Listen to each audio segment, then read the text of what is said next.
Hello, hello, and welcome on back to Mass Effect.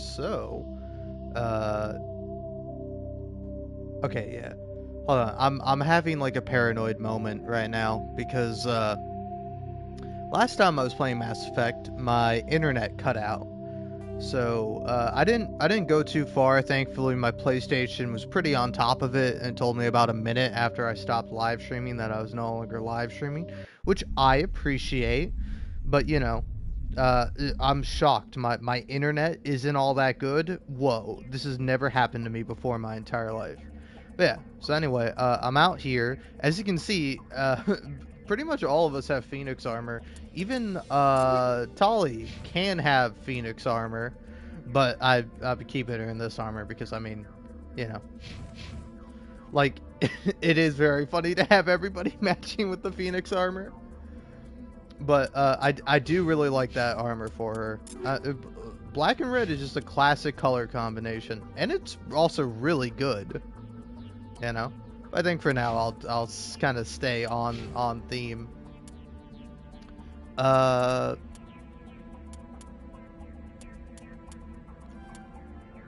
but yeah. Anyway, my internet cut out, and hopefully my internet is working again, so I don't have to say like restart this live stream and restart this whole explanation. Okay, yeah. No, I think I'm good. Uh, but I was.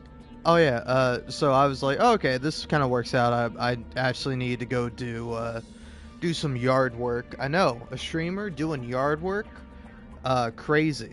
But I actually don't mind yard work. I mind it a little bit because if I really had my choice, I just let the yard be overrun. Let the grass grow, let the insects fester, let the weeds run wild. But I'm not the only one who lives here, so I have to make sure that the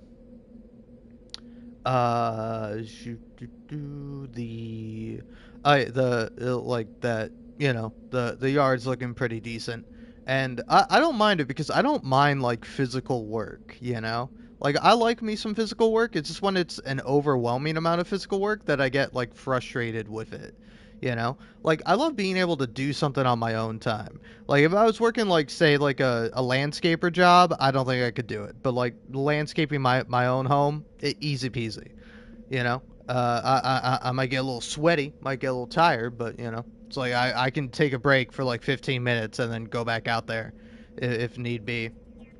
Uh, but yeah, anyway, kind of the main thing you missed from last time was that I lost. Oh yeah, I just found like a bunch of Phoenix armor. I just kept like opening up the medical crates, and they're labeled as medical crates, but like almost all of them had Phoenix armor. And like I think I have Phoenix armor for like every single companion now, which I find to be kind of funny. And I got uranium fever. It's gone and got me down, or the lyric might be actually different. Uranium fever, it's getting all around. Geiger counter in my hand, going out to take me government land. Uranium fever is gone and got me down. Or it's something like that. Has done and got me down. Uh, but but yeah, I just wanted to recap that. And then the other reason why this is called Shocked Mass Effect was I just learned that the Elden Ring DLC is $40.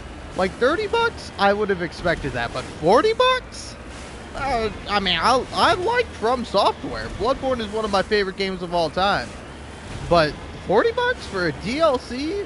That's kind of outrageous. That's like that's not even making like the full price of it $100, because like I'm pretty sure I had to buy Elden Ring for $70. Because it's a PlayStation 5 game. And so it's like I don't know, it's a little absurd to me. It's like I've already given you no, this is cool, but I've already given you $70 damn dollars from software, and now you want 40 more for the DLC? How big is it gonna be? You know? Like, although I do know it's gonna be big, and don't get me wrong, I'm not ragging on From Software too much, but I was just surprised. I was like, I really thought it was gonna be like $30. I thought $30 DLC reasonable, because like $20 DLC would have been reasonable back in the day. Like, I don't know how much the Bloodborne DLC was, because I got Bloodborne for free, and then I think I like bought the DLC on sale too. So and yeah, there was only one. There was the Old Hunters DLC, which is really good. You get some like great stuff out of it, and it's a pretty neat area. Though I was pretty frustrated last time I played it because I was on like New Game Plus, and it was just like kicking my ass. I was like on New Game Plus like 3 specifically, because like I beat the game once, then it's New Game Plus 1, and then I did like the second ending that I didn't get, and then I did the third ending. So yeah, I think I'm on New Game Plus 3, and it was like when I was trying to do the Old Hunters DLC, it was just kicking my ass, man. But yeah, I don't know. I might get it, I might not. I still haven't actually beaten Elden Ring fully. As like, I don't know if I want to. I don't know if it would be a good idea to like maybe play through Elden Ring and do something, and like have that going on, you know? I'm not too sure what the game plan is going to be. I do kind of want to do something though, because it's coming out in like, I think like 14 days, like 2 weeks almost. Because I think it's coming out on the 26th of this month. So like June 26th, I think. I could be wrong. But I was thinking about getting it, but I'm like $40. That's pretty steep, you know. I could buy a lot of alcohol for that money. Not really though. Everything's so expensive. I will destroy you!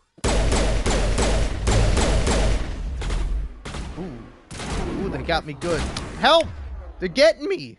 Guys, where are you?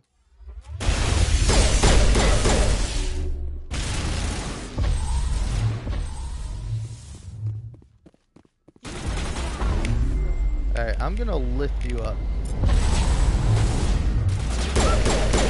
The lift ability is so fun.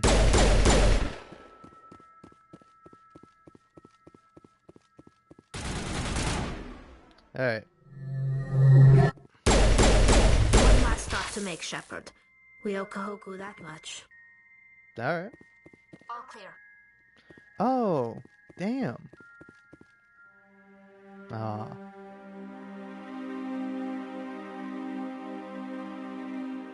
Oh, goddess. It's Admiral Kahoku. Cerberus must have tracked him down. Aw. Ready. You lead, I'll follow. That's pretty sad. And I don't even get a bunch of free loot from these med stations.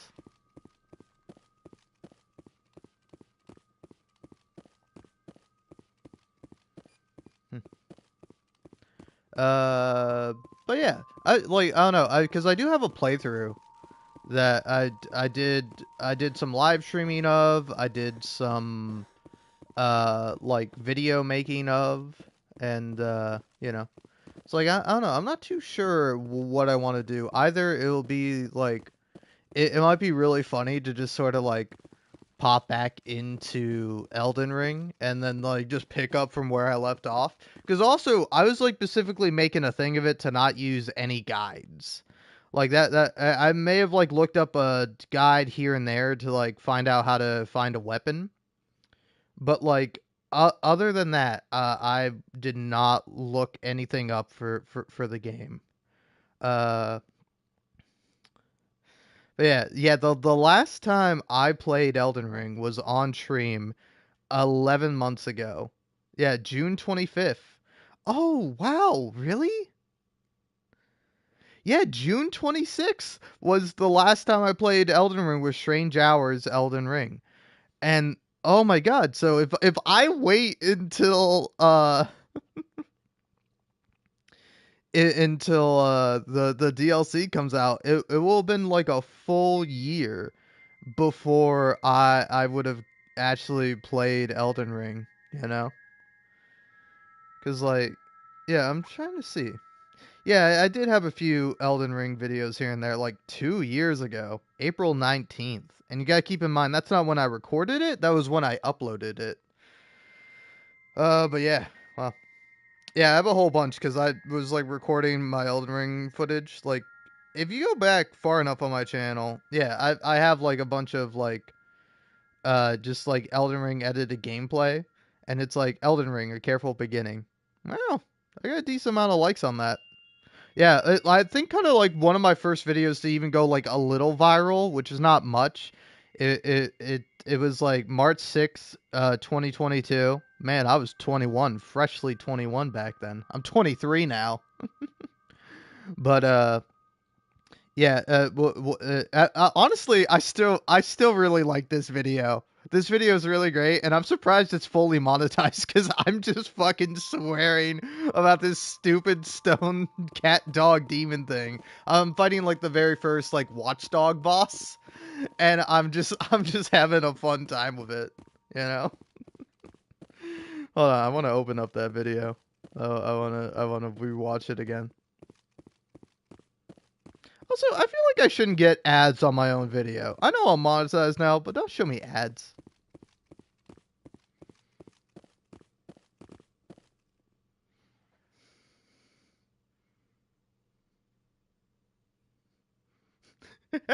Also, it's so funny because I start the video off by going, "Oh, it's a fucking watchdog," or I go, "Oh, it's a dog. It's a fucking watchdog. Holy shit!" After it attacks me.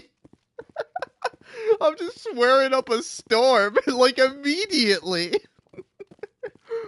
It's like meanwhile that one's oh hey YouTube, YouTube's like oh hey that one's all good pal, but then like just like some random live streams I have, they're like oh no sorry this one's not suitable, and it's kind of funny because like I don't want to like argue with YouTube too much. I don't want to be like oh hey man you got this one wrong, because like I did it once for like an Aphrodite video from Hades where like it's like oh this isn't suitable for YouTube, and then I was like but I have a bunch of other monetized Aphrodite videos, are you sure YouTube? And YouTube was like oh yeah actually you're good.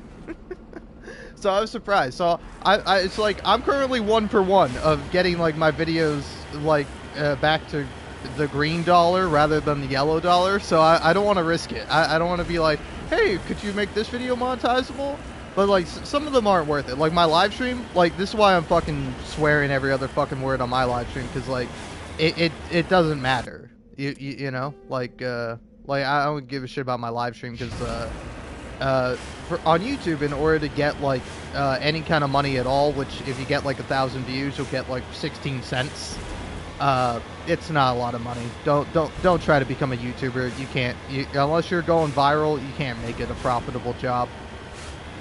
But like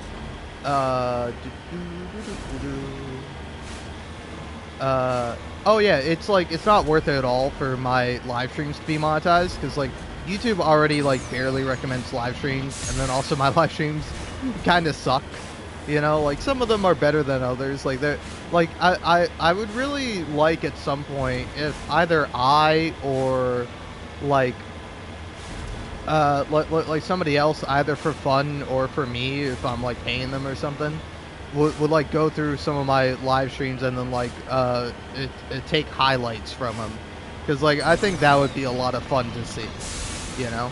It would also be fun to see if like no input from me, like just like somebody going oh hey here's all my favorite kind of moments from like Postmodern Lemon playing The Wolf Among Us or something like that. Because like I was about to say Red Dead Redemption 2, but I have probably literally 1,000 hours of Red Dead Redemption 2. Like you might think I'm exaggerating, I'm not. I don't think I am.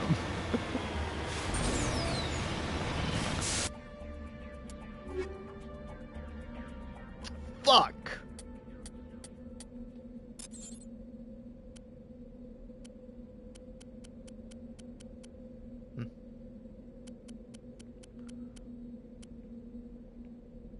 Yeah, well, give me Phoenix 8 then. But yeah, anyway, let's head on back to the Normandy.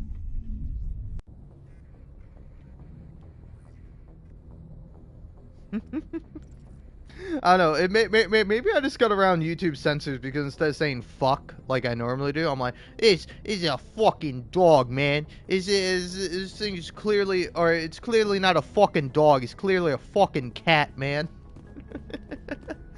I don't even know what that accent is. It's like New York or Boston kind of accent. Hey, I'll fucking walk in here. Yeah, that thing is it's a like New Yorker accent. Hey, fuck Yaddy. Hey, come on. Hey, I'm just fucking saying fuck. What's the fucking big deal?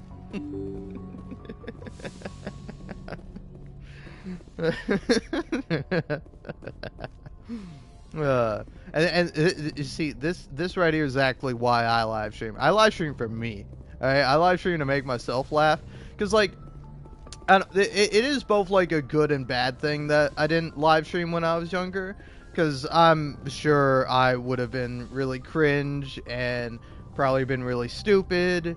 And just, it wouldn't have been great. But it would have been kind of nice to go back and, like, see myself like play through things, you know, like I don't know, I think it's like kind of a special thing when I play through a game for the first time live, and like I really haven't done it yet, but like I have the ability now to kind of go back through and like see, oh yeah, I want to see how I reacted to this game the first time around, and what I was thinking, and then I go back and then like I've just had my mic muted and I'm not saying anything because I've been streaming for like 6 hours and I'm tired.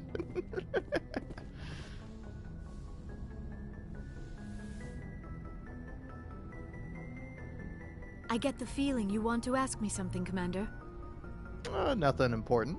I just wanted to talk. Of course, Shepard. What did you want to talk about? I should go. Goodbye, Shepard. All right. But yeah, I don't know.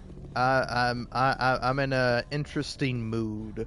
I'm in a good mood, you know. Like both of the new cats we have, they seem to be getting along with me. You know, my cat Mac, she still seems to love me. Like I actually because I'm entirely home alone today. I saw like my cat like came upstairs. Like I left my room to like, you know, use the bathroom, brush my teeth, all that jazz.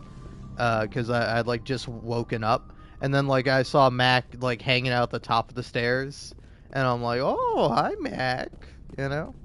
And I'm kind of I really wonder how like my cat and the two new cats are gonna interact. Cause like I don't know, like Onyx definitely seems like a friendly cat.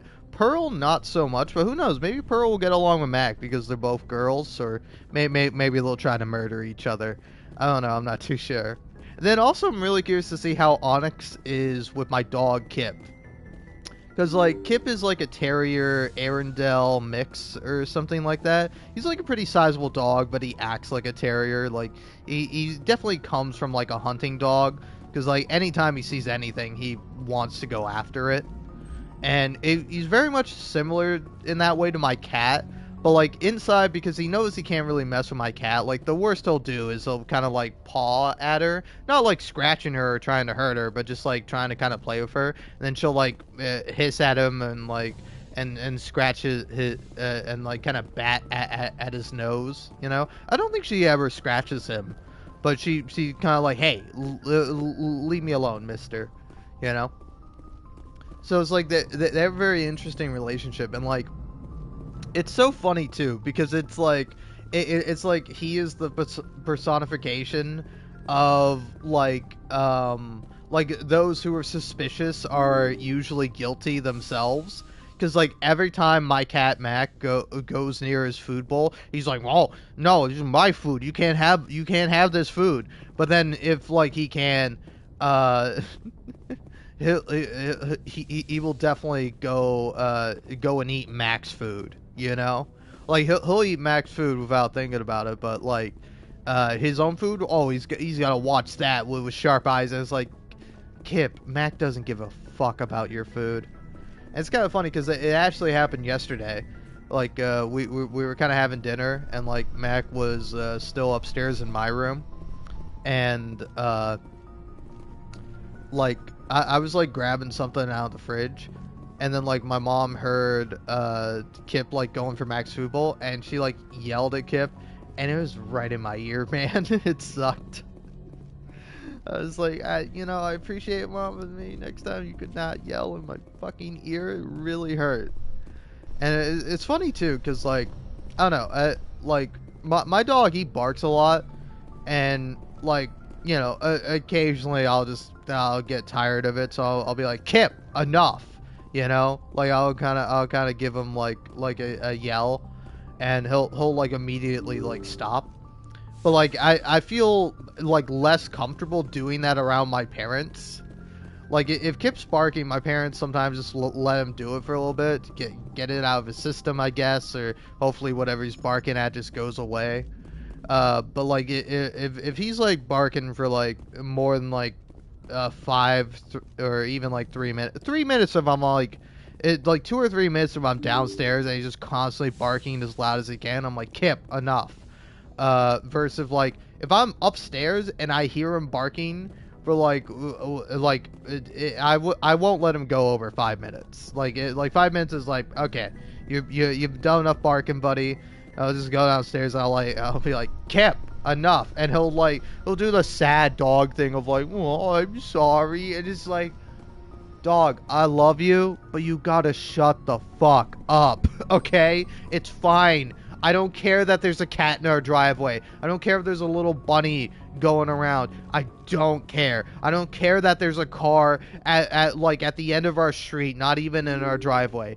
Shut the fuck up. So I'm very curious to see how he is with the new cats, because I assume Pearl will probably avoid him like the plague. But Onyx, who's like a very friendly cat, he's like very bold. Like, I'm trying to get more and more friendly with Pearl, and I actually petted Pearl today. But like every time I'm interacting with Pearl, he'll like come over and like watch me do it. And like whenever he gets near Pearl, she hisses at him, So it's like I kind of feel bad for Pearl, Like she just wants to do her own thing, and her brother is the one kind of getting all the attention usually. So yeah. I will continue doing the Mass Effect thing now. But yeah, figured I'd just kind of share that.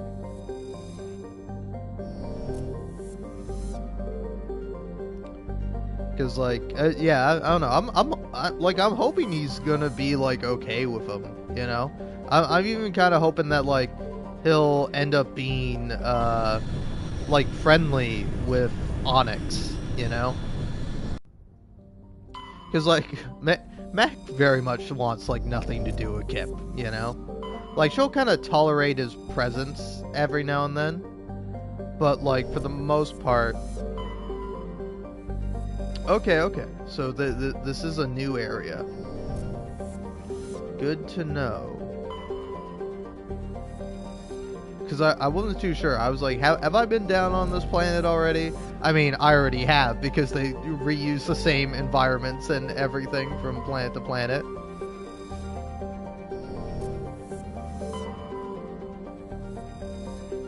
Alright.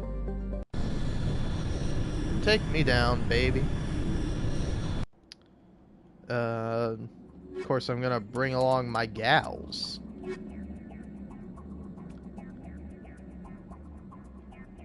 Alright.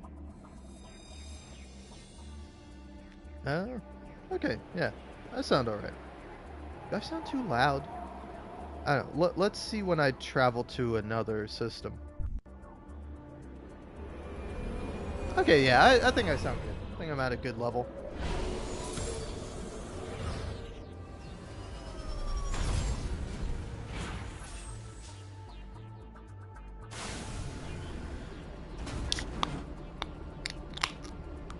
Is this like an icy but also volcanic area? That's kind of cool. I like that.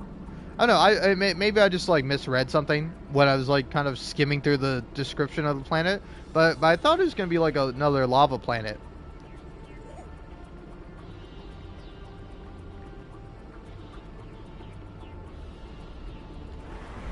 All right. Eh, eh. That's not too bad. Anyway, in case you're wondering what I opened up there, I opened up a Cheerwine Ale. I don't know, maybe it's just the first sip. Maybe it's because I did kind of let it get warm. I don't know, it's been sitting here alongside me for about 20 minutes. So, it tastes not too bad. I don't know, if you're like me and you're, like, not big on, like, actual alcohol taste, like, here's the thing, I don't mind some alcohols. Like, some beers I have are, like, really good. Like, if we're talking, like, beer, I like me a Corona. Like, a standard Corona, I think is pretty decent. But, like, if you don't like a beer, let it warm up. Because it might sound weird, like, a warm beer might seem gross to you. But if you let a beer warm up, in my experience, it does taste better. Ready. Alright. Anomaly. It's like an anemone, you know? Anemone and anomaly are like in the same kind of category of words that are like deceptively hard to say. Like it seems like they'd be easy, but then you try to say them and they're just fucking hard. Maybe that's just a me thing. Also, look at the anti-aliasing or like the film grain on the snow. I don't know what it is exactly, but that's funny looking.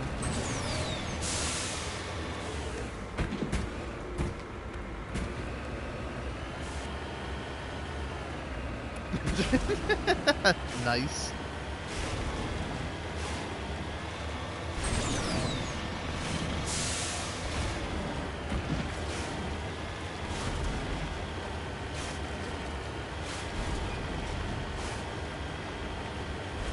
But yeah. I don't know, because, like, also, like, I don't know, wines are interesting. Because, like, white wines, I like white wines. Like, a white wine is pretty good. Red wines can be, like, pretty good. And be pretty decent. I don't know, it depends. I think, honestly, like, you're pairing, like, a red wine with something that pairs well. Like, if you're having a steak or if you're having, I don't know, like, some cheese or something. Like, something that actually goes well with red wine. I think it can be pretty good. Like at least for me, like a bolognese, like bolognese with red wine is pretty good. But like I wouldn't have red wine on its own.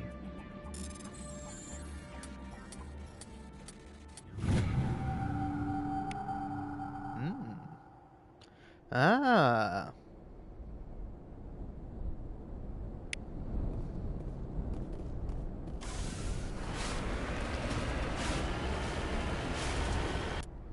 Alright, checking the map. Yeah, that's the next thing.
I really love this spooky music.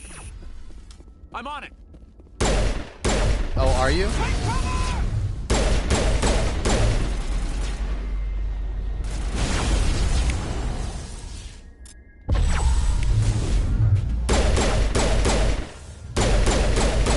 Lost shield.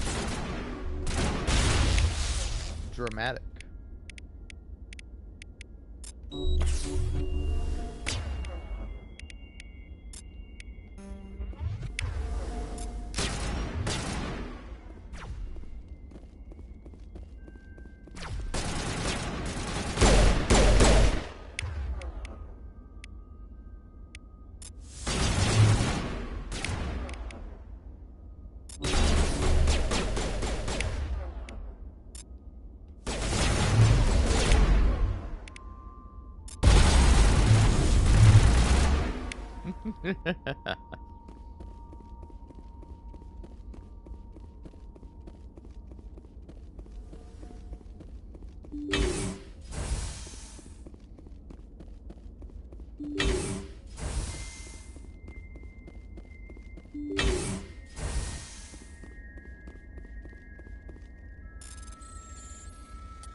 Christ, fucking get off my back. Get off my dick, game. Alright, get off my fucking vagina. Jesus Christ. I get it. Okay? I'm full up on inventory space. You don't have to keep reminding me every 5 fucking seconds. I'm losing it. Also, this place is just like littered with Phoenix armor. I'm just getting so many Phoenix armors. Shut the fuck up. Why do I open up my thing and it's like, "Oh, hey, guess what, pal? You got more fucking you got more fucking armors." It's like, "Why, man? I haven't or you have like more fucking things, you know?" All right.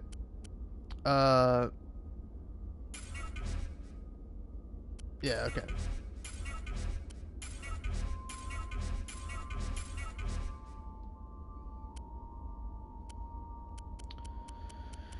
Whoops. Yeah, give me this. Give me this, and then also, let's get some actual better fucking things.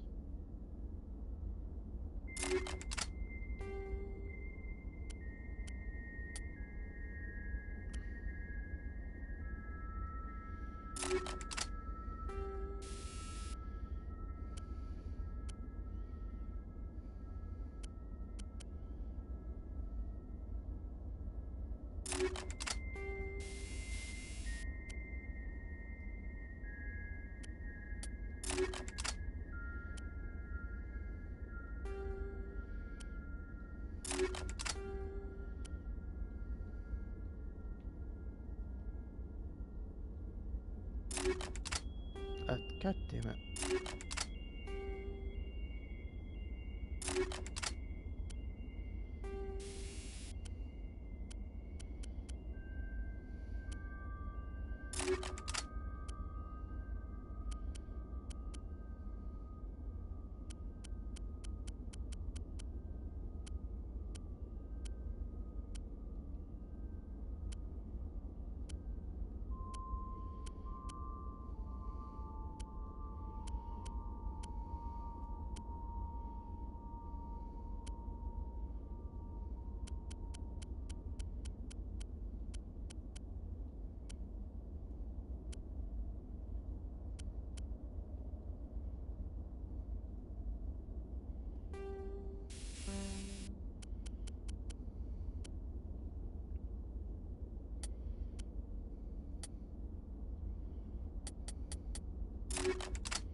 Alright.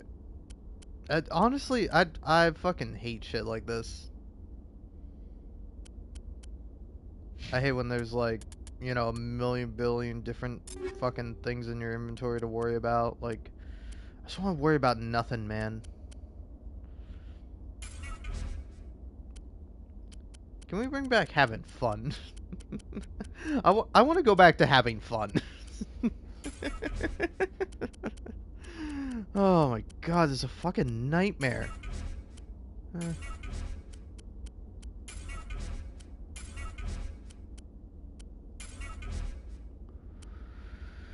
Alright. Alright, I'm gonna hang on to everything for the moment, and I'll fucking sell some shit. I will sell all my shit when I get back to the fucking Citadel game. Fucking keep it in your goddamn pants.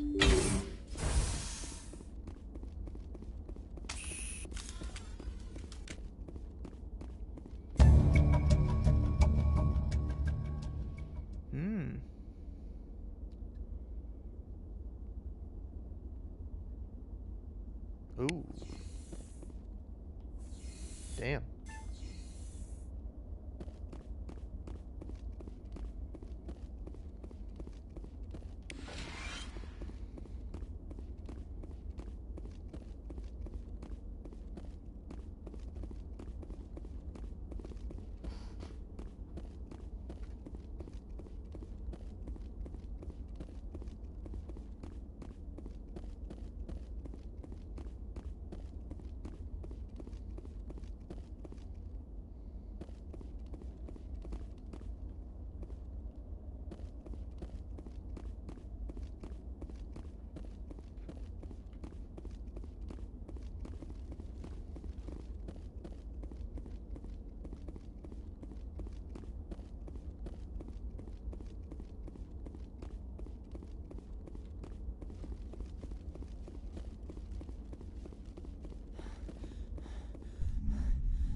Transmission coming in, Commander.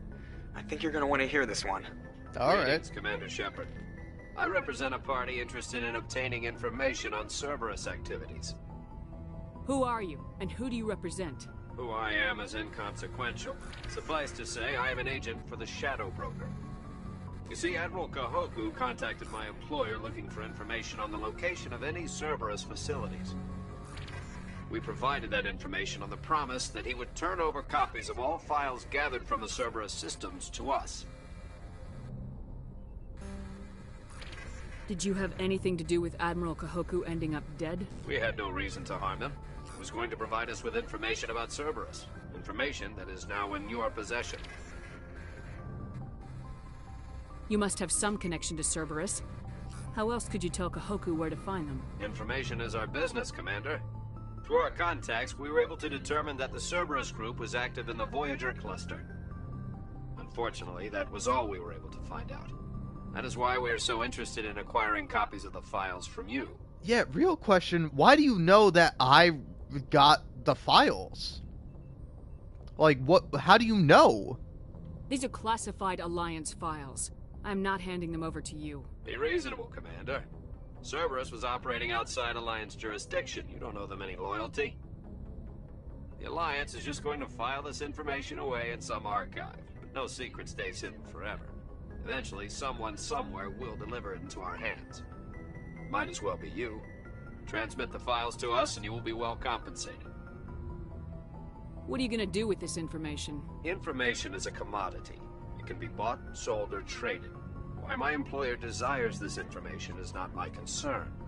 I am only the buyer. My loyalty is to the Alliance, not the Shadow Broker.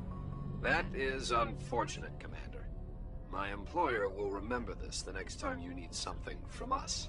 Eat shit and die, motherfucker. I'm principled as fuck. Oh, man. But,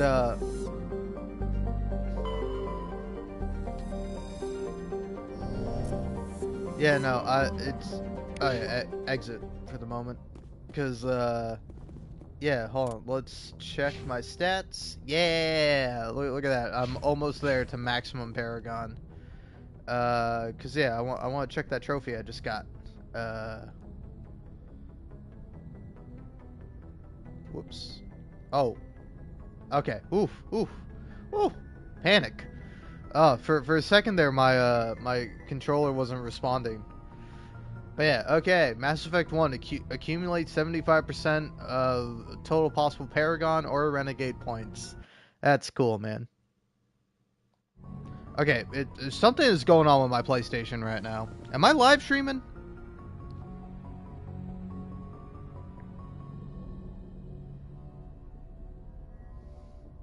I'm currently listening in the background to the latest Wine About It podcast because I'm trying not to. Oh yeah, well I'm listening to it because, you know, I like having something going on in the background for when I'm like, you know, fighting or doing stuff like that. But I'm also specifically listening to it on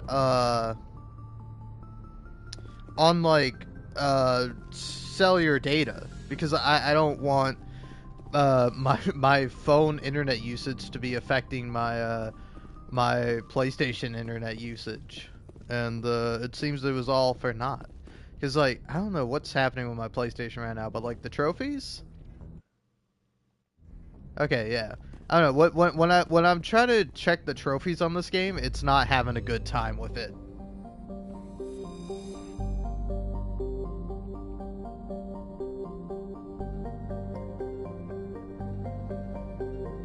Okay.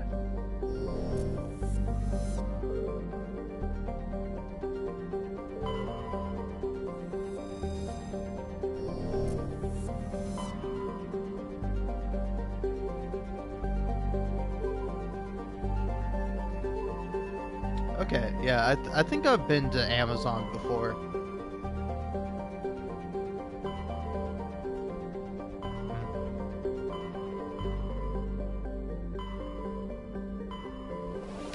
So yeah, I think, I've been there. So let's head to the Armstrong Message coming in Nebula. from the brass at Arcturus. Patching it through. Normandy? Admiral Hackett here. We're getting reports of a marked increase in Geth activity in the Skyllian Verge. Surveillance drones have identified Geth outposts on 4 different planets in the Armstrong cluster. We need someone to take them out. We have any idea what they're after? Hard to say. They may be just gathering intel on us. Or maybe they're setting up staging grounds for hit-and-run attacks on human colonies. I'm on it, Admiral. Finding Saren is still your top priority. But you've got experience fighting the Geth. You're the logical choice to take out these outposts.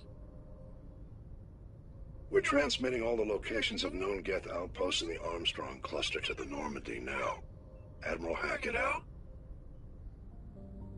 Alright. So yeah, I think I'll start here, kind of work my way up.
Alright, well, let's start there, go there, and then go there.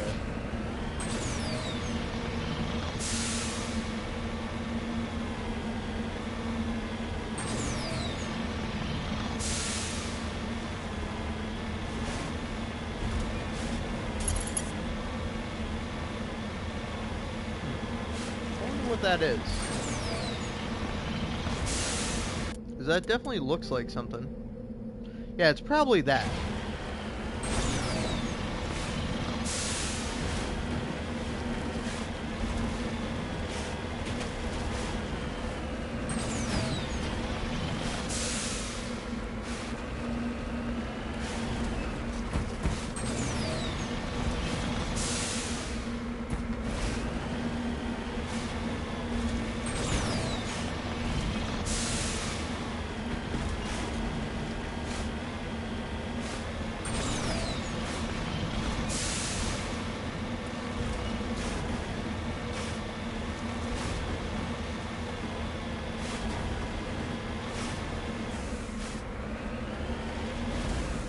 I'm on my way.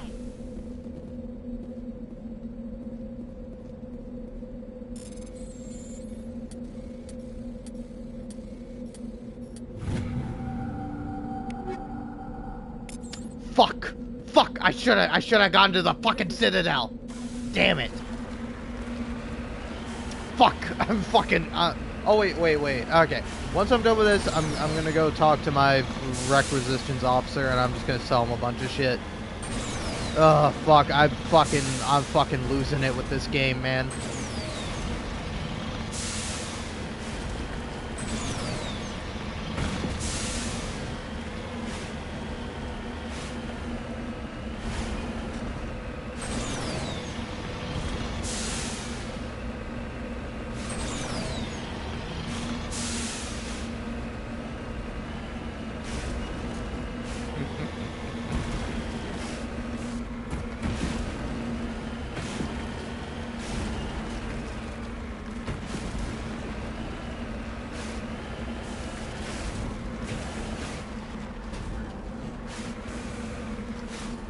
On my way.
Fuck me. Fuck this. Why design it? You made it like this, BioWare. You made this fucking mountain like this. Let me go up the damn mountain. Fuck.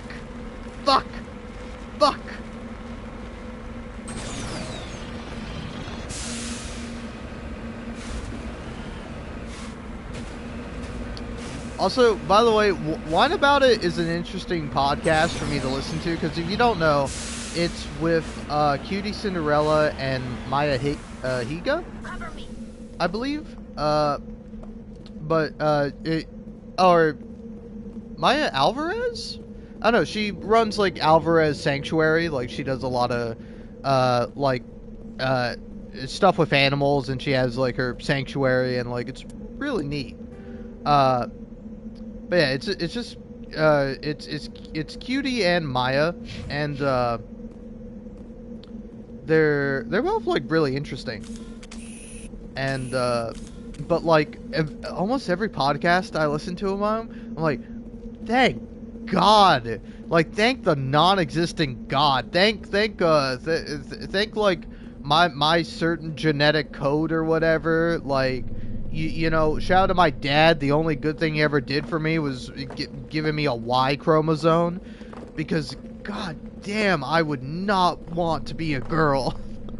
You know, like Maya's talking about how she, for her 16th birthday, went to like All America or something like that. It's like a theme park, almost kind of like Six Flags, and it's like, what a miserable experience. Like, I'm very fortunate where, like, my birthday is January 1st. So, like, every year for my birthday, I, like, you know, I get to, now that I'm 21, I get to drink champagne, and I get to have, like, a birthday cake, and I usually get, like, buffalo chicken wings from my favorite place, like, either going out or, I think last year, just for convenience sake, my parents, like, picked it up, and then like we have like crab or lobster on New Year's Eve. Typically we have lobster, but I think last year we had crab just because it was more convenient. But like, you know, like my birthdays are always great, you know, like there was like one birthday I had where I went to like my dad's house, and it was just like a miserable time. I don't know what year it was, but I was like, you know, maybe like 12, 11, 10, like somewhere around there, and that was like the worst birthday I've ever had. Like, I just like, you know, hang out with my parents on the couch for New Year's, watching the ball drop, watching like one of the, you know, kind of cable news things, but now they have like YouTube TV or whatever. But like, you know, we watched that with is it? I think it's like Anderson Cooper and the other guy. I don't know what his name is, but I like them. They're fun, and like nowadays he, like, I don't know, maybe I just didn't notice it as a kid, or like we watched like various other things, but like I love to like seeing them both just get like super drunk and super high on New Year's Eve and just like host the New Year's Eve thing. So, like, yeah, it's just, like, a nice thing when it's, like, the ball drops, and it's, like, Happy New Year's to everybody, and then everybody's like, and happy birthday to you, Liam, and I'm like, yeah, it's my fucking birthday. But, yeah, it feels nice. I know, I'll tell you what, man, you know, I'm very much, like, it's, like, I resent the want and the need for like a relationship, you know, because like it's like, I don't know, it like kind of sucks when like I realized that it was like a problematic aspect about myself when like, you know, I was like, it was when like Sigma started to become a popular thing, and like I was like listening to like what like being a quote unquote Sigma was, and I'm like, wait, that's me. Wait, I'm a Sigma, but I was a Sigma before it had a fucking name. All right, because I'm a hipster. I don't give a shit what other people think. All right, I do my own thing, and I'm a fucking failure loser. Okay, so I was a Sigma before it was even a word, and before people tried to be a fucking Sigma. Okay. But you know, I like it's like but it's like I do have this like I do have this want to like have a romance, have like a loved one, you know, do that sort of thing, and it's like I'll tell you what, man, that is like a New Year's kiss for me. That shit is gonna hit if I ever happen to get one, you know, like like I seriously doubt it anytime soon. I don't know, maybe. I don't want to necessarily say never, you know, because I want to have a little semblance of a hope, but also I'd be fine if it never happens. But like a New Year's kiss for me is like, it's like, oh yeah, it's New Year's, but also it's my birthday, you know. So it's like that would be a special thing. I would only do with somebody I love. If you're like, oh, I'll kiss you, you know, as like a friend or as just like a, you know, casual thing. Now, fuck off. I don't want that. I want your pity kiss, okay? I want a true kiss with a person I love, and it'll be fucking special, okay? But yeah, anyway, why is there no audio? Yeah, bring back the creepy space music, please. Don't leave me alone. Okay, I like being alone, but not in this moment. But yeah, like, I don't know, I don't prioritize having a relationship, but also I'm not, like, opposed to one, you know? I just haven't met the right person. Or so I tell myself.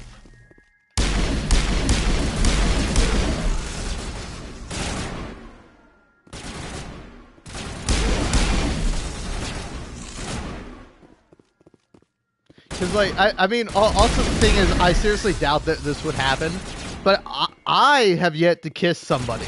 You know, I've been kissed before, but I've not once ever in my entire life kissed somebody.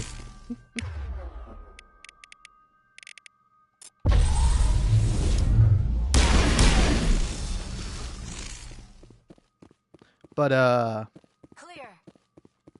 yeah, but like I'm not too hung up on the fact. Like I don't mind, you know. Like there's some people who'd be like, "Wow, you're 23 and you never even kissed anyone? I bet you haven't even done anything more than that." It's like, yeah, I haven't. I don't give a shit, man. I will die alone and I will die happy. All right. Again, you will have to have watched my previous live stream, but like again, the besides the fact that like, you know, relationships probably cost a lot of money, they cost a lot of your time, and you know, it's like a very complicated, serious thing that like I certainly wouldn't take lightly. But like but like in addition to all that, like all those kind of complications that stand between me and like actually dating somebody, and not even mentioning the fact that somebody has to be like just dumb or insane enough to like me, which is like I don't know if that will ever happen. But in addition to all those to like that variety of factors, is that like then I also have to like them back and then be okay with like not being alone, because man, I love being alone, you know. It's like if like somebody's even like slightly in my way or slightly bothering me, I hate it. Like I am very much a cat, you know. It's like if I was an animal, I would for sure be a cat, because I am just like antisocial, I'm weird, I'm strange, I suddenly get like bursts of energy in the middle of the night, you know. I get zoomies, I scream at the top of my lungs when I don't have food. I don't, but I scream at the top of my lungs when I'm playing video games. And like, you know, all sorts of various things. But yeah, I'm just like, I'm a very antisocial guy, so it's like I don't know. It'll be interesting if ever I like celebrate my birthday alone. Cause like if I am like actually celebrating my birthday alone, I'll probably be live streaming. You know, I think I was live streaming for my birthday last year. It was like I think I was live streaming Persona 5. Finally, some action.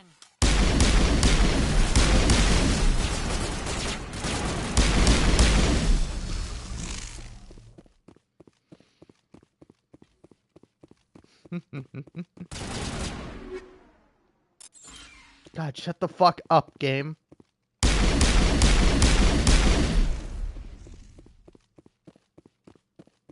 Also, this pistol kind of fucking rocks.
Alright, cool.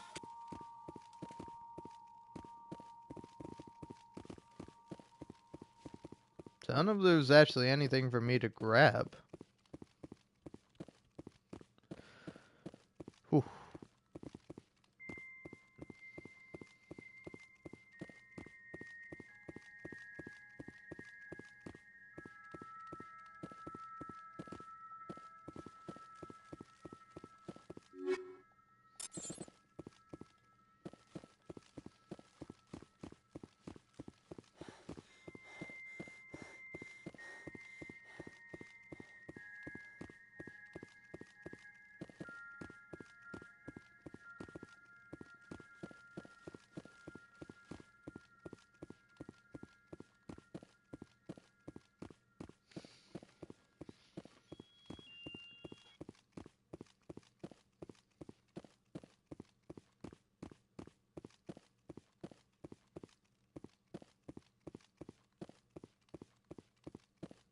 Alright.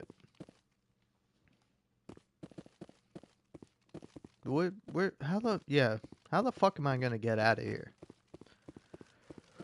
Oh.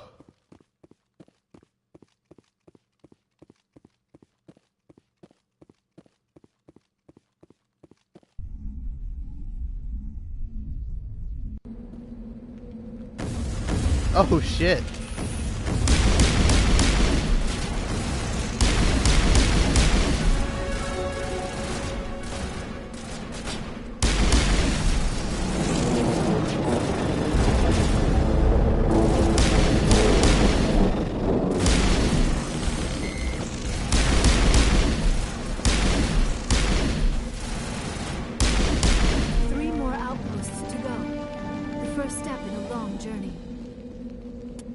Yeah, on different maps, right? Yeah.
Actually a lot of stuff over here. This sucks because I really want to use the restroom. Like my plan was I was just gonna like finish up here and then I was going to go use the restroom, maybe grab a snack afterwards. But now I just gotta desperately try to get these fucking things.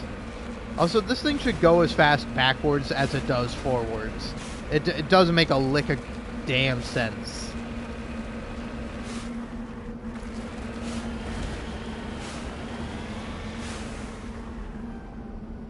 Heading to position.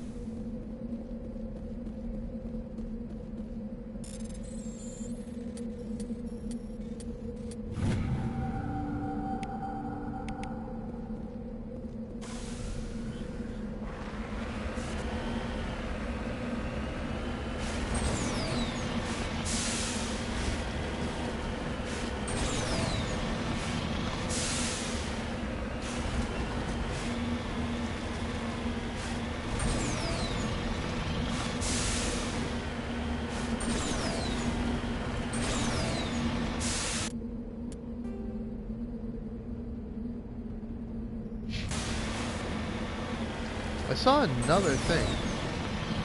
Yeah, there it is.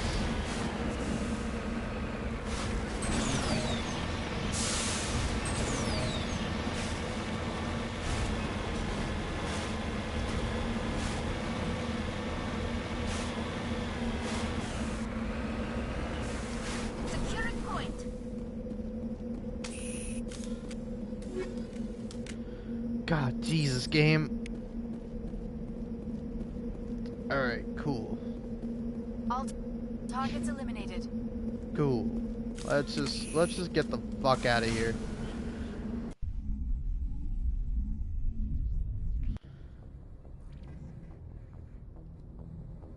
Alright. I will be back momentarily. But first.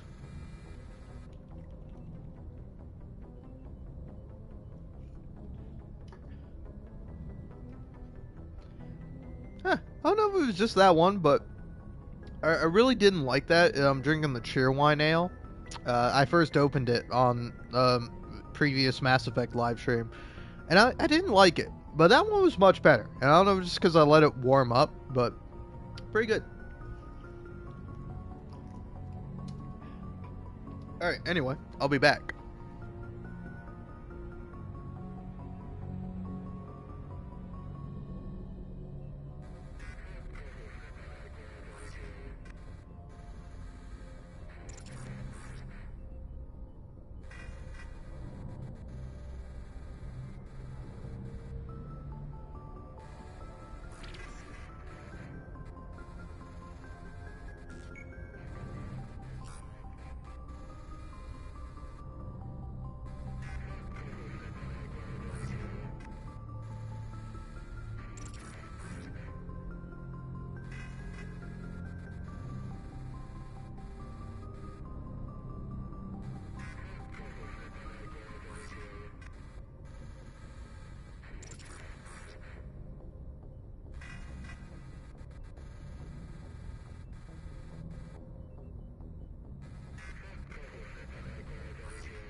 I return piss-free and still a little bit hungry. But I don't know. The issue is the main thing I want to make is actually I have some pork.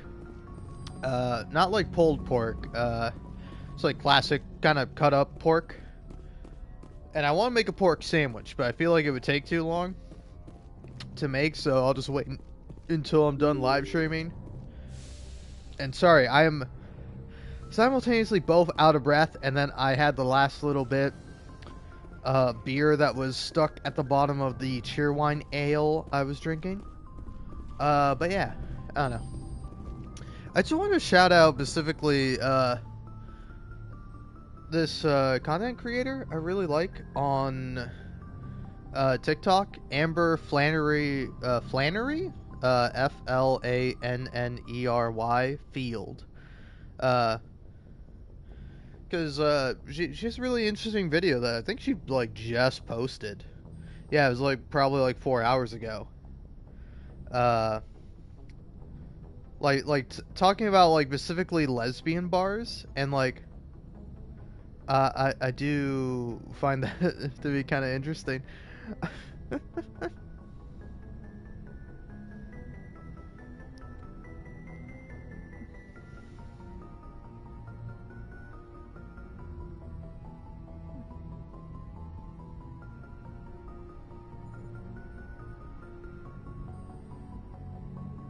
Sorry, so somebody named the video gamer commented on one of my posts asking about like asking about Pearl.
I'm giving this like I'm giving this person like a really long answer.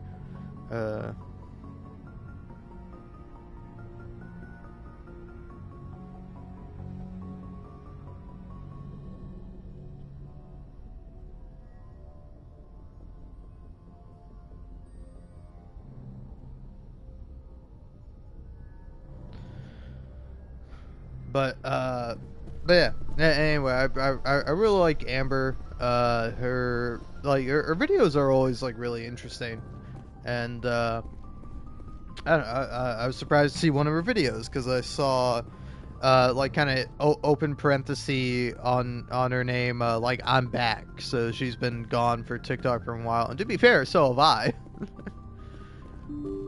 But yeah, she's talking about like specifically straight men in like lesbian spaces, and it was like all kind of from that discourse where like one woman came on and she was like, "Oh my god, my straight friend was like kicked out of a bar," but like she kind of neglected to say that like, "Oh yeah, your friend was being rude," you know? It like your friend didn't get kicked out for being like a straight guy. He got kicked out for being fucking rude, you know? And it's like I don't know, it's very interesting because like her perspective on it is pretty interesting. But like I don't know, it's also a funny concept to me because it's like, you people go out to bars. Like I'll go out to like a bar, like a brewery with my parents if they're bringing me along, and I'm like, oh, I'll take a couple of free beers. But like I don't know, I've never once, and I probably never will, go out to like a bar or a club or anything of the sort to like meet people, you know? Like, I mean, I kind of want to, you know, of course, I am a human, I crave like human connection, and like I want to make friends with people, but I'm also so incredibly like shy and antisocial that I just don't know if it's possible, man, you know?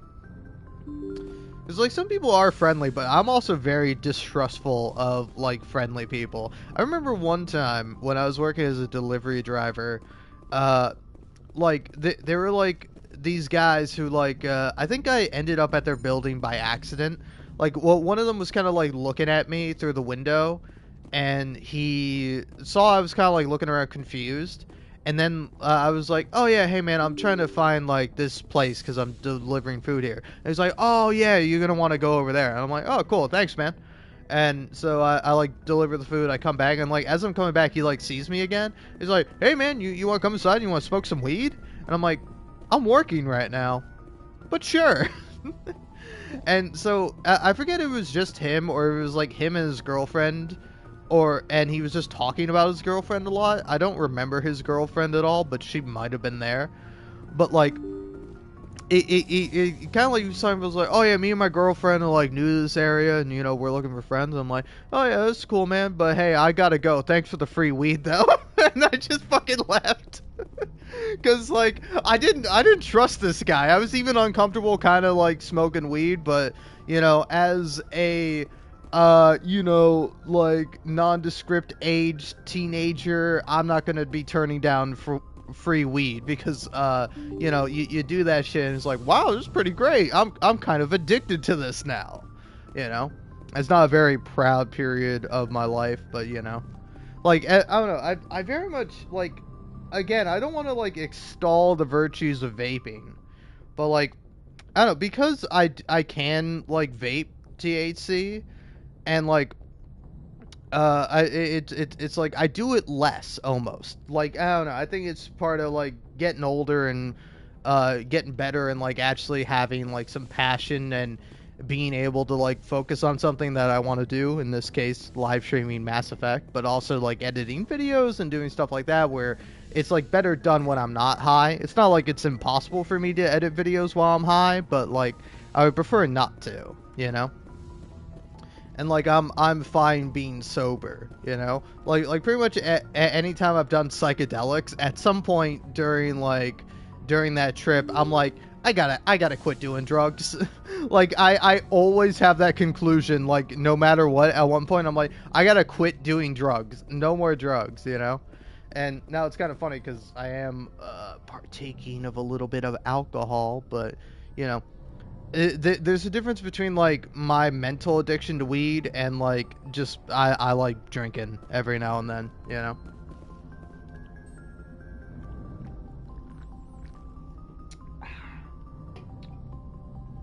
Like, you know, like a couple of beers while gaming, no biggie, no problem. But like you're drinking like every day constantly and you have to like, I don't know, here's the thing with me, man, I never black out.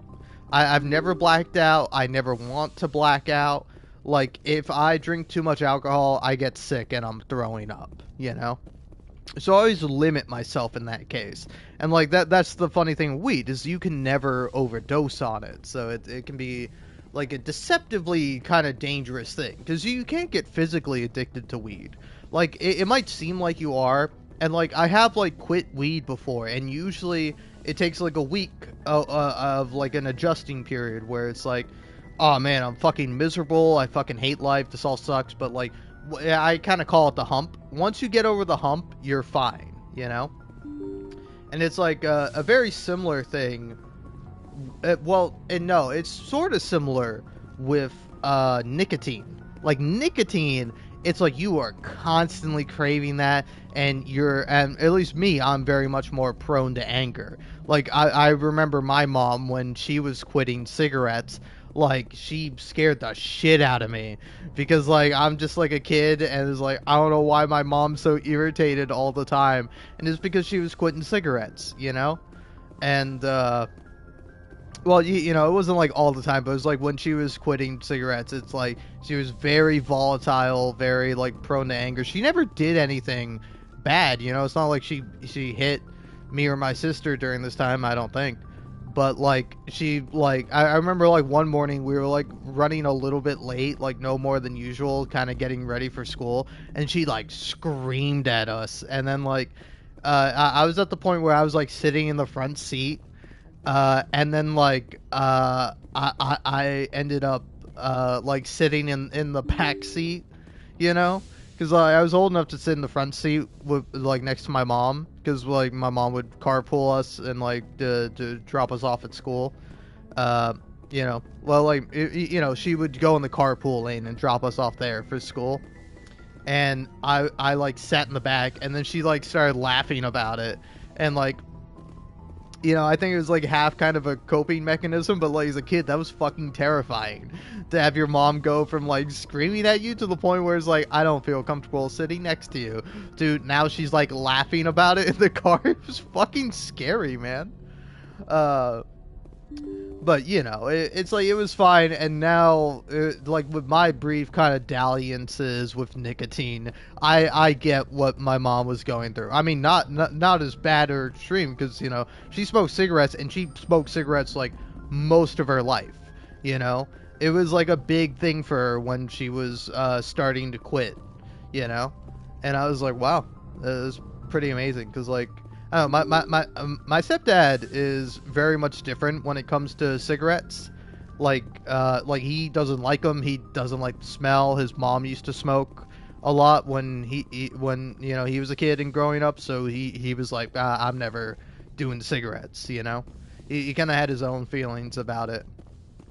So it's like, I don't know, it's very interesting. And like again, like, I've smoked cigarettes before, I don't know, I told the story at some point, where like, one of my family members, like, this is my distant family, well, not distant, but like my step family, like, an aunt from, like, my step aunt from my, stepdad's side of the family, she like accidentally left a bunch of menthol cigarettes, in our house, and it's funny because like it was like 2 days after she left, and I was just kind of looking around. I saw like in a chair she was sitting in that like she had like her cigarettes like had fallen out onto the ground, and I'm like, well, these are mine now.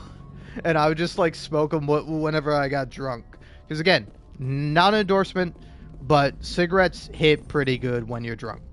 But like I also get very nauseous easily. Like when I was vaping, I would constantly be getting Nick sick. So if you haven't done nicotine or you don't like it, stay away from it, you know? Like it's a very, very minor buzz in exchange for like some of the worst fucking feelings of your entire life. Like being Nick sick was miserable, quitting nicotine like multiple times, miserable. And like I've been clean for several months now.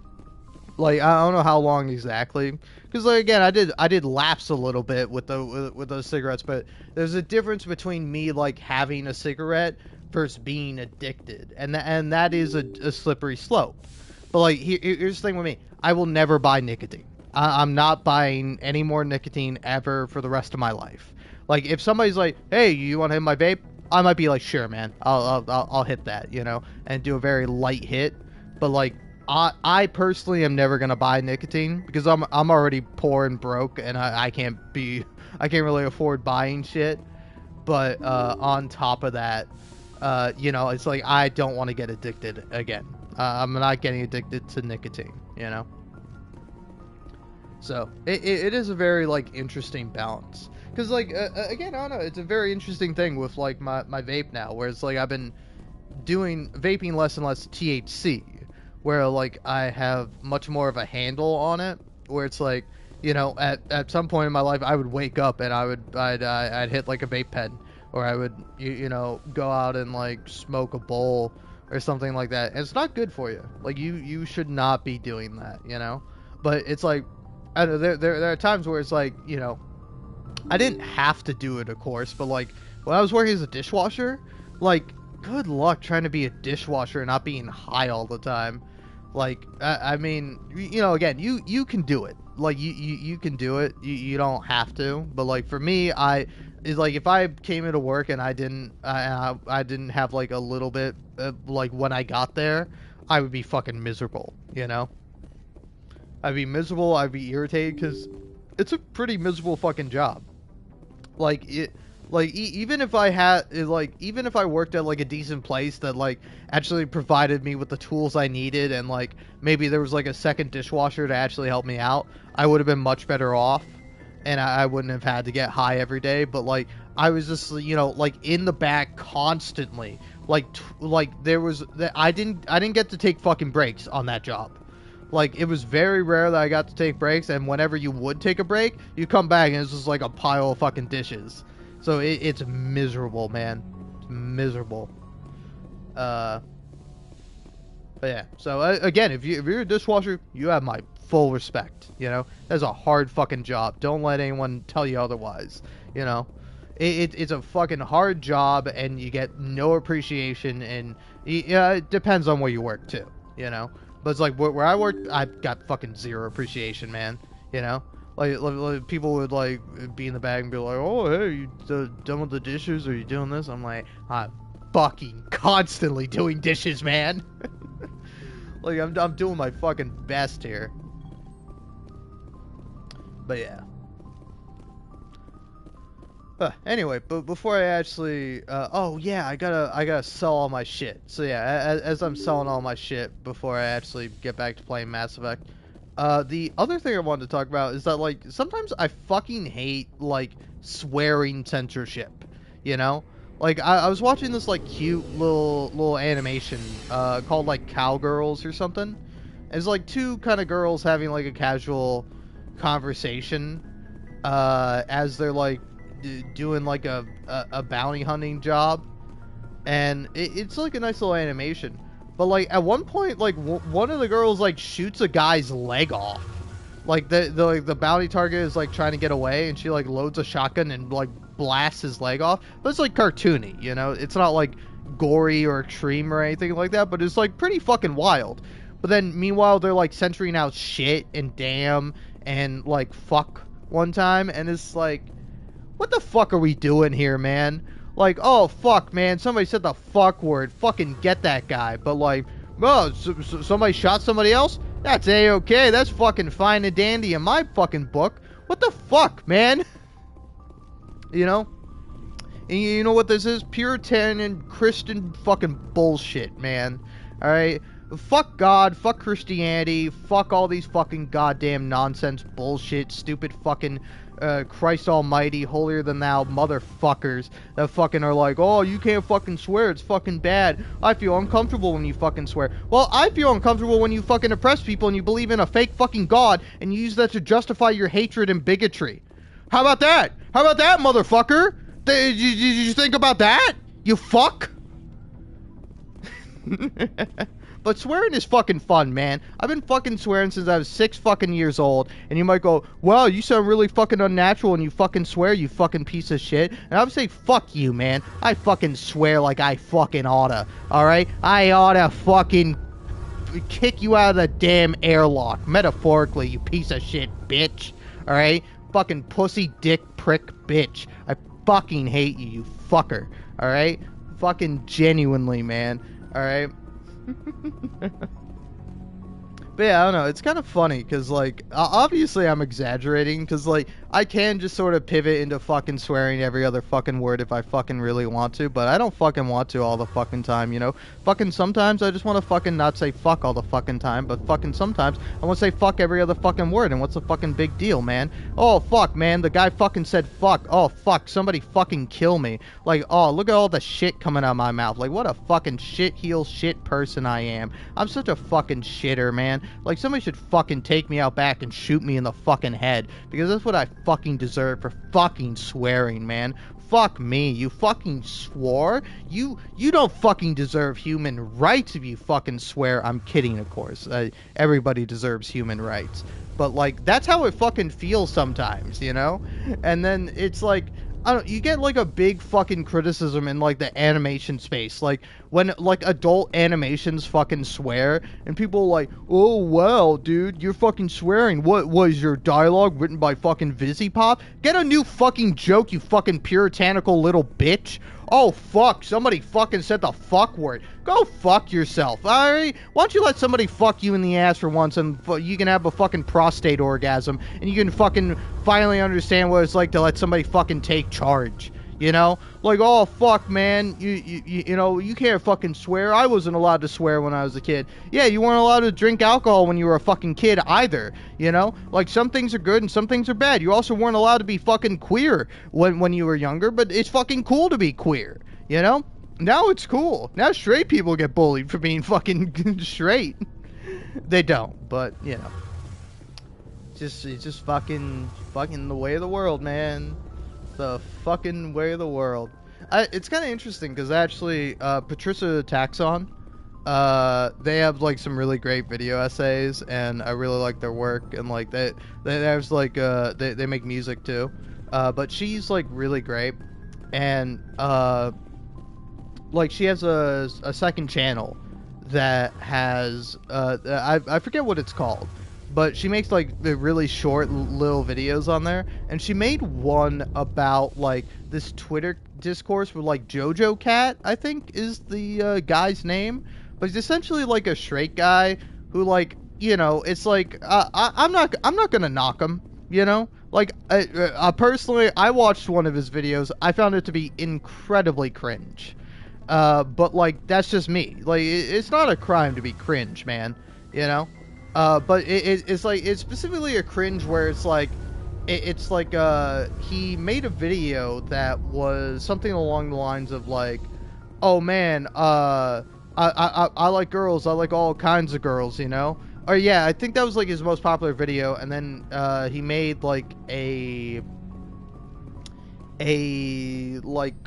fucking, oh fuck, what was it? He made like a Twitter post where he like did art, where it's like a collection of like fucking anime women, you know, and it's like, fellas, which chick is your favorite, you know, who are you going out on a date with? And he made a video with like all of them, in like with like him going on a date with all of them, and he's like, all of them, stop asking.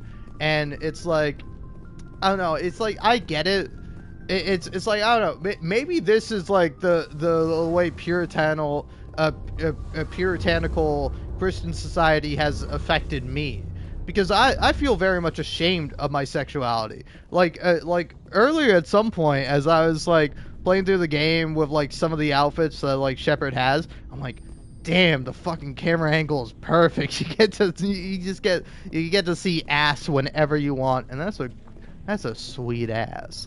But like, I keep that shit to myself because I feel ashamed, and I also like acknowledge that it's like, I don't want to go around objectifying women, you know? It's like, notice how like, oh hey, here's the backside of a guy. I don't see his ass. Here's an alien girl. Oh look, she has an ass. Let's go take a look at the alien guys, because one of them, you know, even though in spite of the fact that you can't see his ass, I mean, maybe he does have a little bit of an ass. No, no, he doesn't really have an ass. Rex doesn't have an ass, but nonetheless, he's still there. And like, Garrus has a bit of an ass.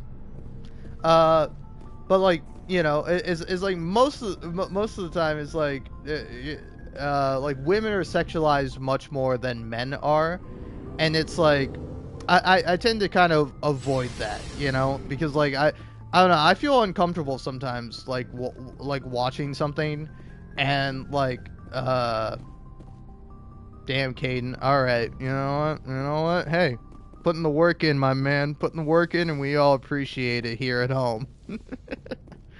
But yeah, but like, I'll kind of like actively avoid doing that, you know, because it's like, it's like, when I see like dudes online doing that, it gives me the ick, you know? Like, I get the ick from those guys doing that. Being like, whoa, god damn, look at her ass. Oh my god, I would love to die between those cheeks, man. Oh, man. And it's like, chill the fuck out, bro. Like, calm the fuck down. Like, I'm kind of anti-horny, you know? It's like, it's okay to be horny, but keep that shit to yourself, brother. Alright? You know? Because it's like, I don't know, it's also like I get the same feeling from women, you know?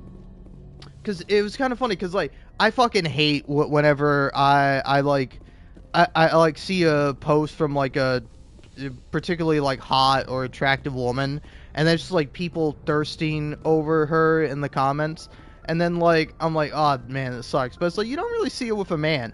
But then I watched, like, a Hassan video where he had, like, his shirt off, and it's just like a bunch of women going, oh man, I didn't listen to a single word he said, but I watched this video 5 times, you know? And it's like, shut the fuck up. You're all fucking cringe, okay? And that's my opinion. Don't come after me. I'm cringe in my own way. I think you are also cringe. If you're thirsting over someone, that shit is cringe. It doesn't matter who you are, doesn't matter where you're from, doesn't matter what you look like, doesn't matter what the person you're thirsting over looks like. You are fucking cringe if you do that shit, and that's just my personal opinion, you know. And so it's like from that I got like, oh man, this guy's kind of cringe. But then, as Patricia pointed out in her video, that like people kind of people like tend to like fuck oh yeah, that like they're like some people were saying, oh, he's being like people are being like straight phobic to him, you know, like people are making fun of him for being straight, and like some people like would come up with these like very long diatribes and like opinions to say that like, oh, this guy is like bad and he's cringe, but like really it's just a justification for not liking something and finding it to be cringe. You have to like come up with some like intellectual reason, but it's like sometimes you don't like shit, man. So sometimes you watch something and you don't like it, and it's like, you know, that's fine, you know. It's like you know, I'm not always the case, you know. I'm not always against some people being horny on occasion. Like, I don't know, I do like it when it feels, like, appropriate and it's not excessive. And it's like, I don't know, there are some that are really funny. Like, for example, off the top of my head, like, I'll be honest, I don't want to say the guy's name. I've seen a lot of clips from him. And, like, I do want to check out his YouTube channel at some point. But Berleezy, I think, Berleezy. Like, he has that one really viral clip of him like looking at, I don't know the character's name either. Is it Mortal Kombat? Or it might be like one of the Injustice games? But there's like a character where he's like, oh god damn, she's got an ass on her. Is that Frost? And then it like pans up and it reveals it's like a guy. And he's just like, his expression is really funny. Like, I think that's a really funny bit, you know? like going, oh god damn, you got an ass, and then they're like, oh fuck, it's a guy, you know. It's like, I think that's a decently funny bit, you know. I like that cracks me up every time I see it. But like, again, for instance, I saw like a different person, I don't know their name. They seem to be a much smaller content creator. So, you know, I don't want to, like shout them out or anything, or I can't even shout them out because I don't remember what their name is. But, like, I'd seen, like, a few clips of him playing Persona 3 Reload, and I was initially like, oh, okay, this guy's pretty funny.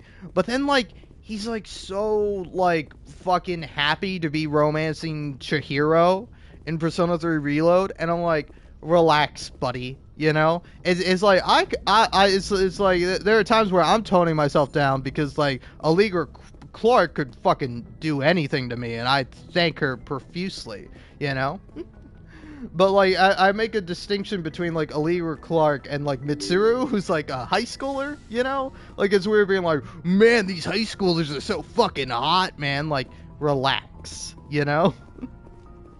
it's like me. I really like Laura Bailey. Like, Laura Bailey is fantastic. I have a lot of respect for her. She has done a lot of amazing roles, and you know, I will say respectfully at times, she's very, very stunning.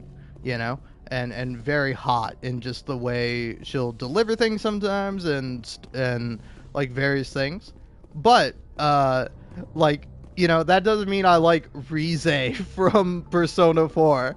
Like, you can go back and watch my Persona 4 live streams where I do romance Rize, but the whole time I'm like, I don't fucking like this. This is making me uncomfortable. I forget if I was like, I might have been 22 at the time. I was like, as a 22-year-old guy, this fucking feels weird, and I don't like it. I don't like it. Stop calling me senpai. But like, I did it anyway.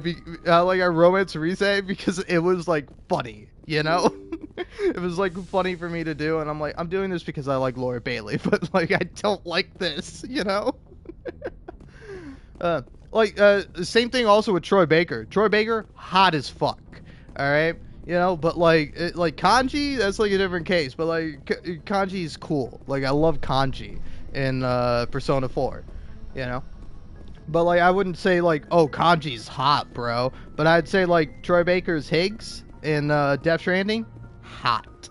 All right, yeah, I know he's a villain. I know he's cringe. That's what makes him hot. Oh man. Well, anyway, I've been talking for so long, I have to take a piss again because my body is a machine that is made to process alcohol and piss it the fuck out. So I'm going to have a little bit more of this Cheerwine Ale. This one is still cold, so I'm going to see how I like it when it's a little bit cold still.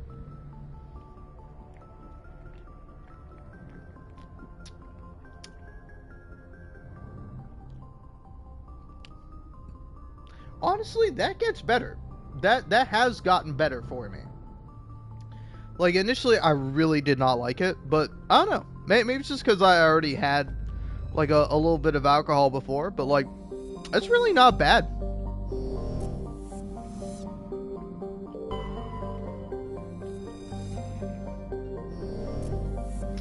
Alright.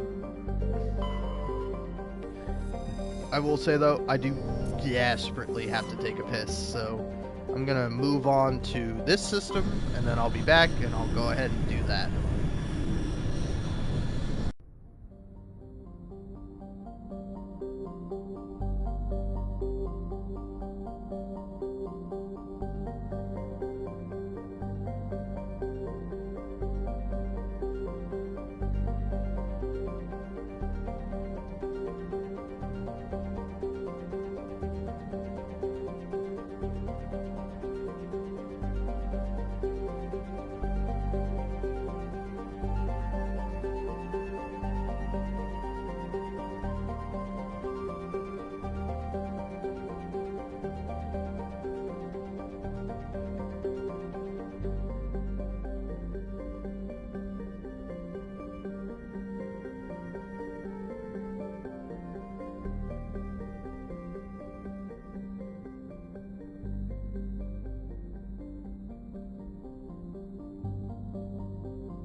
Dude, I swear to God, TikTok is gonna make me lose my fucking mind.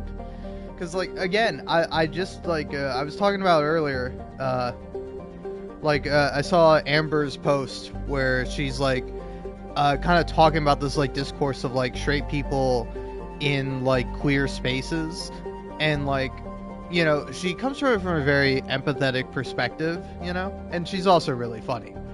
But like, oh yeah, that should indicate that I'm back.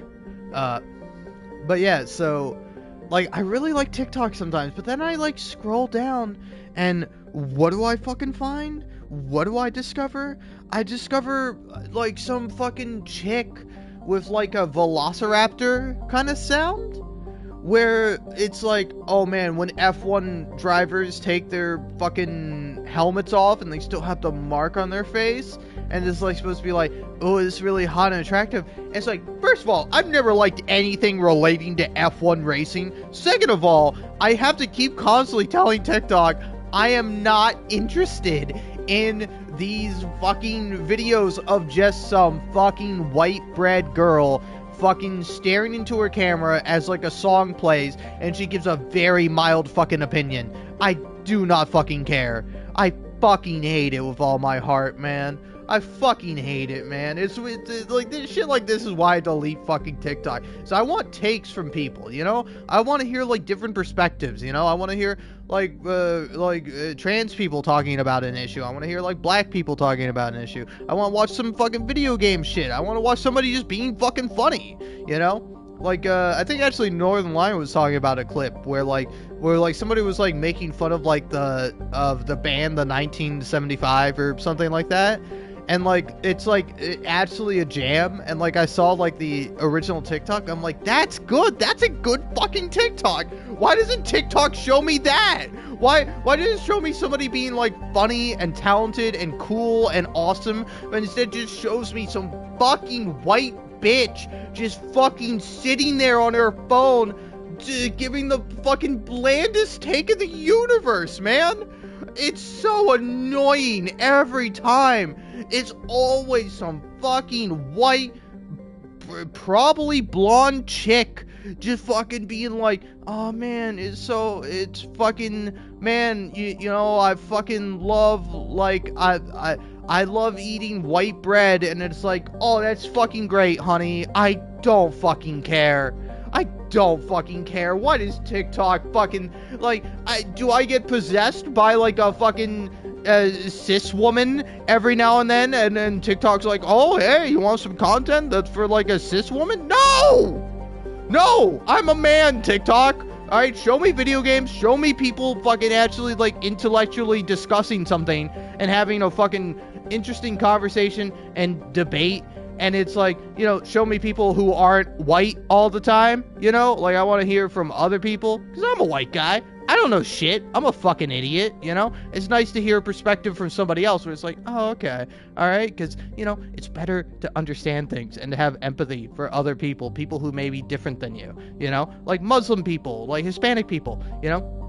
It's like interesting to see TikToks from those people, you know, from like religious people, you know, when it's not like evangelicalism, you know, like I'm fine with somebody giving their perspective as like a religious person, but as long as you're not like evangelicalizing and being like, oh, hey, all people should have to be this way, you know, it's like, I personally do not like that. I really don't like that, but it's like, I don't know why TikTok has this like tendency to like gravitate towards just some fucking lady just fucking saying nothing. You say nothing. You are nothing. No offense.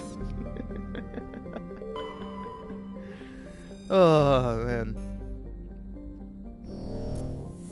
It's like, here's the thing, also, I don't mind getting content from women, you know? Like, I like getting content from women. I was talking about Amber earlier, but, you know, it's like there are various, like, women on TikTok that I follow and I like listening to. Like,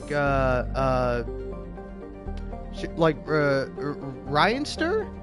I don't know, I'm forgetting what her exact TikTok handle is, but, here, I'll look it up right now.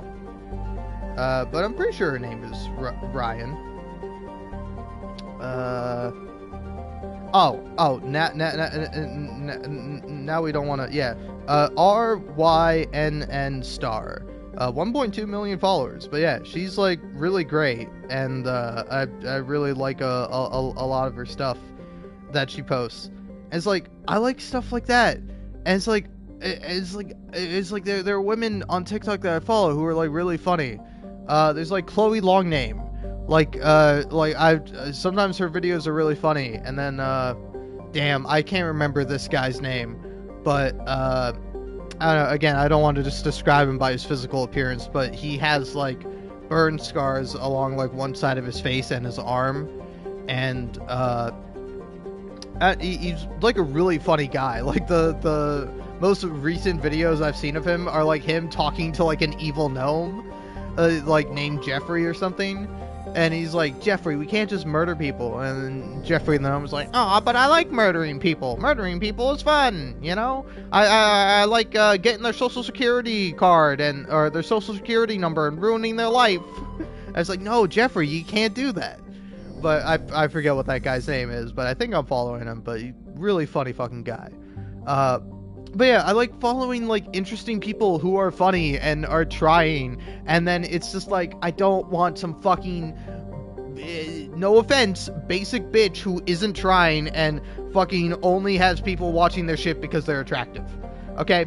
Like I'm sorry, that's my opinion, but I fucking hate that shit. But yet nonetheless TikTok is like, "Oh, hey, you want to see this?" No! I've hit not interested every time. Cuz like also yesterday there were like 2 in a row that were like basic bitch posts, and I'm like, I'm not a basic bitch, I'm a hipster. Fucking show me some interesting stuff.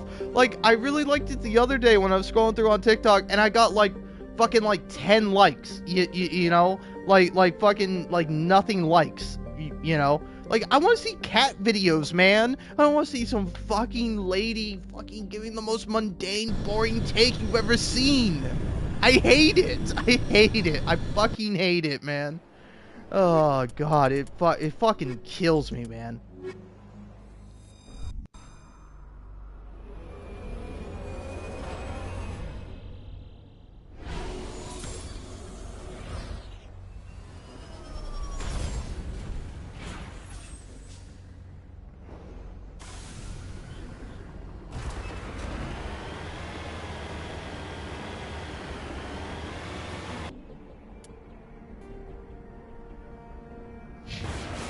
Yeah, anyway, so sorry about that. I just had to get that out of my system, man, because I hate it. I hate it. I hate it so much. Like, show me something interesting. Like show me something that is actually gonna, like, spark my interest and, like, you know, give me something to think about, or, like, give me something that's funny. As, like, these things are neither funny, nor interesting, nor, like, anything at all.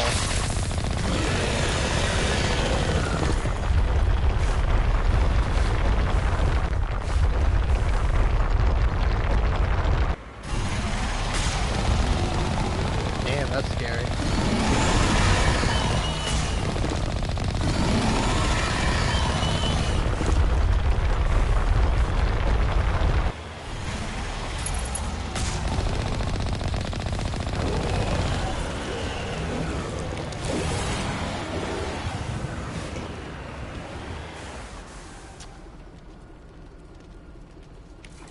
But yeah, it's like, I don't know, it's like I want to see art, I want to see people making stuff. Like, there's so many, like, other topics and interests I have on TikTok, and then TikTok just, like, defaults to, like, oh, so you want, like, the most basic fucking shit you've ever seen in your entire life. It's like, no, I don't. I want the opposite. I want something interesting. I want something nuanced. I want something where, like, somebody is sharing their personal feelings or philosophy on a subject, and, like, you know, it can be really interesting. But instead, it's like, nope. Here's some fucking girl with, like, who's saying nothing and just has, like,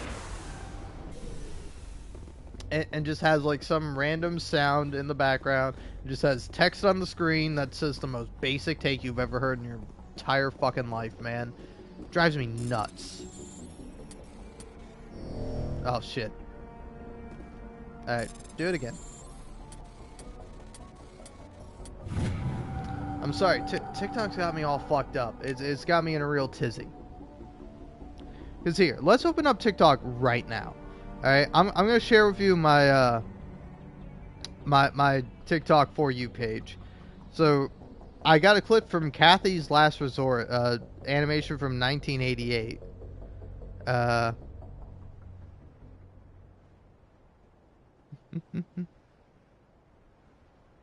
Seems kind of interesting. I'm not gonna watch it.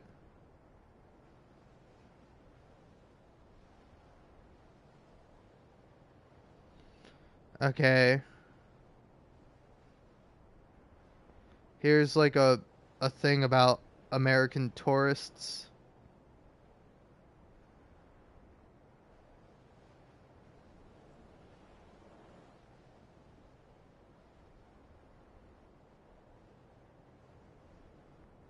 Yeah. Alright, now I'm actually getting some art stuff. Now, I don't necessarily like this, but I don't mind it. Like scenes from the new episode of Smiling Friends, which I think have both Mike Stacklasa and Rich Evans as two like voice actors in it. It's pretty cool.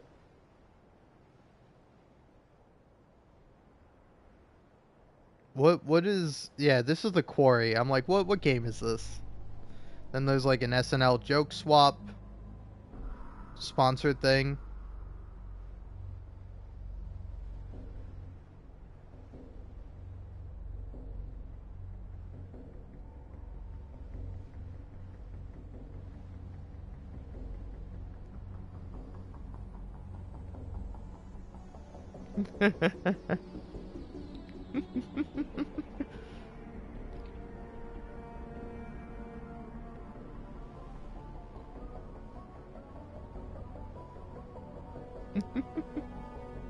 Now this is pretty funny. All right, I got a TikTok that's Austin making fun of Hassan for having 0 likes on his comment.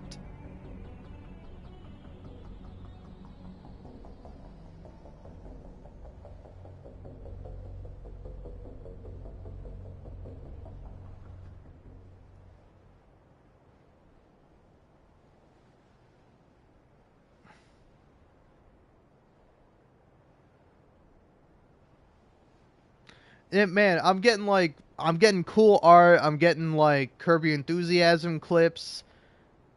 I'm getting like good stuff now. I was really opening up TikTok expecting like a bunch of garbage, and I don't know, maybe TikTok spying on me and listening to me. But it's like, oh, okay, you don't like what we're serving you, pal. Here, we'll give you what you want. All right, please stay on our app and ignore all of our ads, because advertising doesn't fucking work on me. It shouldn't work on you either. All right. That's a DJ George quote, the hipster radio DJ host, i.e. Twin Shadow, from Grand Theft Auto 5, Radio Mirror Park. I love DJ George so much. I love the character, and I also really love Twin Shadow. Twin Shadow has some fucking hits. He has some hits, and he has some bangers. Go listen to Twin Shadow, you know? Do yourself a favor. Do yourself a favor. And listen to the fucking Twin Shadow.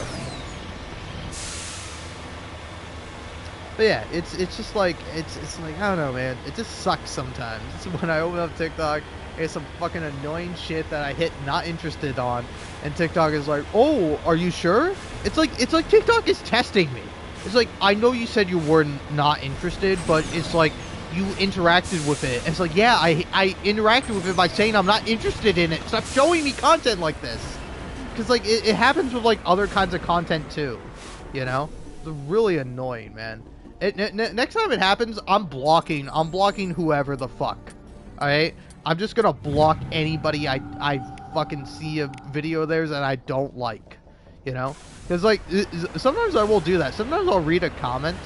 Like, I saw one thing from this guy who posted, like, a Red Dead Revolver clip.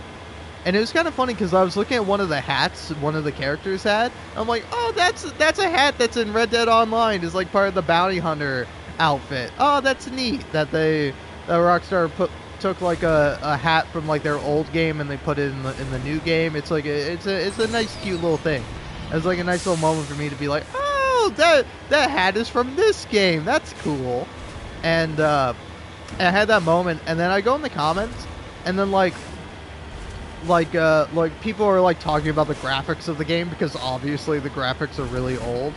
But then like I read the original poster's comment where he's like responding to somebody, and he's like, yeah, man, I don't know, I don't trust graphics anymore because I played like too many games with cucked out protagonists. And I was like, nope, and I fucking blocked that guy instantly.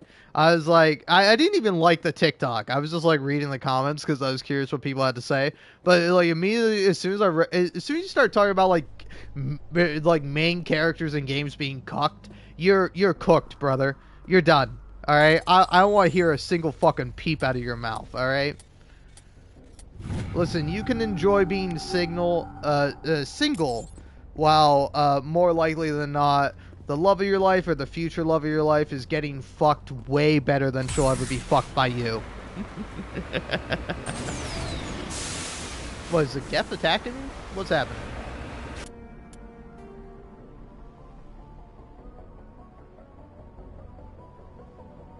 Okay, to the Geth outpost. But where is that? I'm being jammed. I don't like this. Map. Yeah, like this is just the game being annoying to me right now.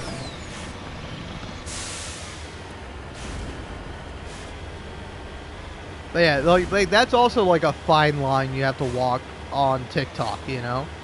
Like, you can like video game shit, but you have to make sure you're liking the right video game shit. Because some video game shit is bad. Like, you know, made by bad people for bad reasons, and like you gotta stay away from that. You gotta avoid that. And it's like hard. It's like, again, I'm a leftist guy. I philosophically identify as a communist, you know?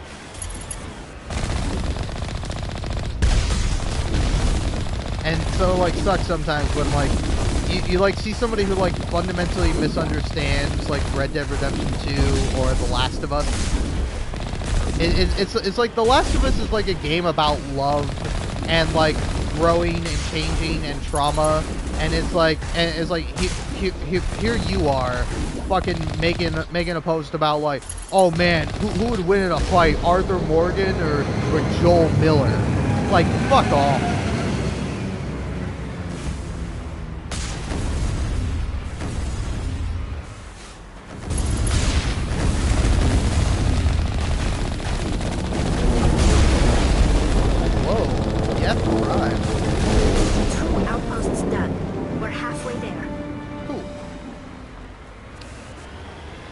But yeah, it sucks sometimes, man.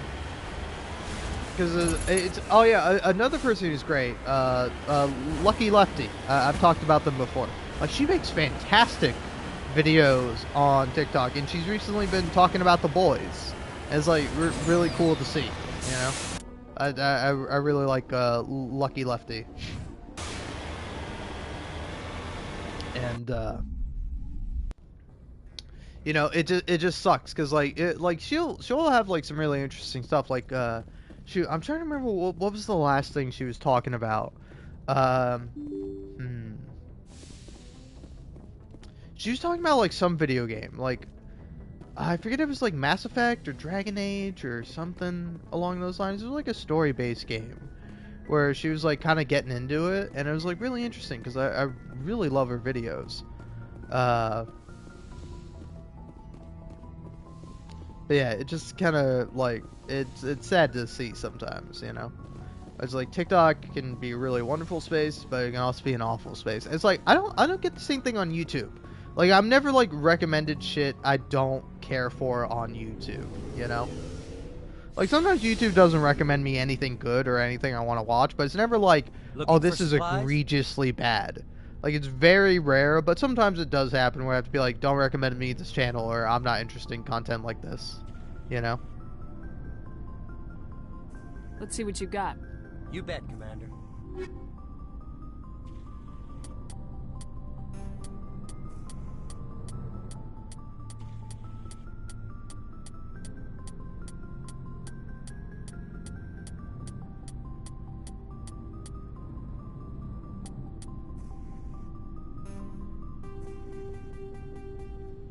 Alright, there we go. I was like, this should not take me this long to do.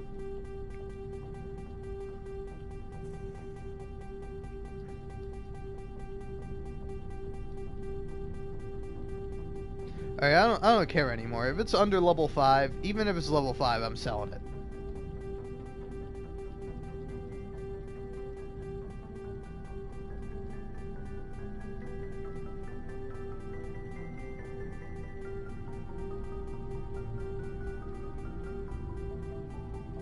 Alright.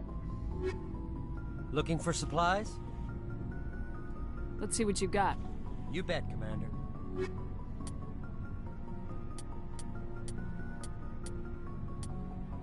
Oh, yeah. I'm sorting the wrong way. Let's see.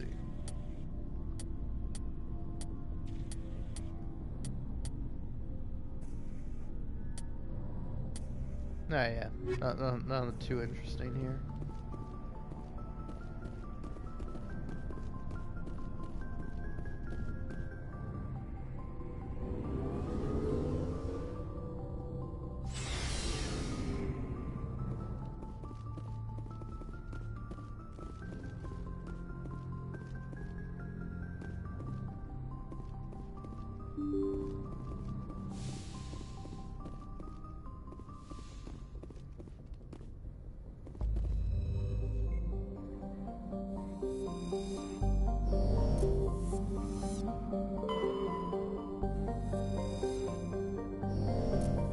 Yeah, I checked out everything, didn't I? Yeah, no, I'm sure I did. Alright.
Ooh, a grass planet? Yo, they got grass in this game? I didn't know they had fucking grass in this game.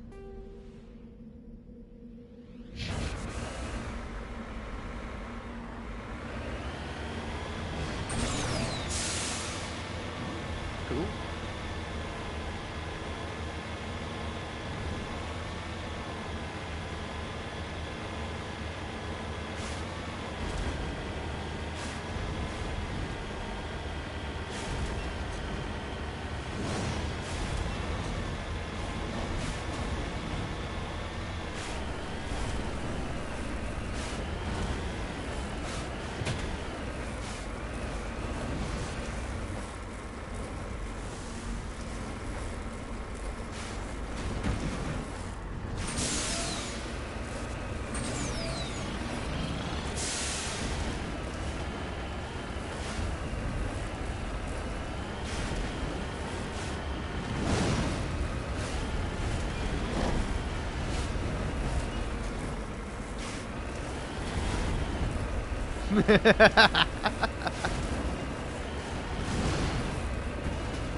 Why design your fucking level this way? This game continues to baffle me.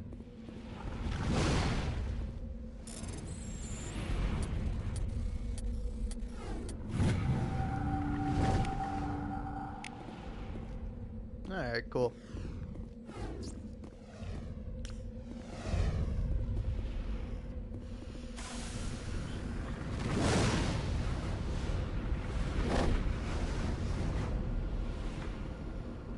Oh, man, oh man.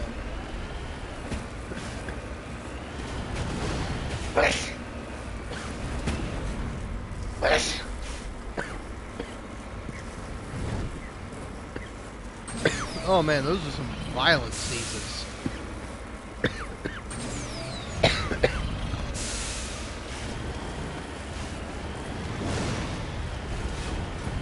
I'm having an interesting time right now. Let's just say I'm getting green while my eyes are getting red. And, whoa, boy howdy.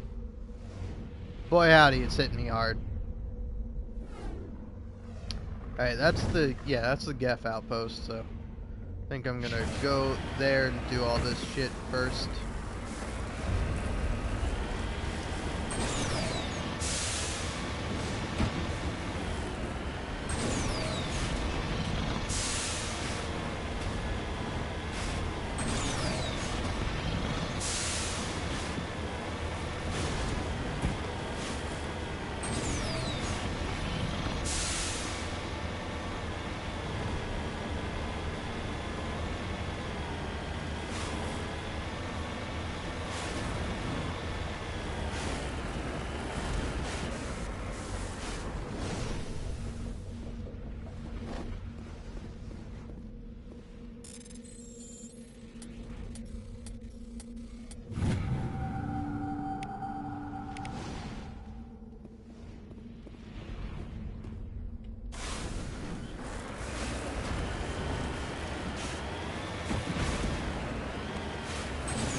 Oh, fuck me. Oh, fuck me.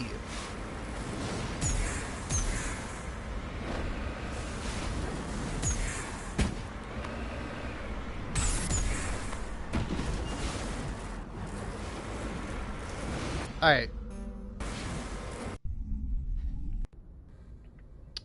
Hey, BioWare, fuck off for that. Genuinely, from the bottom of my heart.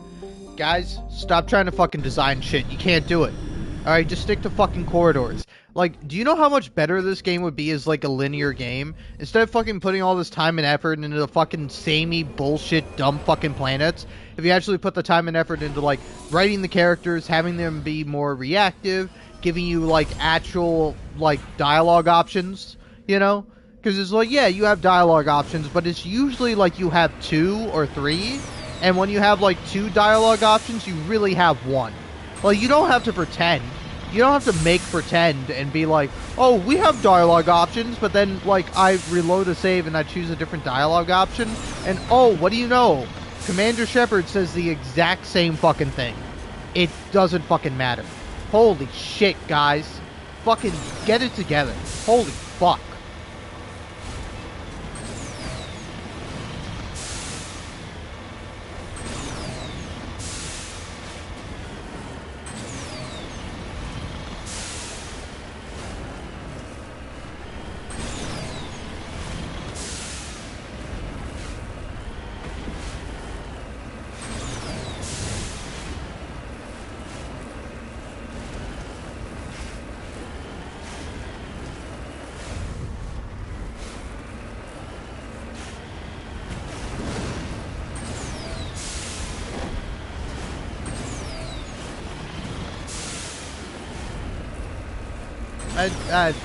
Man, I should have just gone up here.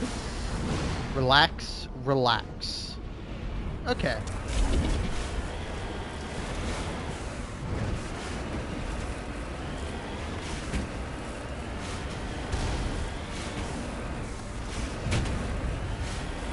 Why is this all the way down here?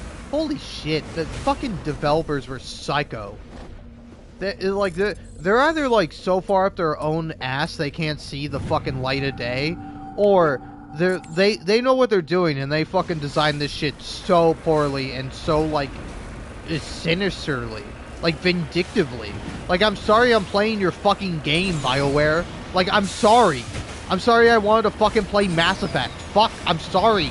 Why do you hate me? Why do you hate me for wanting to play the fucking game?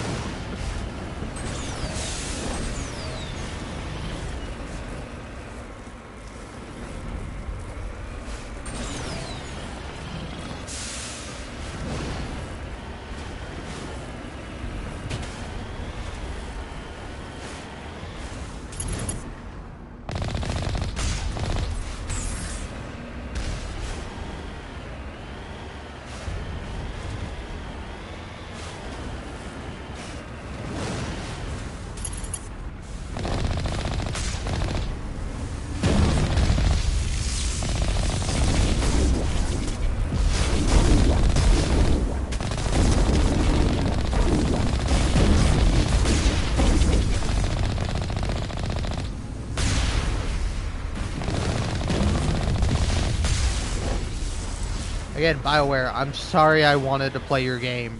I'm sorry. I will go back to playing other better games. I'm sorry. Fucking Christ. The Geth Array is transmitting regular data bursts on an encrypted channel using the Alliance's own FTL-COM buoys. It's not clear where the data is being directed, nor the content of the signal. Great. I'm so glad I read that, you know? I feel so much more, like, immersed and, like, just perverse about how cool and how much I love the story of Mass Effect now. Oh my god.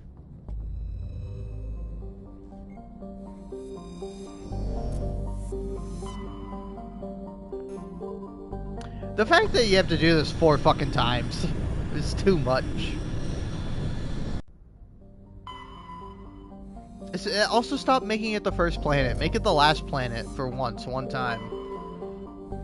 I understand it probably makes more sense. There's life and the ability for the Geth and me to hang out and have a little fight on. More likely than not towards the further planet. But no, have them be on a distant planet, man.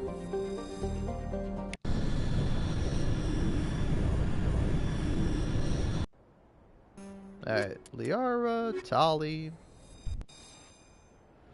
Ooh, 2 hours and 22 minutes. Have I really been going for that long? Because that's like in addition to like the amount I went earlier. Yep, I'm still shocked. Alright, cool. Where am I going?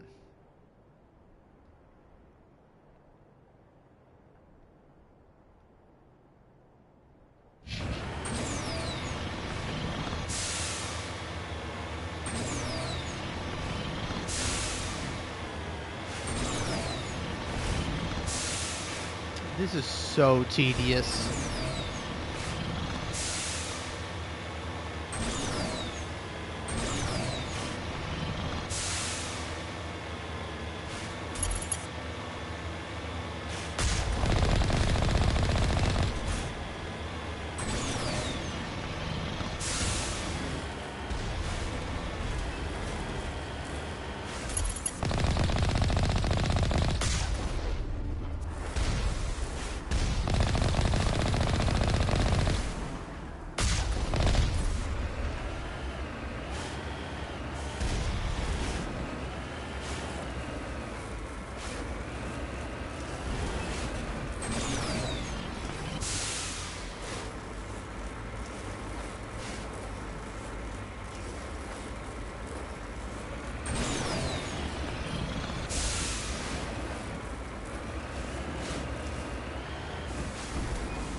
Oh, magnesium. I can mag it up, baby. I'm gonna be healthy thanks to the increase of magnesium.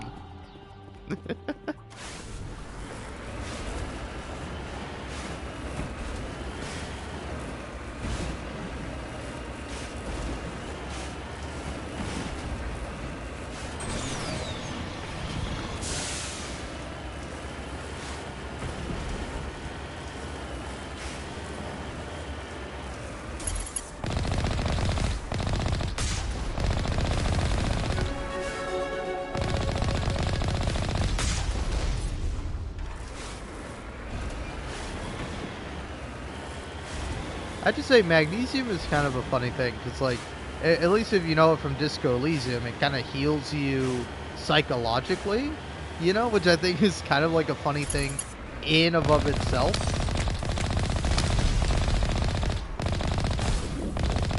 Where, like, you know, it has, like, purely just a psychological effect, because, like, it's not an actual, like, I don't know, this might be kind of wrong with me, but it's like, if I don't have it, you know, like, I don't need it, if that makes any sense, you know?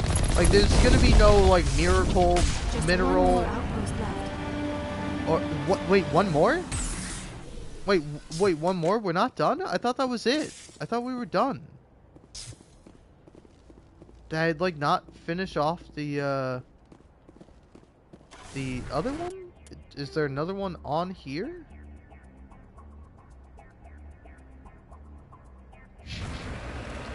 Liara, are you right about that? Am I gonna have to go back to the other fucking outpost?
Ready.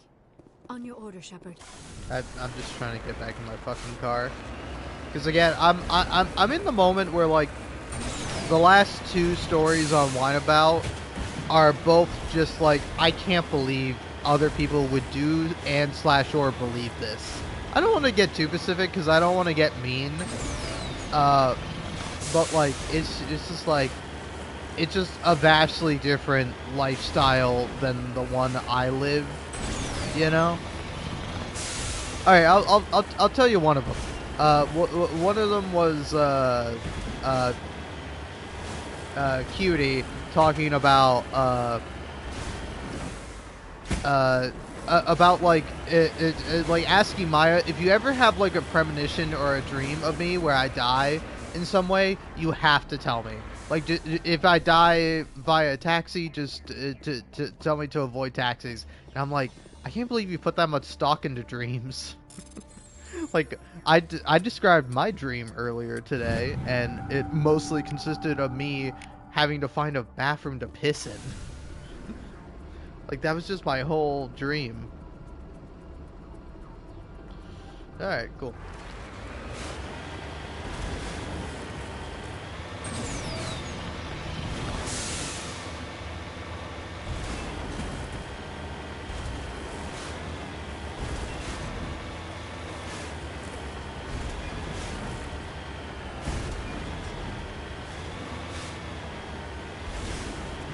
Yep. I was doing something on my phone. Missed this mystery thing. There's actually a lot of stuff around here. Ooh. Yeah.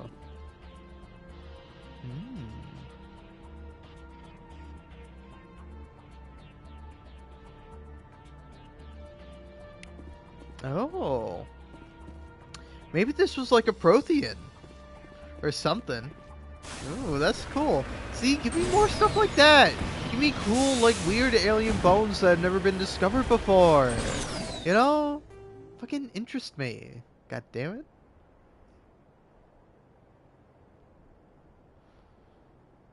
Yeah, okay. So I've already been there.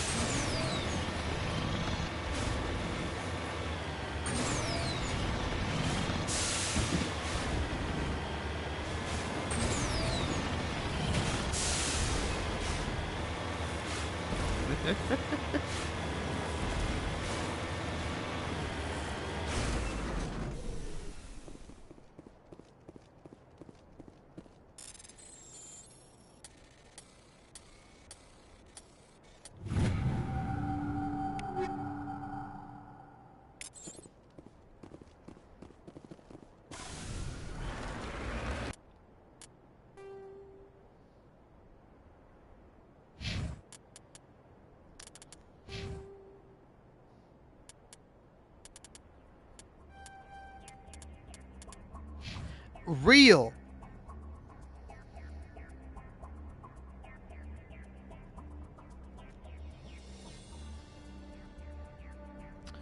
Oh, man. Sorry, I had to interrupt myself because I was like, that's so incredibly real. When Maya on the Wine About It podcast, the newest episode, I assume released today. Yeah, released an hour ago, but that was when I clicked on it, so about 2 hours ago now. Yeah, like Maya was like, I could never get like a massage, you know, and I could never get a massage, you know, from a man, from a woman. I couldn't do it, you know. Like I remember my parents getting massages at one point, and I'm like, that's absurd to me. Yeah, I remember one time. It was like one time where, like, I don't know, it was when I was like a kid and my mom went to like a massage parlor sounds weird, but like a massage place. And I was like, this is fucking weird. I don't like this. Just like me, the idea of like a massage, like I could probably use a massage. Like actually my legs are all tensed up. Like I'm laying in my bed and I'm like pulling my leg tendons. It's not good. But like I could never go out and like get a massage from like a stranger. I can't. I can't do it. Even if I knew you, I don't know if I would be comfortable with you giving me a massage. You know, like we could be like good friends, and you'd be like, oh, you know, I'm actually a professional massage person. You know, I give you a massage. And I'm like, well, would I have to pay you? Because I don't like spending money. They're like, no, on the house, man. I'm like, I don't know. I still don't know. Like, it just could not be me getting a fucking massage. And then the other kind of lifestyle thing was not them, but instead like a post they were talking about where like apparently somebody ran into a Campbell. I'll be honest, I kind of tuned out. All right, you know, I tuned out. I didn't listen to that part. But I've been listening to most of it. It's just like, if I'm talking, I can't talk and listen at the same time. I have the podcast paused right now. But it was like talking about like how somebody like ran into like a cannibal or something. I don't know. I wasn't paying attention. But like it's like I couldn't imagine on the first date going home with somebody. Like even if you're just like hanging out, I feel like that's a bit much for like a first date, you know? Because again, I'm already like against the idea of like going out with a stranger. Like I'm not gonna do that, you know? Maybe if somebody like sets me up and is like, oh come on man, you gotta do this for me, you know?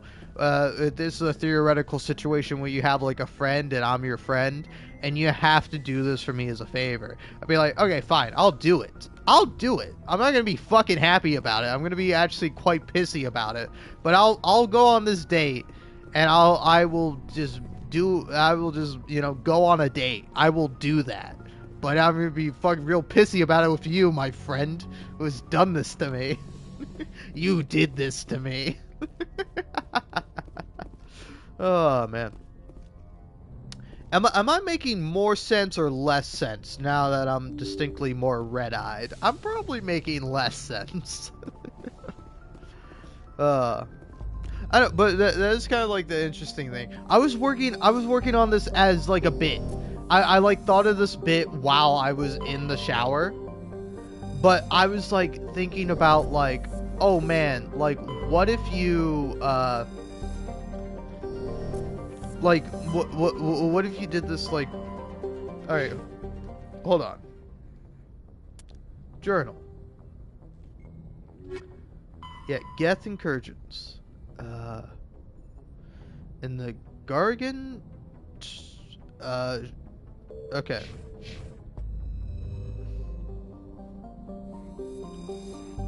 So, zoom out. So, I did that one.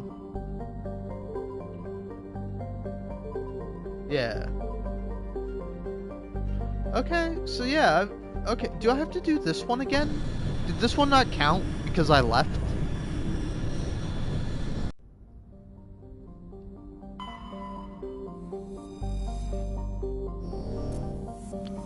Not that one. Is it this one?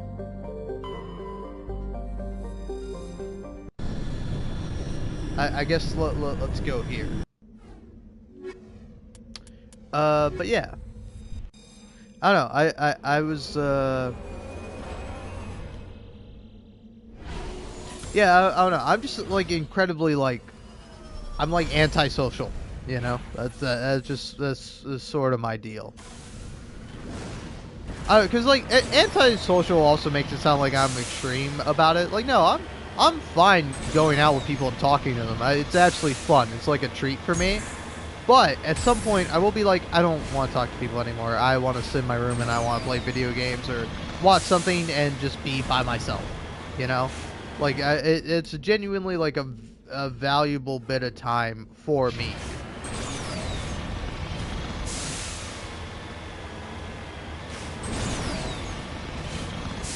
Yeah, maybe it's this one. I don't know. I don't remember. I mean, I remember doing this one, but I thought it took a different way.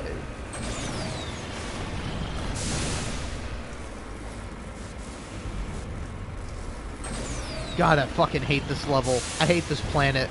Fuck this planet, dude. This planet sucks my ass.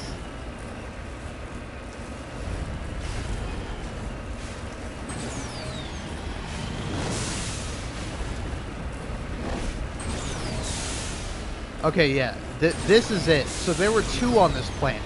I think I just missed out on this one.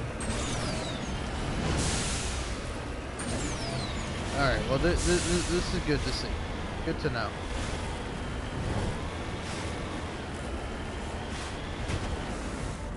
Okay, yeah, there we go. That's gotta be it.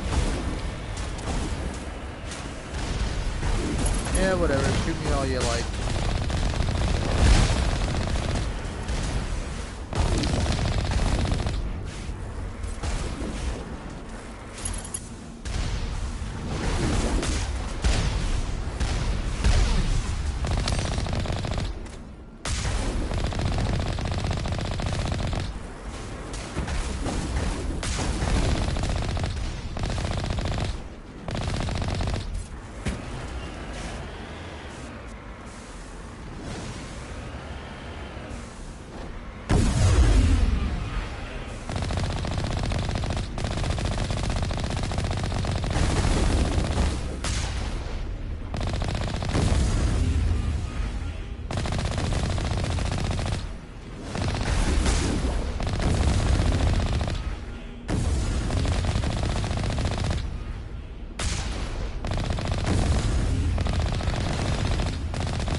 Oh my god, how many are they going to spawn? Jesus Christ.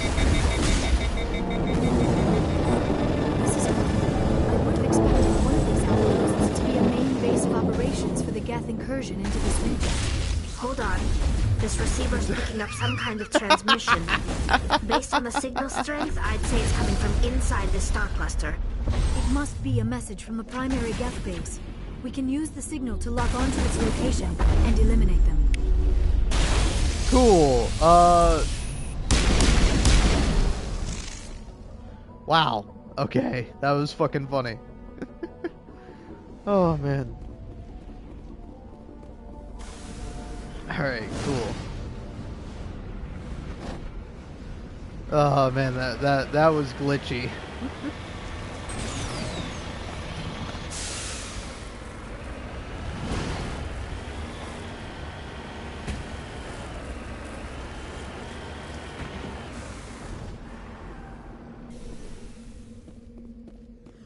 uranium fever is done and got me down. Oh. Well, fucking do it again. I didn't see it. Was it the X button? Because the X button is hard to tell. Because it's blue. And it's like, why? Like, you just make it a different color. Make them 2 different shades of blue. Why'd you make them the same? Alright, anyway. Get me the fuck out of here. So, journal. Assignments. In the Grissom system of the Armstrong Nebula.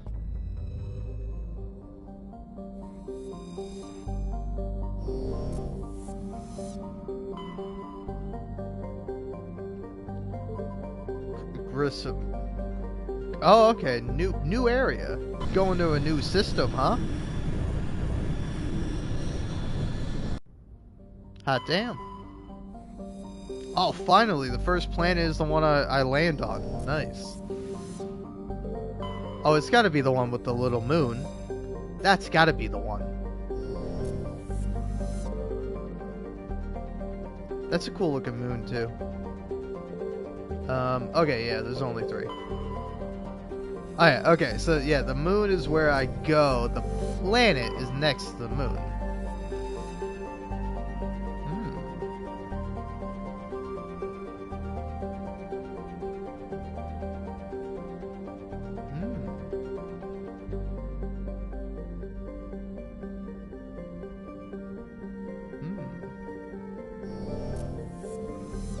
Okay.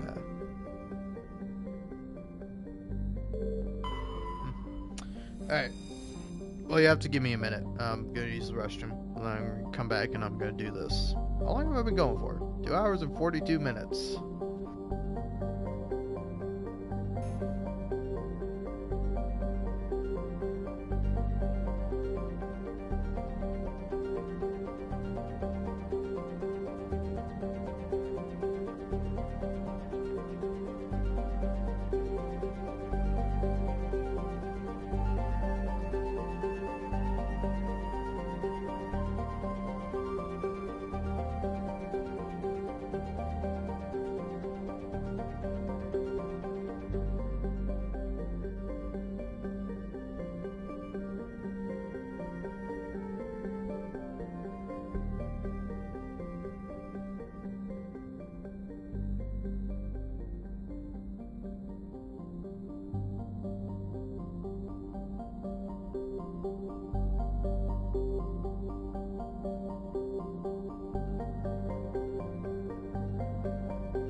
Alrighty, I made progress with my two cats. So before I used the restroom, I went to go check on the two cats, and after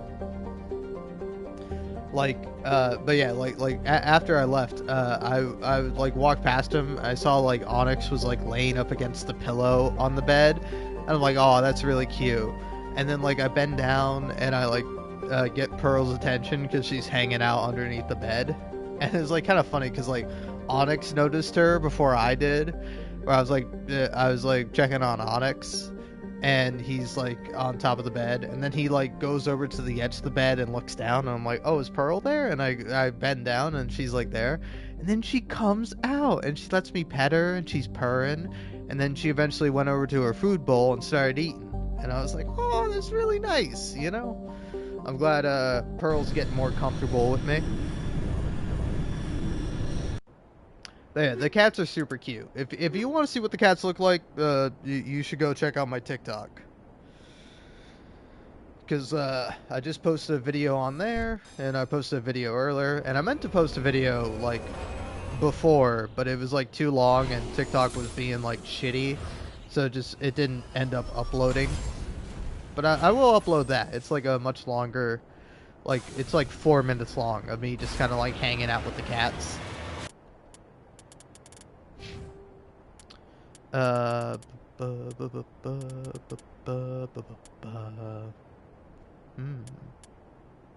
don't know. I have a very interesting direction to take now with Liara.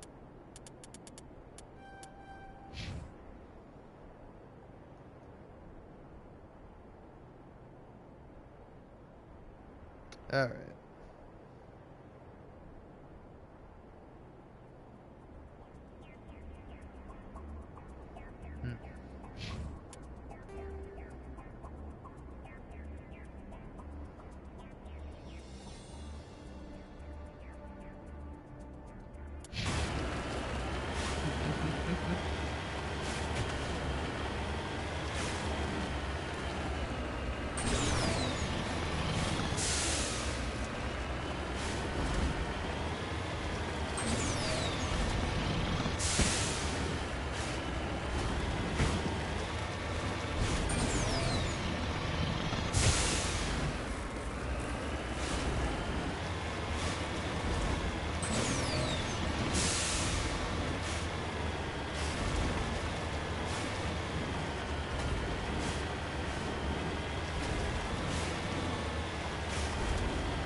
You leave. I'll follow.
Ooh, as the last Geth falls, you hear music from across the room.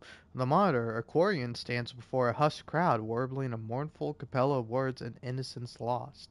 The recorded song is dispatched to the Geth worlds behind the Perseus Veil. The transmitter shuts down. Oh, interesting. Why did that happen? Huh. Was the mission over? Can't follow up on that? Is that just like an automated thing, or were like were the Turians behind this, or like a faction of them? Like what's up? What's up? What the fuck just happened? Was that like an automated thing when the Geth die, the Turians sing them a song or something?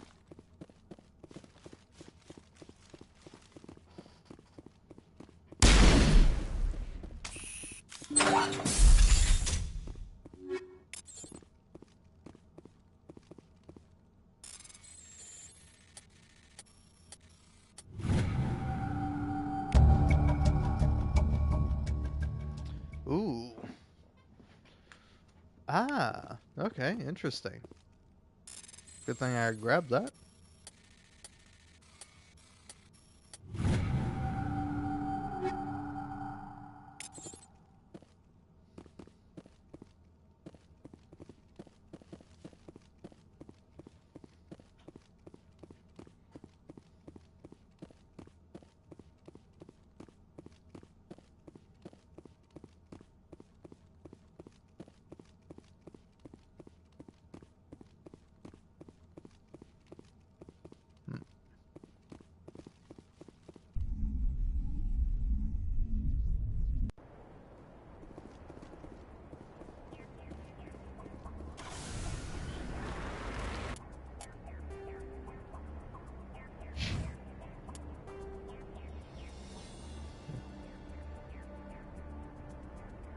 I feel like I've done those already. I don't know, am I wrong? Have I done those?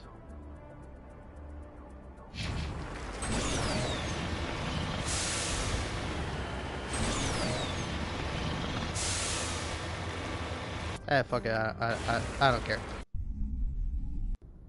I genuinely don't care. Message from Admiral Hackett, Commander. Patching it through. We just received your report. Looks like this Geth incursion was bigger than we thought. They were probably preparing for a major offensive in the system. We're increasing patrols in the Armstrong cluster to make sure they can't establish another foothold in the region. Nice job, Shepard. You saved a lot of human lives on this mission. Hackett out.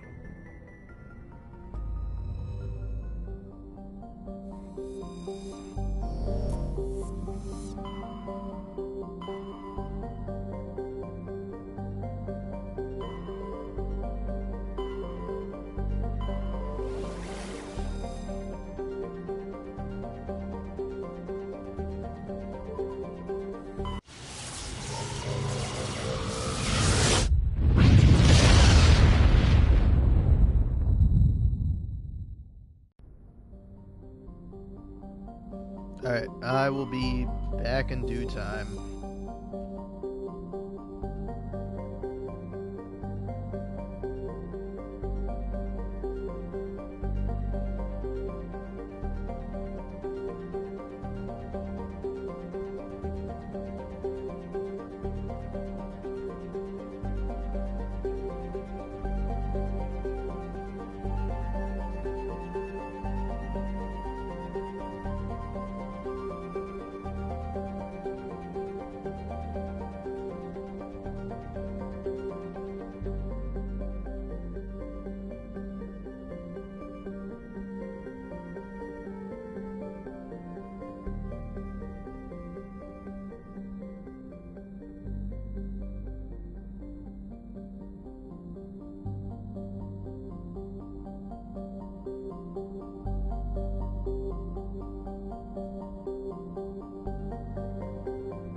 Alright, here I am.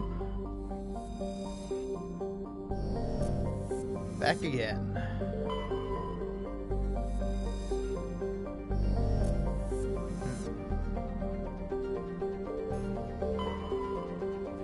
Wow, nothing on all of these planets. Except for Viermeyer. Viermeyer? Ooh, this looks cool. Oh, am I going to the beach finally? This game is just like Halo, except worse. It's better than Halo in some ways, worse in other ways. Gameplay-wise, doesn't even stand up to Halo. You kidding me? Commander, I'm reading a signal. Must be our Solarian infiltration team. Check out those defense towers. Drop the Mako. We'll go in hot and take them out. I'll get you in underneath their radar, Commander.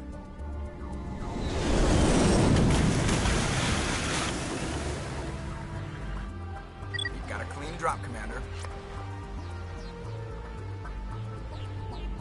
Stay out of range and continue evasive maneuvers until I bring those AA towers down. I know that you will. Meet you at the camp once those towers are offline. Joke around.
must find a way to disable their artillery.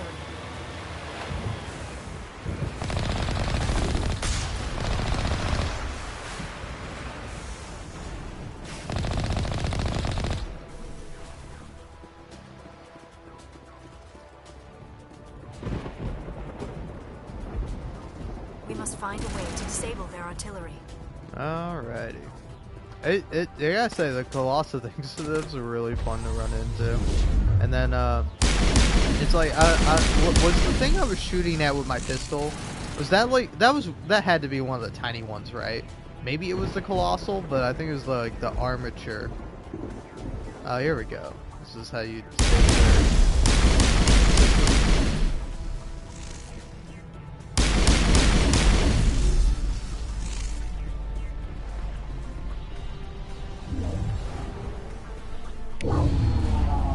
I'm reading that the grid is down, Commander. On approach to the Solarian base now. Out. Ready to move on your word, Shepard. Alright, cool.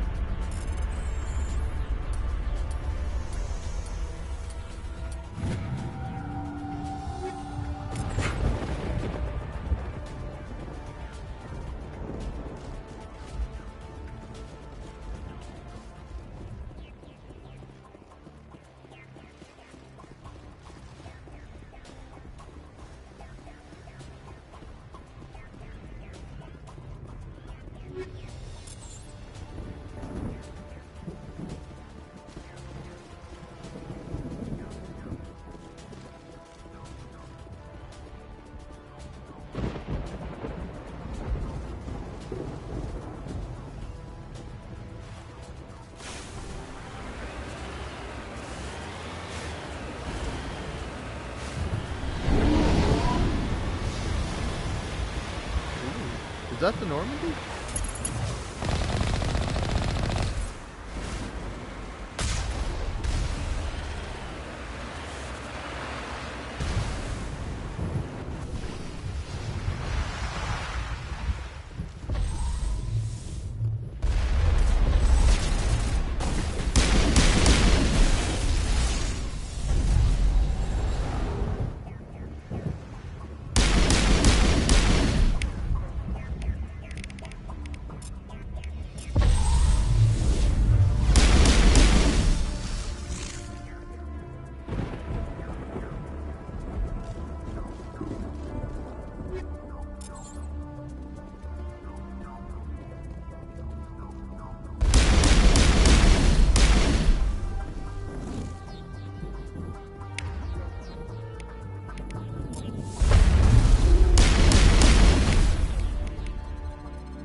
That one was pretty difficult.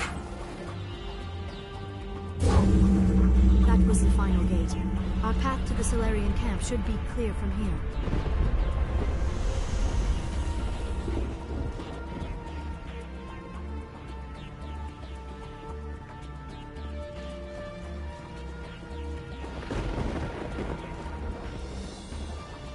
Man, this one is so much. This one is so involved.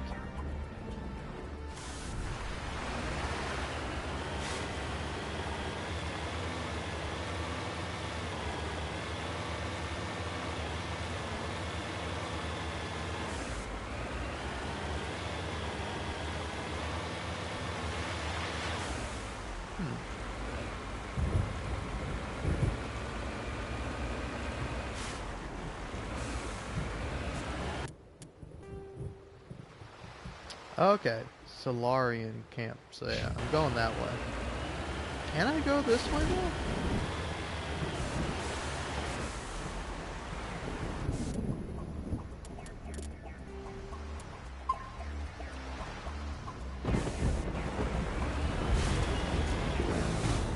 Yep. Okay. That's what I suspected. That's why you save, and that's why we save. All right. I'm like, what? Why is that open? I'm like, surely that can't be the right way to go. But then I was like, maybe that is the right way to go. Nope.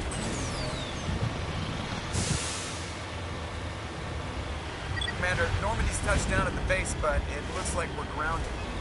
The Solarian captain can explain when you get here.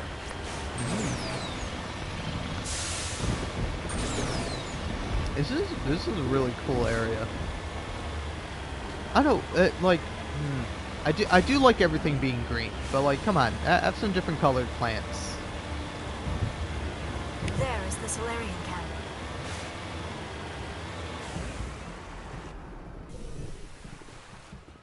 So what are we supposed to do now? Stay put until we can come up with a plan. Are you in charge here? What's the situation? I'm Captain Kirahi, 3rd Infiltration Regiment STG. You and your crew have just landed in the middle of a hot zone.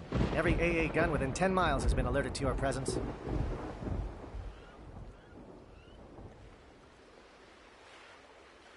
What are we supposed to do in the meantime? We stay put until the Council sends the reinforcements we requested. We are the reinforcements. What? You're all they sent? I told the Council to send a fleet. We couldn't understand your transmission. They sent me to investigate. That is a repetition of our task. I lost half my men investigating this place. So what have you found? Saren's base of operations. He set up a research facility here. It's crawling with Geth and very well fortified. What's Saren researching?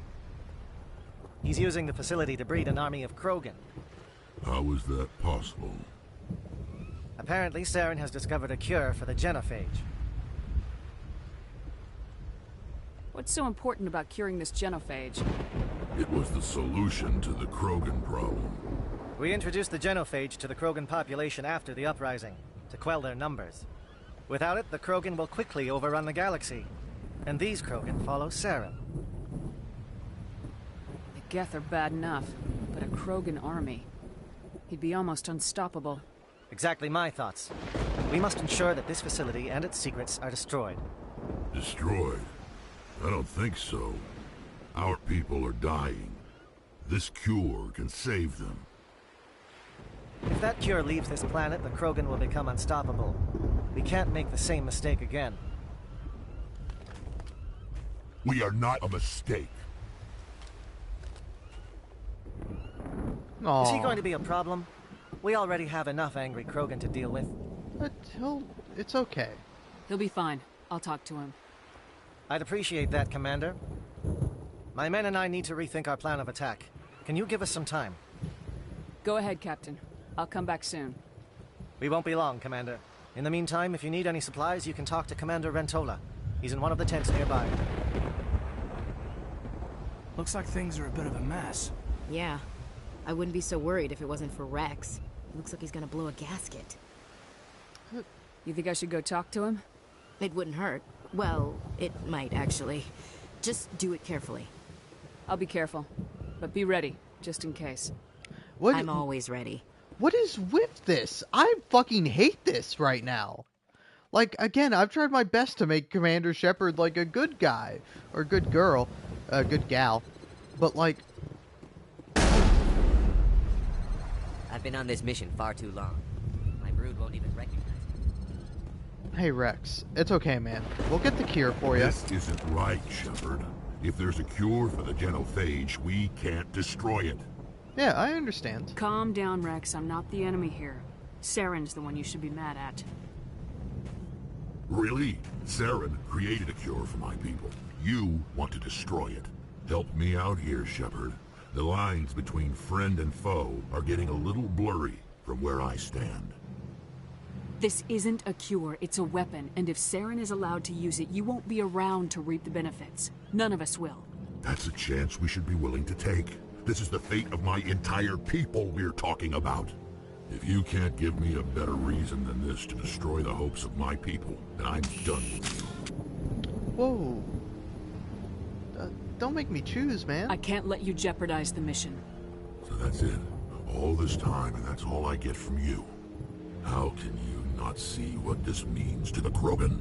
This base can't be destroyed. I won't allow it. Aww. What? Why is there no option to be like, hey man, we'll take the cure? Why is there no option? Holy hell! This is unbelievable. I can't play this game anymore. What do you mean? Holy shit. Has anyone talked about this? Like, we let Arachnite Queen go free, and yet we won't let Rex have the cure for his people? What the fuck, man? This is awful.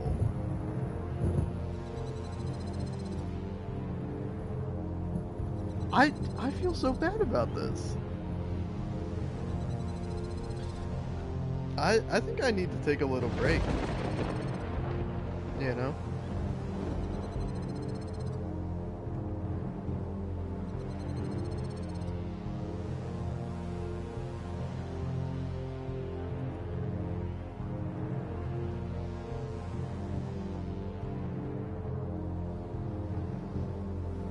Wow, you have no option to actually get this cure.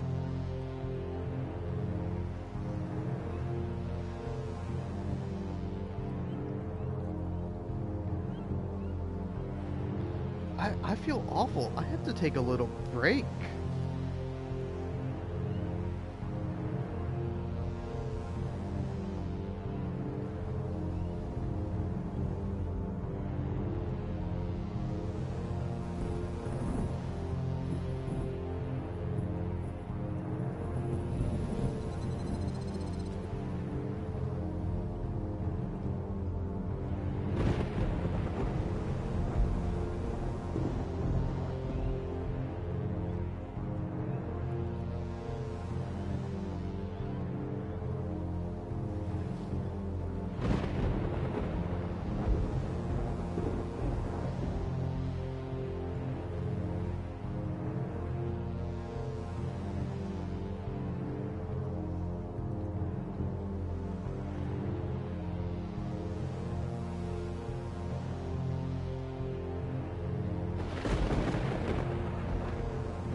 Uh-oh, I've been gone for so long that my controller died, but I was checking on the cats.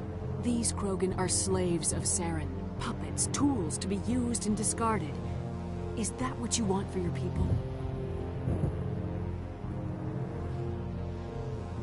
No, we were tools for the Council once.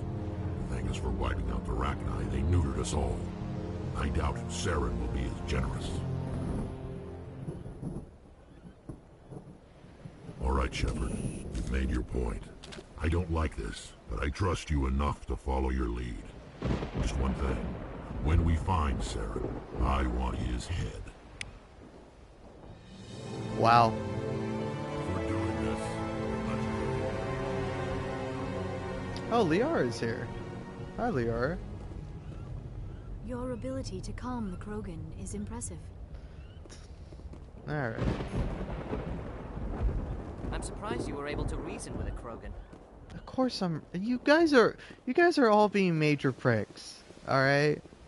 I had to go, like, pet cats in the other room because of everybody here. It won't be an easy fight, but we're ready when you are. Nice work with Rex. I didn't think anything would calm him down. Just say the word. I'm ready to go. Normally I wouldn't think much of Solarians in a firefight, but these soldiers seem well trained. The upcoming battle frightens me, but I know Saren must be stopped. Greetings, human. I am Commander Rentola. I can provide you with supplies for the upcoming mission.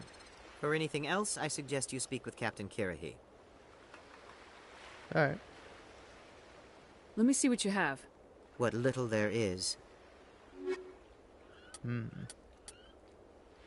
Yeah, I'll take that. Ooh.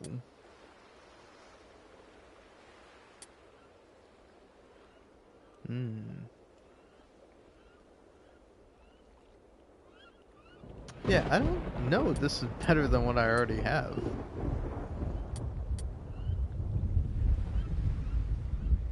Same goes with this.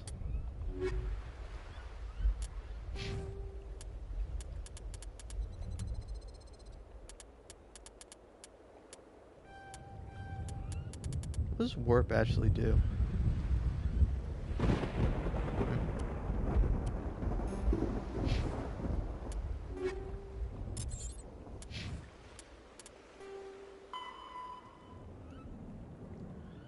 Oh, okay.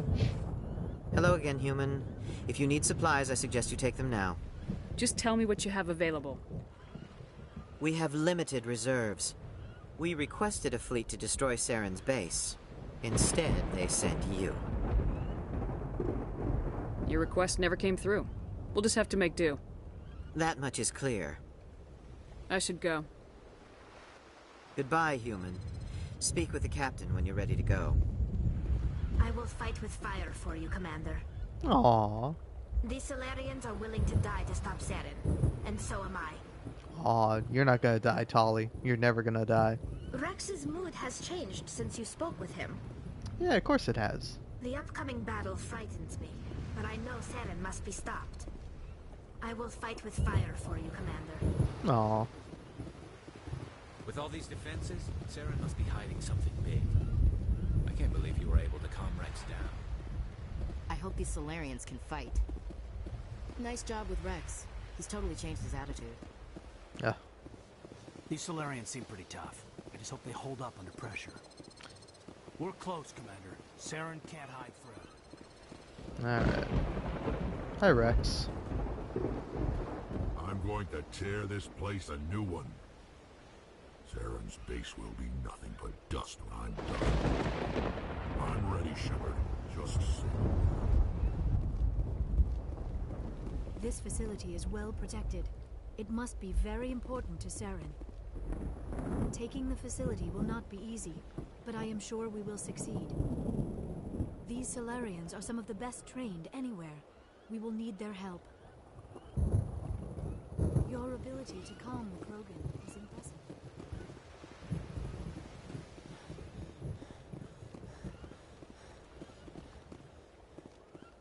A Krogan that responds to reason. Strange. It's rare to see a Krogan accept reason. You have exceptional loyalty. Thank you for speaking with the Krogan. The assault on Saren's base will be difficult enough as it is. I assume that means you've come up with a plan. Of sorts. We can convert our ship's drive system into a 20-kiloton ordnance. Crude, but effective. Nice. Drop that nuke from orbit, and Saren can kiss his Turian ass goodbye. Unfortunately, the facility is too well fortified for that. We'll need to place the bomb at a precise location. Where do we take the nuke? And how do we get there? The bomb must be taken to the far side of the facility. Your ship can drop it off, but we'll need to infiltrate the base, disable the AA guns, and pacify any ground forces first. You want us to go in on foot? We don't have enough men. It does sound a bit risky. Is there no other way? No, but I think we can work around that. I'm going to divide my men into 3 teams and hit the front of the facility. While we've got their attention, you can sneak your shadow team in the back. It's a good idea, but your people are gonna get slaughtered. We're tougher than we look, Commander. But it's true. I don't expect many of us will make it out alive. And that makes what I'm going to ask even more difficult. I need one of your men to accompany me, to help coordinate the teams. We'll need someone who knows Alliance communication protocols. I volunteer, Commander. Not so fast, LT. Commander Shepard will need you to arm the nuke. I'll go with the Solarians. With all due respect, Gunnery Chief, it's not your place to decide. Why is it that whenever someone says, with all due respect, they really mean kiss my ass? Who would be better suited to the mission? Either of these 2 will do, Commander. Both seem willing to sacrifice their lives if necessary, though if we are lucky, such sacrifices won't be required. Oh man, who do I choose? Oh, is this the big decision? I didn't realize this was the big decision. I thought it was gonna come much later. Alright, well, let's see here. Yeah, this is it. Oh man, I don't know who to go for. This is a big decision. I'll be right back. I'm gonna maybe go and go pet my cats and also read up on this. Cause like I also don't know which one kills them. You know, like which one like isn't guaranteed that whoever will be out fighting is going to die, or I don't know.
Alright, you know, you take Kaidan, man. Alenko, you're with the captain.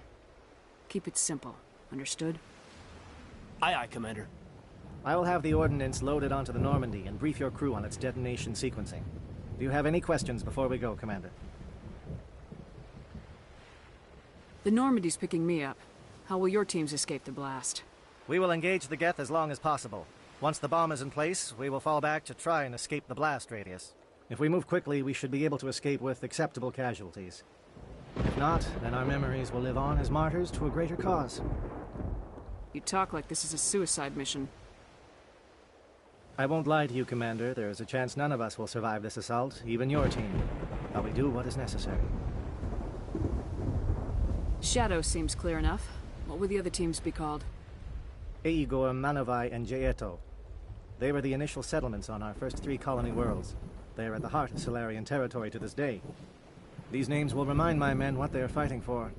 They must have a personal stake in the fight if we are to have any chance of success. Give me a quick rundown of the plan again.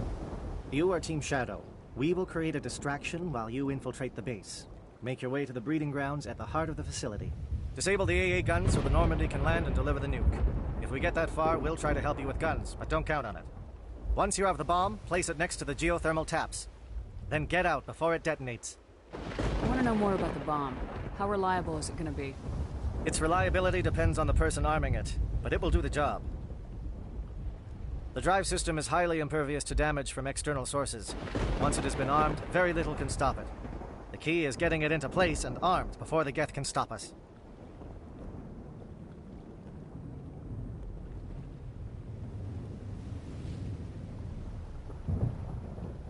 I'm ready when you are, Captain. Excellent. Then if you'll excuse me, I need to prepare my men. Well, this is it. Don't do anything foolish while I'm gone, Ash. And that goes for you too, Commander. We'll be fine, LT. Yeah, good luck. Is there something you wanted to say, Kaidan? It's just weird going under someone else's command. I've got so used to working with you. All of you. Don't worry so much. We'll see you on the other side. I know, I just wanted to say that it's been an honor serving with you, Commander. It doesn't matter if we're not in the same unit. We are still a team. Watch each other's backs, keep your eyes open, and fight like I know you can. We'll all come out of this in one piece. You bet, Commander. Oh. You all know the mission and what is at stake. I have come to trust each of you with my life, but I have also heard murmurs of discontent. I share your concerns. We are trained for espionage. We would be legends, but the records are sealed. Glory in battle is not our way. Think of our heroes. The Silent Step, who defeated a nation with a single shot. Or the Ever Alert, who kept armies at bay with hidden facts. These giants do not seem to give us solace here, but they are not all that we are. Before the network, there was the fleet. Before diplomacy, there were soldiers. Our influence stopped the Rachni, but before that, we held the line. Our influence stopped the Krogan, but before that, we held the line. Our influence will stop Saren. In the battle today, we will hold the line. Good luck, Commander. I hope we will meet again. Yeah, me too, man. That was kind of a sick speech.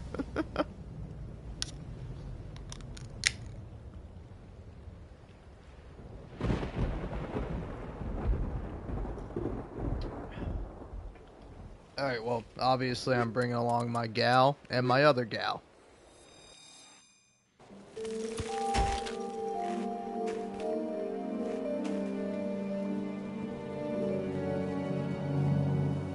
Comm check. Do you read me, Commander? Loud and clear. Good. We'll start our push. We'll try to make it to the AA guns, but it might be up to you to finish the job. And Commander, if you see any way to undermine their defenses, we could definitely use the help. Alright. This world is beautiful. Too bad it's been contaminated by Saren and his Geth. I don't know which is worse. The Geth or all this sand in my... Never mind. This world is beautiful. Too bad it's been contaminated by Saren and his Geth. I don't know which is worse, the Geth or all this sand in my... Shadow is on the ground. Repeat, Shadow is on the ground.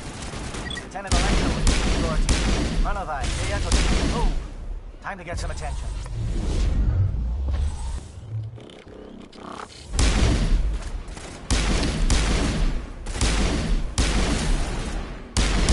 Fire is coordinated on Monovai team. We can't reach the Geth turrets. They're out of range.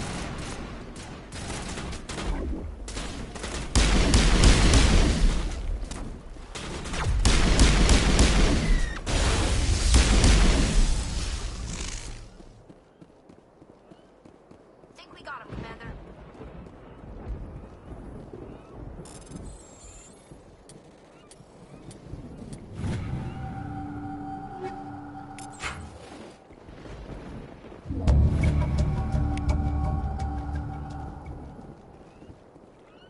Alright, now what?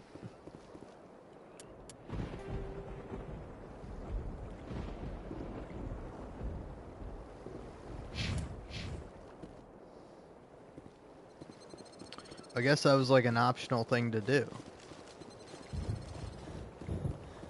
Something scrambled their targeting. We've got a shot. Lieutenant Alenko, take the heat off Manovai.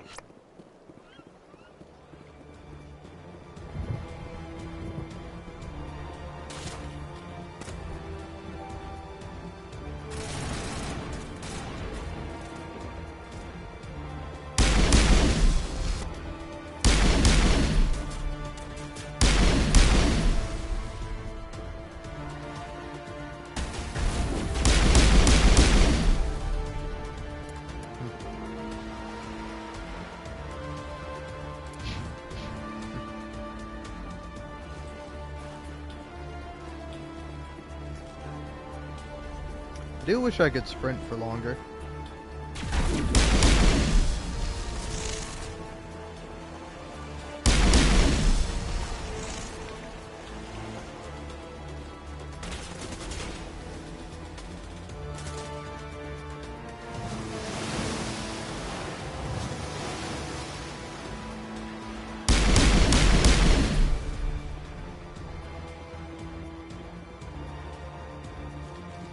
They're calling SAT strikes. Teodo, watch for comm stations. Alenko, can you see anything?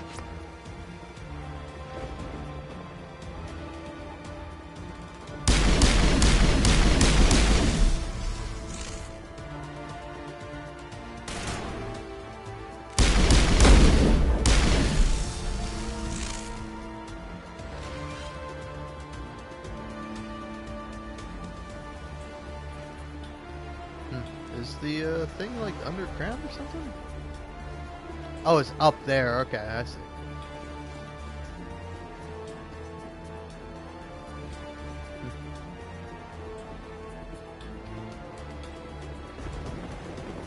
Yeah, shoot. How do I actually get up there? Did I just shoot it? Okay.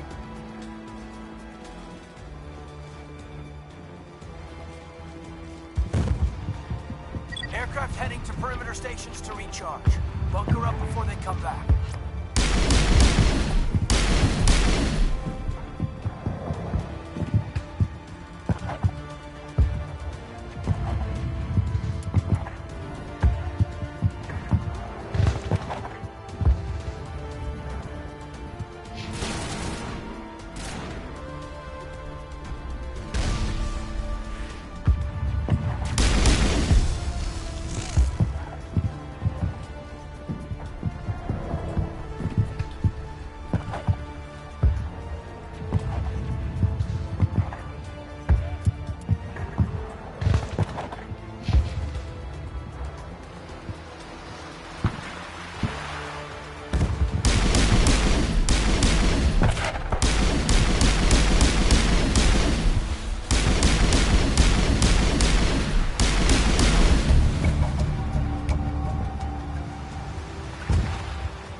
Also, I feel like she's gonna say shoe or suit or something like that, you know?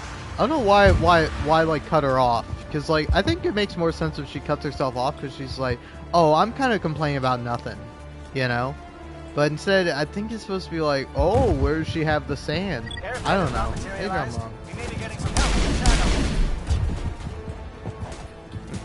Shadow. Of course you guys are getting some help from Shadow.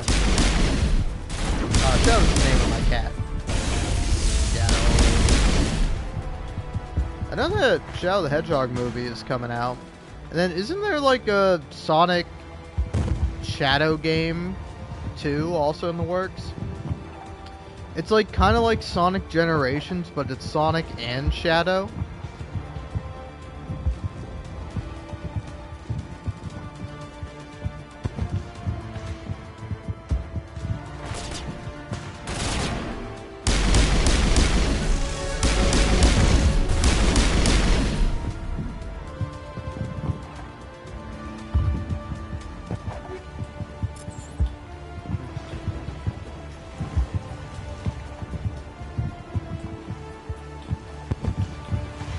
Yeah, I don't think there's anything here, really. This is a cool area, though.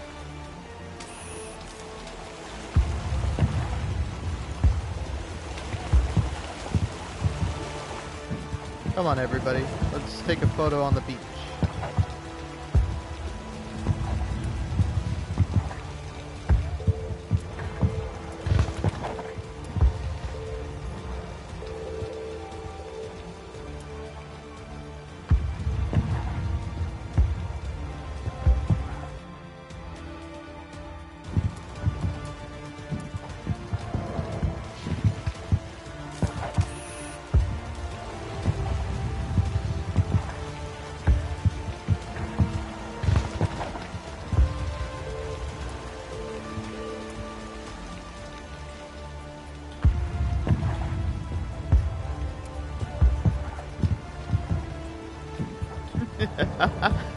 It's such a silly pose.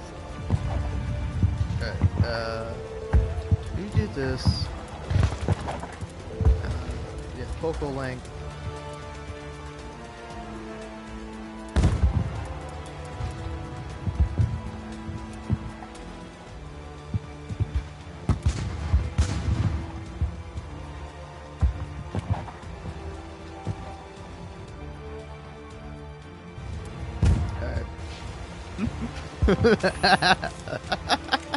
It's so funny because like I don't know, it's like in Cyberpunk, it like when you're taking photos in photo mode, like it's not like canon at all, you know, or at least I don't think about it that way. But like it would make sense of like a mercenary's kind of taking like silly photos as he's going about doing his job, like that makes sense to me. But then it's just like really funny to me, like Commander Shepard, like Spectre, and like previously a part of the Alliance Navy. She's just like with her like with her friends / comrades taking like silly photos. Like, oh hey, let's do a silly one this time. You know.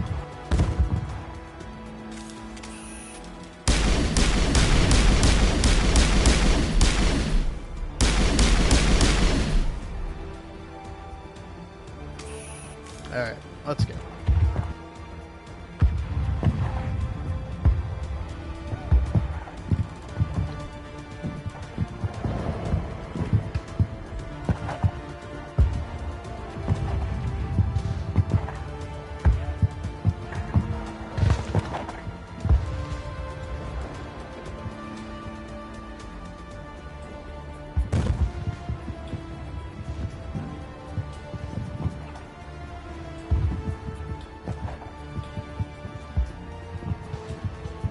Shadow team must be getting close. Hold the line, men. Hold the line. Aw. I did really like that speech. That was a pretty good speech. You know? I didn't want Shepard to steal the show, but I kind of wanted her to give her own speech, you know? We've got access to base security. We can put the alarms from here. Maybe even trigger alarms on the far side of the base. It'll clear the guards out for us, but they might be too much for the Salarian teams to handle. Just disable the alarms. We can handle any guards inside.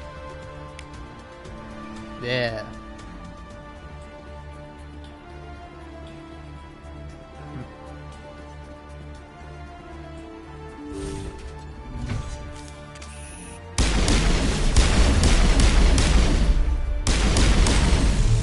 Man, those guys are kind of scary.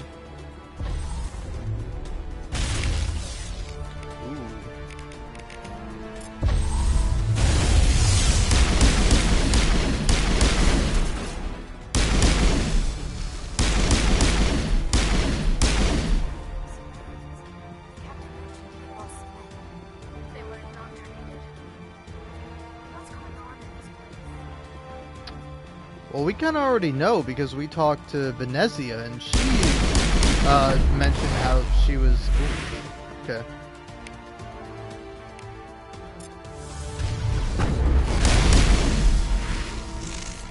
She mentioned how she got brainwashed or controlled by Saren and his ship. So I assume it's the same technology. Or similar.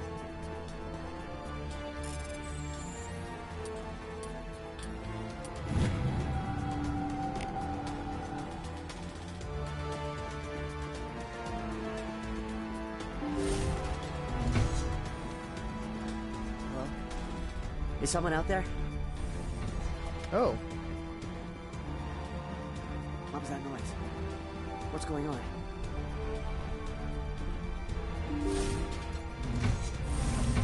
Whoa.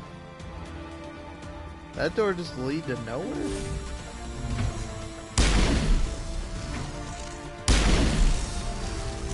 Give a little ground, Lieutenant. We don't want them to bunker up. Draw them out.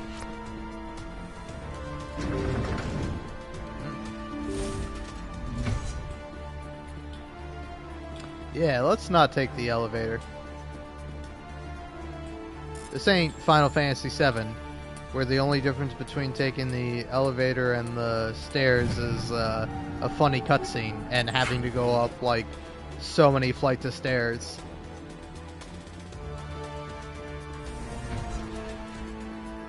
Which, like, I gotta say, Tifa's amazing for that. What do you want? I told you everything. Who are you? Alliance, right? I knew someone would come. It tried to break me, but it couldn't. I shut it out. Slow down. I need to know where you came from. Private Mano Savat of the 3rd Infiltration Regiment STG, man. Captured while on reconnaissance 6 days ago. Glad to answer, man. Never any questions from these bastards. Just whispers and poking and cutting. I'd said anything to get out and get some payback. That's not too much to ask, is it? A little payback? Are you fit to fight? What happened to you, man? What did they do to you, soldier? Experiments, but I don't know what for. The effect of incessant whispering on my shortening temper? Who knows? I just need out. Something's not right here, Shepard. If we don't let him out, he's as good as dead. We have to do something. Yes, leaving me here would be bad. Very bad. It's too small and the noise just won't go away. Whispering is loud, you know? I need to get out. Let me out. Set him free. He could help us. Yes, sir. You'll find I am very good at following orders. I should be. I hear them over and over. Why are they repeated when they're so simple?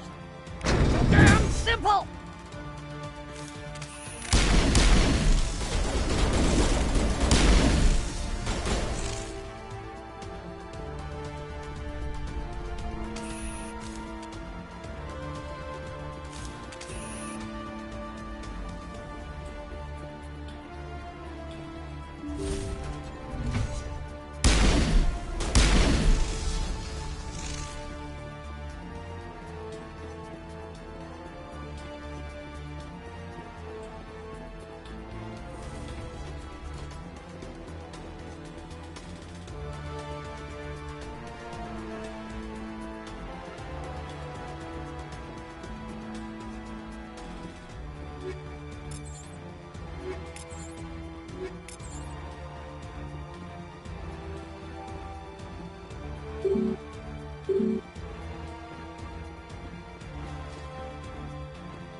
Well, you're not a Geth, and you're not wearing a lab coat. I guess I'm glad to see you. Lieutenant Gonto Imnes of the 3rd Infiltration Regiment, captured during recon. I assume the fleet was called in to destroy the base? The transmission wasn't clear. Fleet's not coming. I see. Then you must be the infiltration team. I know the captain. He will want this facility destroyed. My team was altered, indoctrinated. He knew about the breeding grounds. But the indoctrination is a greater threat, and far more horrifying. I watched good people reduced to mindless husks. There wasn't anything left. Others died during the experiments. I envy them. Do you know anything about the experiments they were conducting? They were studying indoctrination. Symptoms, progress. Saren uses it to control his people, but I don't think he fully understands it. I don't know much else. I just saw what it did to the others. Turned them into empty husks. I can't end up like that, please. Let me out. I'm opening your cell, but then you're on your own. Don't look back and hope to outrun the blast, A better chance than I had before you showed up. Thank you, human. And good luck. You'll need it. Aw, thanks, man. Alright, well that's good. So now that I've done that, I think I'll either be able to go the other way or I'll just go up the elevator.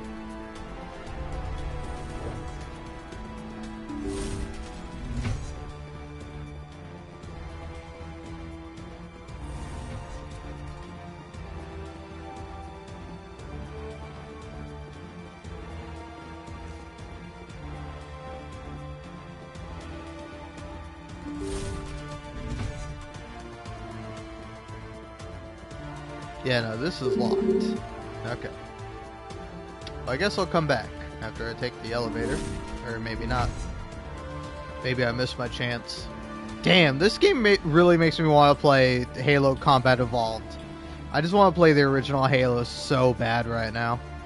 I actually had a really fun time with it, playing it on heroic difficulty. On my gamer PC with just an Xbox controller. It was a lot of fun. This game makes me really want to replay it. Ooh.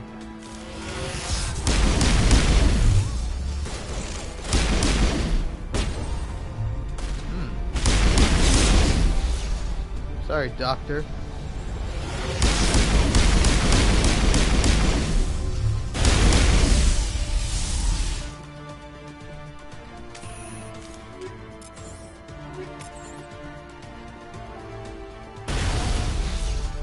Okay.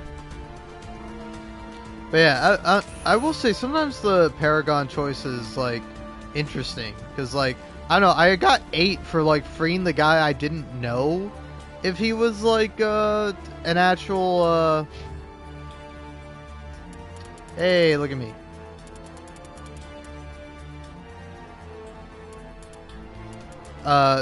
Like the guy I actually didn't know if he would be like, you know, cool or under the influence of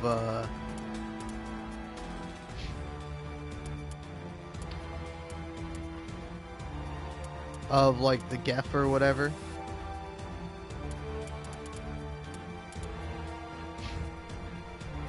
Or Saren, more specifically. But I was like, that guy's like obviously far gone. But yeah, I got points for like bringing him out and then killing him.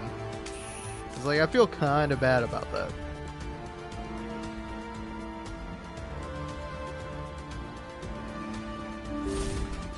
But then, like, I don't know, I think that's sort of like, I already said this, but I have my mic muted and I didn't realize. But like, that was like one kind of criticism I heard of like the Mass Effect options. So like, sometimes like, particularly with the Renegade in like later games, it's just like, you just choose to be stupid about something. I feel like this is like the one time you choose like a Paragon option and you are being like dumb. You know, like sometimes the Renegade option is like practical, like, oh hey, I'm gonna do this and I'm gonna take care of my team and not risk anything. And like other times it's like, oh, you're just Don't like shoot! a psycho. Please, I just want to get out of here before it's too late. See? It's like, I don't believe you. It's alright. I'm not gonna hurt you. Who are you? Rana Thanoptis, neurospecialist. But this job isn't worth dying over, or worse. You think the indoctrination only affects prisoners? Sooner or later, Saren will want to dissect my brain too. I thought this was a breeding facility. Not this level. We're studying Sovereign's effect on organic minds. At least that's what I assumed. Saren kept us in the dark as much as possible. You helped him and you do not even know why? I didn't have the option of negotiating. This position is a little more permanent than I'd expected. But I can help you. This elevator behind me goes to Saren's private lab. I can get you in. See? Full access. All of Saren's private files. Are we good? Can I go? What were you studying here? It's that ship, Sovereign. It emits some kind of signal. Undetectable, but it's there. I've seen the effects. Saren uses it to influence his followers, to control them. It's called indoctrination. Direct exposure to the signal turns you into a mindless slave, like the Solarian test subjects. But there's collateral damage, too. I'm gonna blow this place to hell and gone. If you want to make it out alive, you better start running. What? You can't. But I'll never. Ah! I believe you enjoyed that, Shepard. Oh man, that was kind of cute. Oh man. I'm occasionally going through and saving moments where like Commander Shepard is real cute.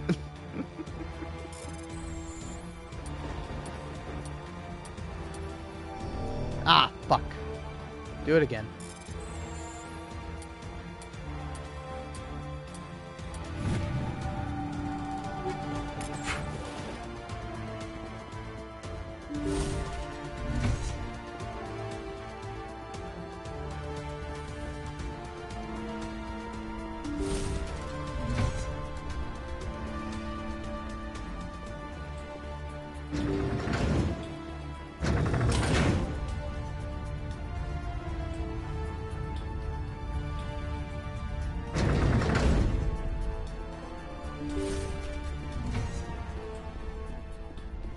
Shepard, look over here. It's another beacon, like the one on Eden Prime. Oh. This place is an abomination. Saren's research must be destroyed. The Solarians are counting on us, Shepard. We can't let them down. This is a place of evil. It needs to be destroyed. There is something foul in the air here. This is a place of evil. It needs to be destroyed. All right.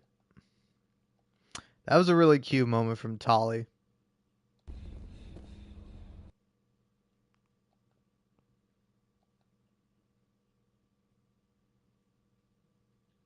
All right, cool.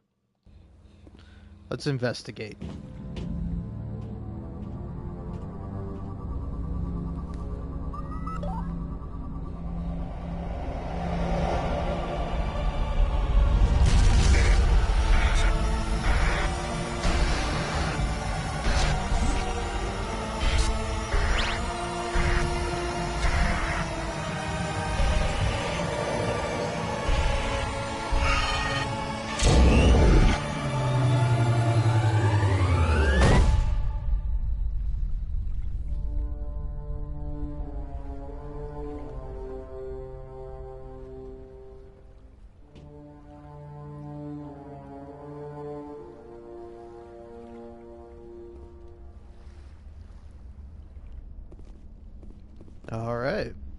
No There is comments? something foul in the air here. This place is an abomination. Saren's research must be... I get the feeling something bad is about to happen. You are not Saren. What is that? Some kind of VI interface? Rudimentary creatures of blood and flesh. You touch my mind, fumbling in ignorance, incapable of understanding. I do not think this is a VI. There is a realm of existence so far beyond your own, you cannot even imagine it. I am beyond your comprehension. I am sovereign. Sovereign isn't just some Reaper ship Saren found. It's an actual Reaper. Reaper, a label created by the Protheans to give voice to their destruction. In the end, what they chose to call us is irrelevant. We simply are. The Protheans vanished 50,000 years ago. You could not have been there. It's impossible. Organic life is nothing but a genetic mutation. An accident. Your lives are measured in years and decades. You wither and die. We are eternal, the pinnacle of evolution and existence. Before us, you are nothing. Your extinction is inevitable. We are the end of everything. There is an entire galaxy of races united and ready to face you. Confidence born of ignorance. The cycle cannot be broken. Cycle? What cycle? The pattern has repeated itself more times than you can fathom. Organic civilizations rise, evolve, advance, and at the apex of their glory, they are extinguished. The Protheans were not the first. They did not create the Citadel. They did not forge the mass relays. They merely found them. The legacy of my kind. Why would you construct the mass relays, then leave them for someone else to find? Your civilization is based on the technology of the mass relays. Our technology. By using it, your society develops along the paths we desire. We impose order on the chaos of organic evolution. You exist because we allow it, and you will end because we demand it. They are harvesting us, letting us advance to the level they need, then wiping us out. What do you want from us? Slaves? Resources? My kind transcends your very understanding. We are each a nation, independent, free of all weakness. You cannot even grasp the nature of our existence. What do you want from us? Slaves? My kind transcends your very understanding. We are each a nation, independent, free of all weakness. You cannot even grasp the nature of our existence. Where did you come from? Who built you? We have no beginning. We have no end. We are infinite. Millions of years after your civilization has been eradicated and forgotten, we will endure.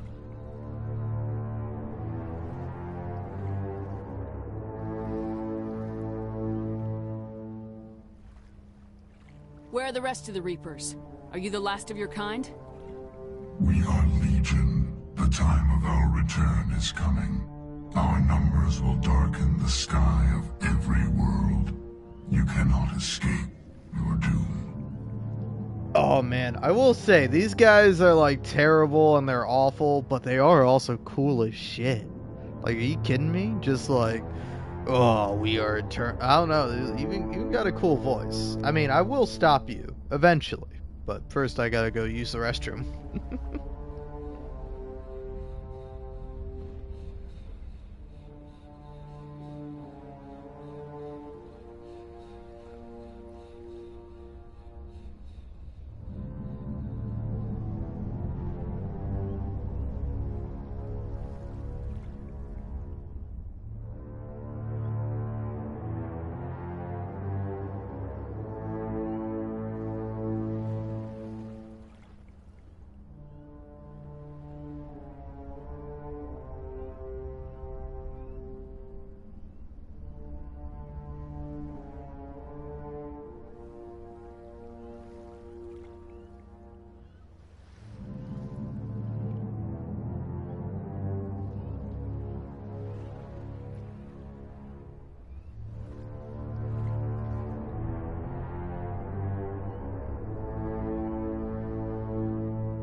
Hello, I'm back.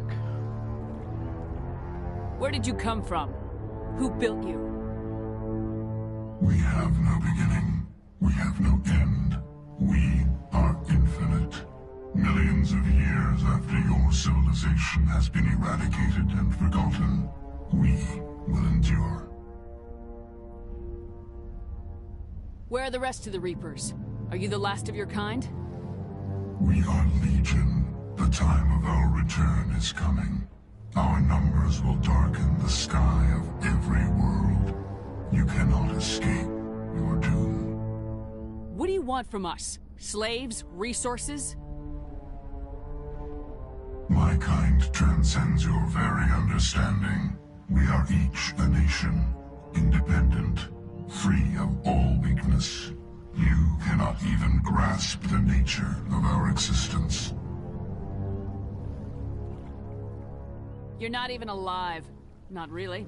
You're just a machine, and machines can be broken. Your words are as empty as your future. I am the vanguard of your destruction.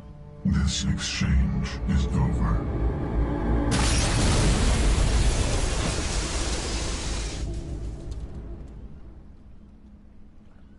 Commander, we got trouble. Hit me, Joker. That ship Sovereign? It's moving. I don't know what you did down there, but that thing just pulled a turn that would shear any of our ships in half. It's coming your way, and it's coming hard. You need to wrap things up in there fast. This console is no longer functioning. Ideas, Commander Shepard? Let's head to the breeding facility. Joker can pick us up after we set the nuke.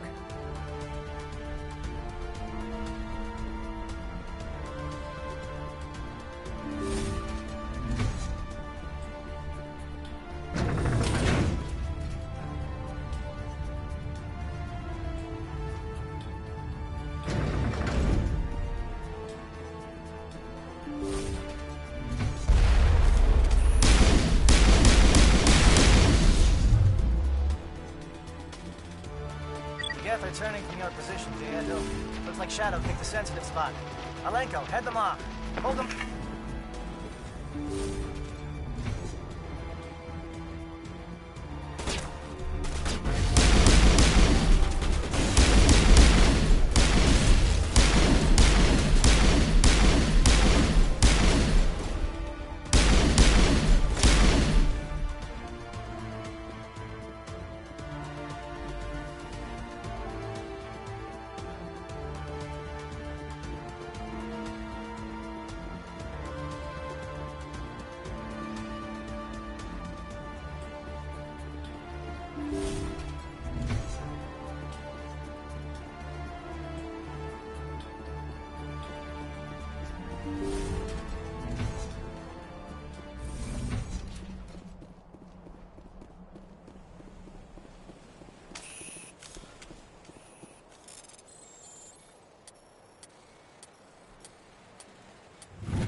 God, the like biotic abilities are so cool. So yeah, I wonder what happens if, say, I hit these guys with one of these, or possibly one of these.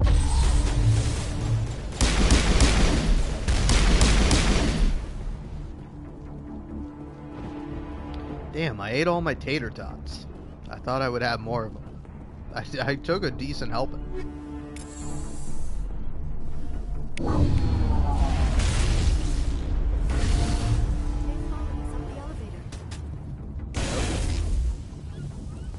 Damn, nice one, Tali. Good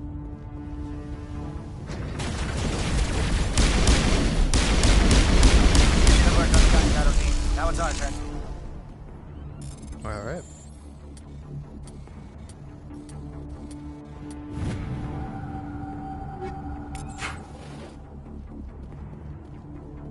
Yeah, I don't know where we're going. This is a place of evil. It needs to be destroyed.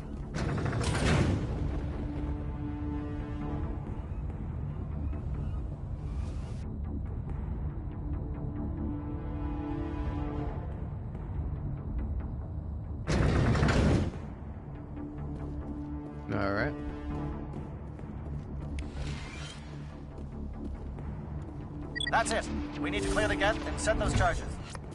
I know, I do have a drink, but I'm trying to think if I should wait a little bit and open it up, or if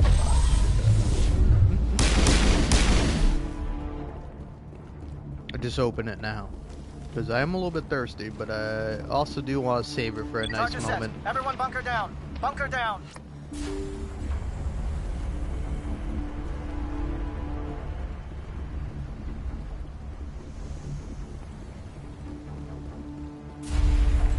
All right! Nice work. That's one less thing to worry about. Commander, I'm bringing us in. I'll get as close to the site as I can. Alright, cool.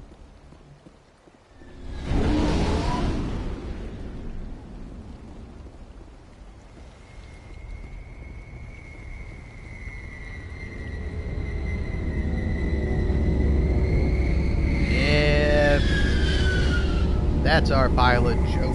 Now, yeah, this is a prime opportunity as any.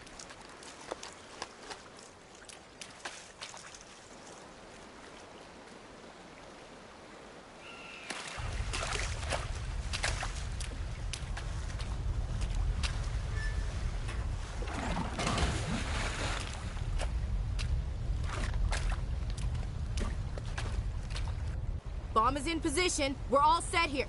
Commander, do you read me? The nuke is almost ready, Lieutenant. Get to the rendezvous point. Negative, Commander. The Geth have us pinned down on the AA tower. We've taken heavy casualties. We'll never make the rendezvous point in time. Get them out of there, Joker, now! Negative. It's too hot. You can't risk it. We'll hold them off as long as we... It's okay, Commander. I need a couple of minutes to finish arming the nuke. Go get them and meet me back here. Ooh, I don't know. Yeah, I guess good idea. Up to the AA tower. Move!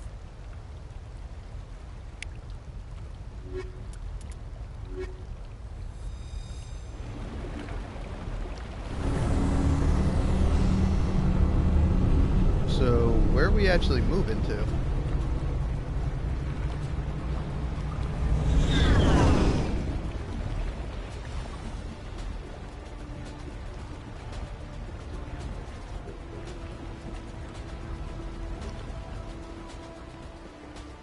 I don't know what's happening. Map. Breeding trench? Breeding trench.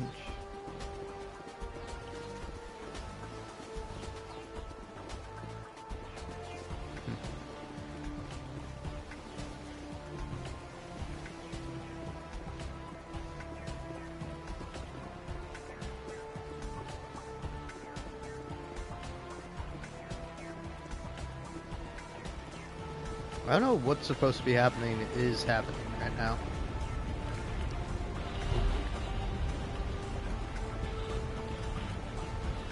Here we go.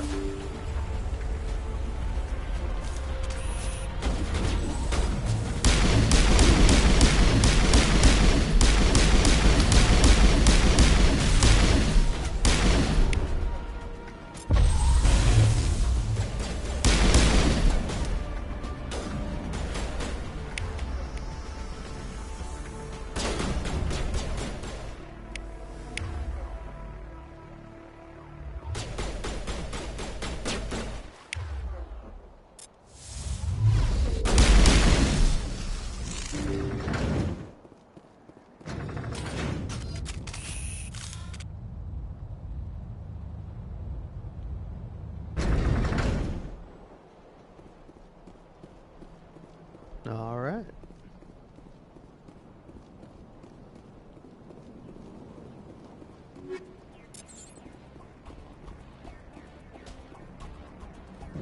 It appears the Geth have sent reinforcements. Chief, we just spotted a troop ship inbound to your location. It's already here, and is bleeding Geth all over the bomb site. Can you hold them off?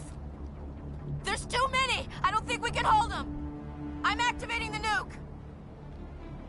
What are you doing, Chief?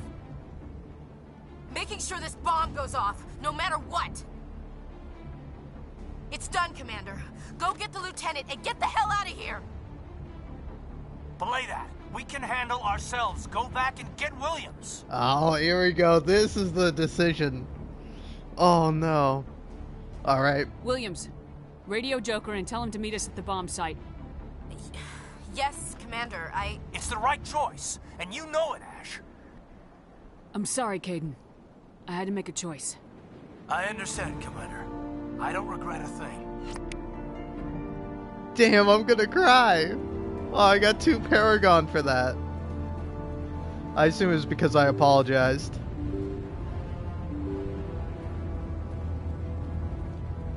That does hurt. But I'm saving Ashley, alright? I already made the choice when I started this playthrough. I was gonna save Ashley. Because I like Kaidan, I like him a lot, but I don't think, like if I do another Paragon playthrough, either as a guy or a gal, I'm definitely going for Kaidan.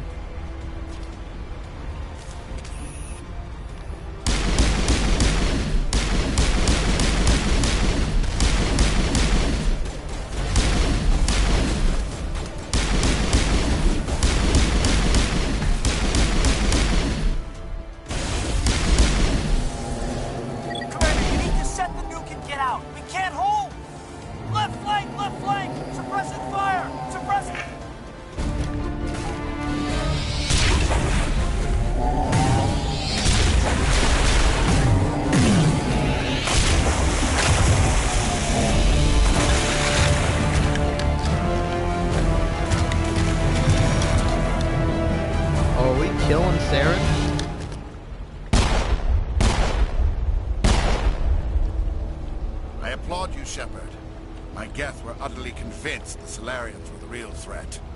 An impressive diversion. Of course, it was all for nothing. I can't let you disrupt what I've accomplished here. You can't possibly understand what's really at stake. Why are you doing this? You've seen the vision from the beacons, Shepard. You of all people should understand what the Reapers are capable of. They cannot be stopped. Do not mire yourself in pointless revolt. Do not sacrifice everything for the sake of petty freedoms. The Protheans tried to fight, and they were utterly destroyed. Trillions dead, but what if they had bowed before the invaders? Would the Protheans still exist? Is submission not preferable to extinction? Do you really believe the Reapers will let us live? Now you see why I never came forward with this to the Council. We organics are driven by emotion instead of logic. We will fight even when we know we cannot win. But if we work with the Reapers, if we make ourselves useful, think how many lives could be spared. Once I understood this, I joined Sovereign. Though I was aware of the dangers, I had hoped this facility could protect me. You're afraid Sovereign is influencing you. You're afraid he's controlling your thoughts. I've studied the effects of indoctrination. The more control Sovereign exerts, the less capable the subject becomes. That is my saving grace. Sovereign needs me to find the conduit. My mind is still my own, for now. But the transformation from ally to servant can be subtle. I will not let it happen to me. Why are the Geth following Sovereign? They believe Sovereign to be some kind of god, the pinnacle of their own evolution. But the reaction of their deity is most telling. It is insulted. Sovereign does not desire the pitiful devotions the Geth hurl at it. They are just tools, and no amount of belief on their part will change that. But as tools, they are useful. They will survive the coming invasion. If organic life is to survive, we must also prove we are useful. We must work with the Reapers. Sovereign's manipulating you and you don't even know it. You're already under its power. No, Sovereign needs me. If I find the conduit, I've been promised a reprieve from the inevitable. This is my only hope. Together we can stop Sovereign. We don't have to submit to the Reapers, we can beat them. I no longer believe that, Shepard. The visions cannot be denied. The Reapers are too powerful. The only hope of survival is to join with them. Sovereign is a machine. It thinks like a machine. If I can prove my value, I become a resource worth maintaining. There is no other logical conclusion.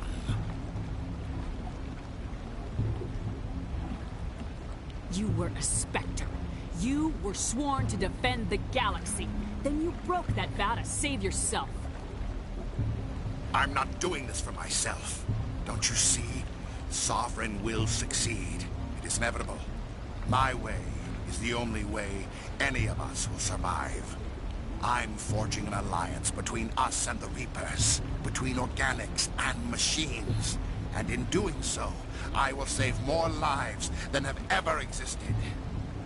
But you would undo my work. You would doom our entire civilization to complete annihilation. And for that, you must die.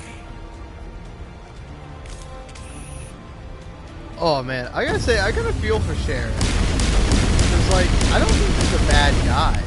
I think he's, like, obviously, like, misguided and possibly already under the influence of Sovereign. So he just, like, doesn't quite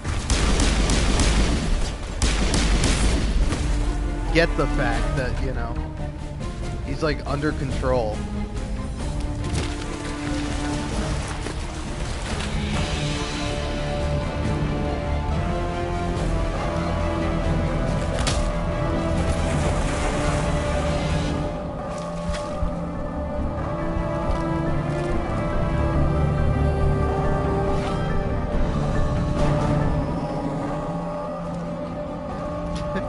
What happened there?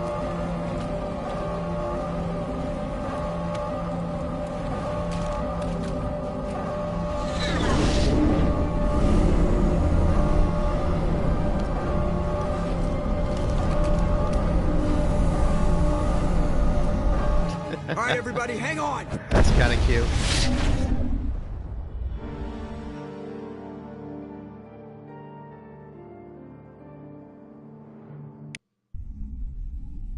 Damn. I can't believe Kaidan didn't make it. How could we just leave him down there? Alenko knew the risks going in. He gave his life to save the rest of us. It should have been me, Commander. You know that. It wasn't your call, Williams. I had to choose. I chose you. I'm sorry, Commander. You saved my life. I'm grateful for that. But it should have been me. Alenko was a superior officer. I would have gladly stayed behind.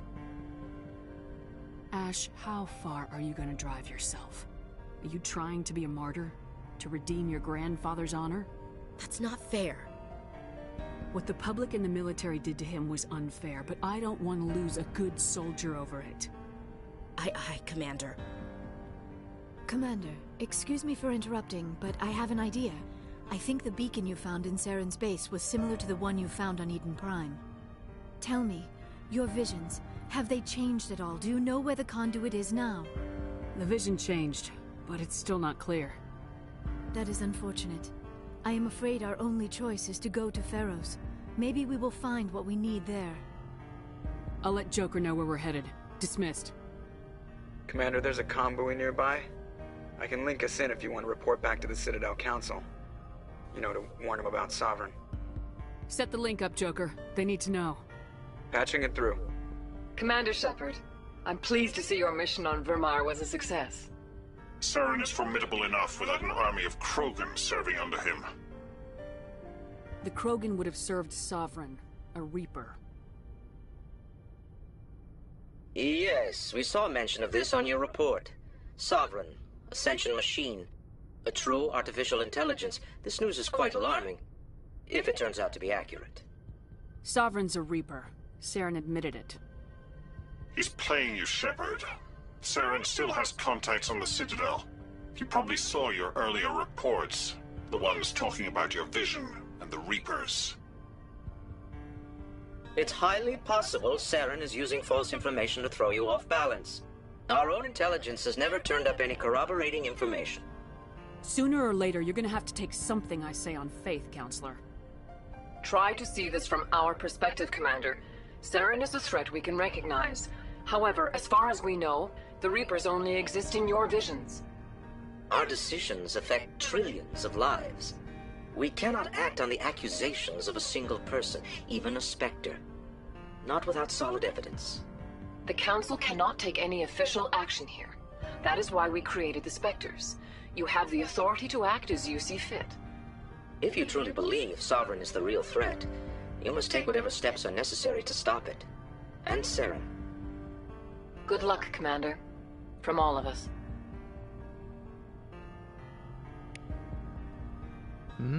Alright. Interesting. Alright, so if I save the last 15 minutes, where's that gonna leave me?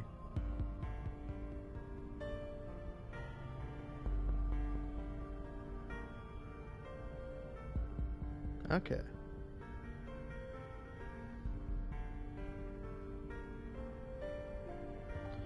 What about the last 30 minutes?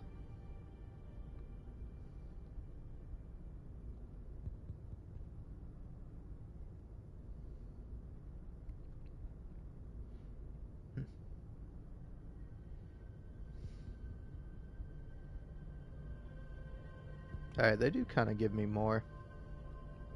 Alright. I mean, obviously they do, but, sorry. Oh no, I want to make a... I'll eventually make, like, a video about Mass Effect, and I'll release it, and it probably won't do well at all, and it'll probably discourage me from releasing videos of a similar style I've already done, but hey, you know what, I'm really interested to talk about it. And oh man, I do wish I yeah, I didn't save anything with talking about Rex, did I?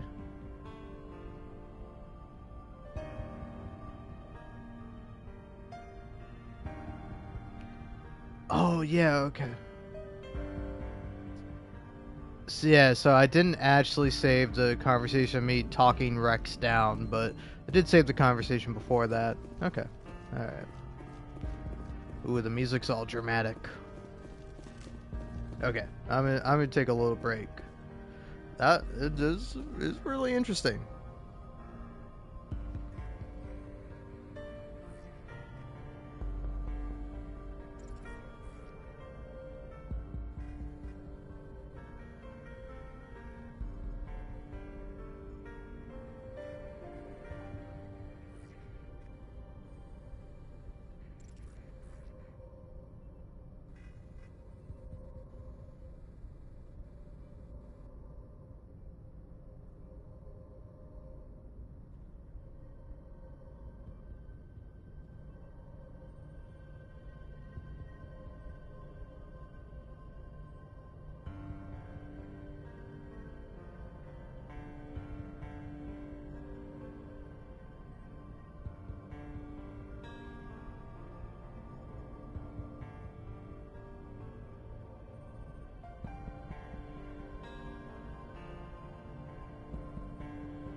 Just a little FYI, I'm not officially back yet, but I will be back officially here in a minute, whatever.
Oh, alright. I return, officially. And now I'm gonna talk to everybody. Yeah, let's talk to Joker first. I bet Joker will have something to say. And if not, that'll be sad.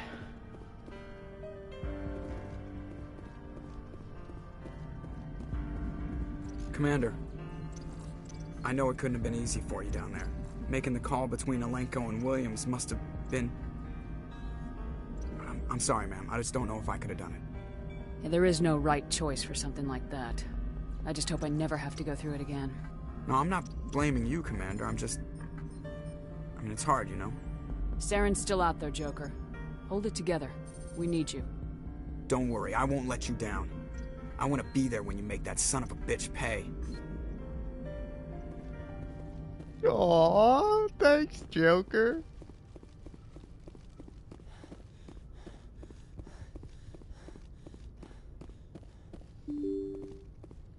Man, I really was not expecting that to be the big mission.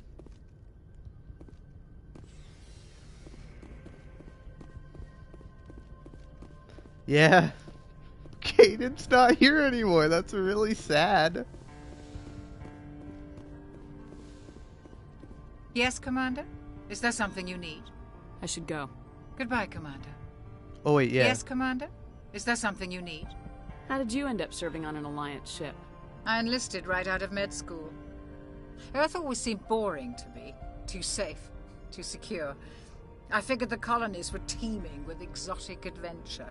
I wanted to travel the stars, tending the wounds of tough soldiers with piercing eyes and sensitive souls. Turns out military life isn't quite as romantic as I'd imagined.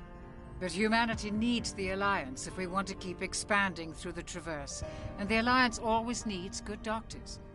So I stayed on to do my part. Ever think you made the wrong choice? Sometimes I think about opening a private practice back on Earth. Or maybe taking a position at one of the new med centers out in the colonies. But there's something special about working on soldiers. If I left the Alliance now, I'd feel like I was abandoning them. I should go. Goodbye, Commander. Damn, that is pretty dark. Now let's talk to Liara.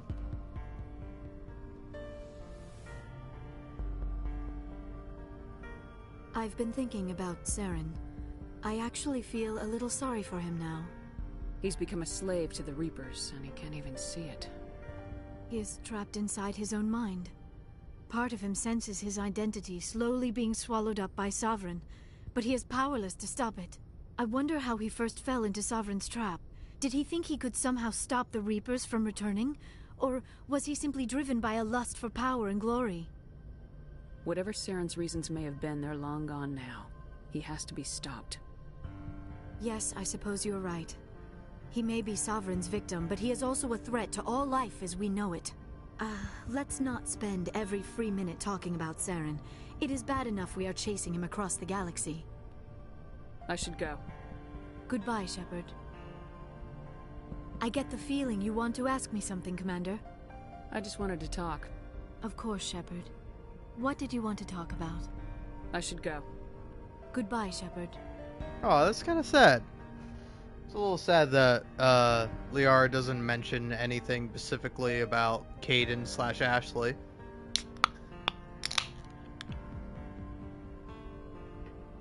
Ashley's gonna be a fun one to talk to. I don't know. I always think it's a really rather funny trope. I think it's funny when another character says it should have been you. Like that, like cracks me up every time. Like I really want the like I'm probably gonna have a scene like that in one of my books at some point. Oh, cool! I didn't know he was gonna be there. But yeah, I want to have a scene in one of my books at one point where a character ends up kind of talking about or like a character says to another character, "It should have been you," but then like either the main character or one of the main characters like stands up for him. Or for whoever is getting that told to, you know? Because, like, it should have been me. Like, that's, like, no, it shouldn't have been, you know? That's, like, a very sympathetic, empathetic moment there. But, like, it should have been you is so funny. Because it's just like, no, it shouldn't have. Alright? Maybe it should have, but it's not, you know? Something I can do for you, Commander. Carry on, Adams. Aye, aye, Commander. Shepard, I need to talk to you. It's important. Is something wrong? You know the data you took from those Geth control nodes? The information you uploaded to Alliance Control? I want a copy of it. You want to bring this data back to the migrant fleet? Those files have information that could be vital to our efforts to understand the Geth. It could be the key to helping us reclaim our homeworld. If I give you this data, your pilgrimage is over. You'll go back to your own people. Not right away. I'll stay with you as long as it takes to stop Saren. But my people need this. You think you can use this information to destroy your enemy? Not right away. We will need to study it. It could take years, but it will give us new insight into how the Geth have changed and evolved over the past centuries. Go ahead, make a copy. My people, I owe you a great debt, one I can never repay. The only thing I can offer in return is what you already have. My solemn promise to stay with you until Saren and his Geth armies are defeated. I never wanted anything more. Thank you, Shepard. Hey, Shepard. You need something? I should go. Wow, interesting. See you later. I don't know if she doesn't have any dialogue about this, about like Kaidan versus Ashley. But yeah, that was kind of funny. It's kind of funny that I got one Paragon point. It was an honor working with you, Commander Shepard. Despite the losses, our mission was a success. Lieutenant Alenko's actions will not go unnoticed. His sacrifice has earned humanity a great deal of respect from my people. Kaidan was a fine officer. He knew what the risks were, but he did what he had to. Of course. The grim reality that every soldier must accept. Rest assured, Commander, my men and I will not forget what you have accomplished here. We will leave your ship as soon as you reach your next destination. Perhaps we will have the opportunity to work together again someday. Commander, things got heated back on Vermeer. You did what you had to do. I respect your choice. I appreciate what you did, Rex. I won't forget it. Just make sure it was worth it. Saren has to pay for what he's done. We'll have him soon enough. Then he can answer for his crimes. He'll do more than just answer if I have anything to say about it. So long, Rex. Shepard. Commander, I wanted to thank you. What for, Garrus? For everything. Taking me with you, letting me be part of your team. I've learned a lot. I've thought a lot about what you've told me, about not sacrificing innocence to achieve the goal, About finding the best way through, not just the fastest. I still think CSEC has its flaws, but I understand why they do it now. I see the importance of being firm in the face of evil, not letting it change who I am. I'm glad you see it that way. Keep that in mind when we meet Saren. Don't worry, Commander. I will.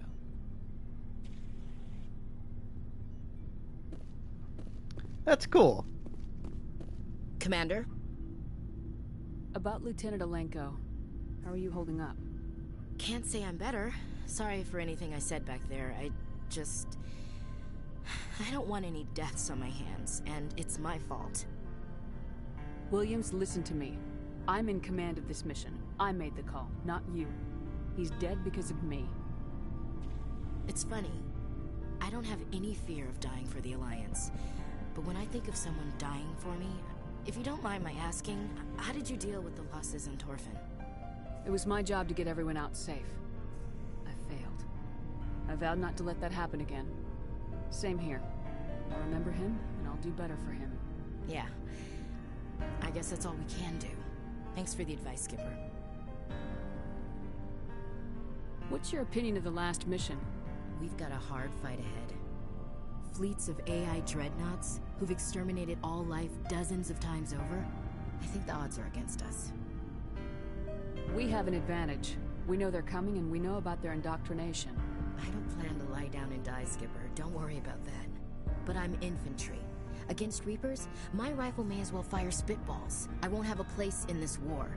That's what pisses me off, not being able to shoot back. Do you have a few minutes to talk? One-on-one? I should get back to my duty, Skipper. Rifles don't maintain themselves. Not yet, anyway. Dismissed, Chief. Ma'am. Aww. Commander, I wanted to thank you. I don't have time for this. Oh. Goodbye, Commander. Damn, I feel kind of bad about that. Never a dull moment with you, Shepard. You ever go on any missions like ours before? Saving the galaxy from certain destruction? No. But I've had my share of adventures. Do you remember any that stick out? A few. I remember one time I was hired by a Volus diplomat. What an ass. I guess even politicians have need of mercs from time to time, huh? Time to time. If it wasn't for politicians, I'd be out of work. They're always looking for ways to get ahead. This one was no different. He wanted me to erase his past. Get rid of an old friend who knew too much. Huh. His old friend turned out to be an Asari commando. I can see why that might give you pause. What? No. Alina and I were old friends. Sort of. We met when we were both contracted to kill the same Turian. Neither of us wanted the other one to get him first. We spent more time fighting each other than tracking that Turian.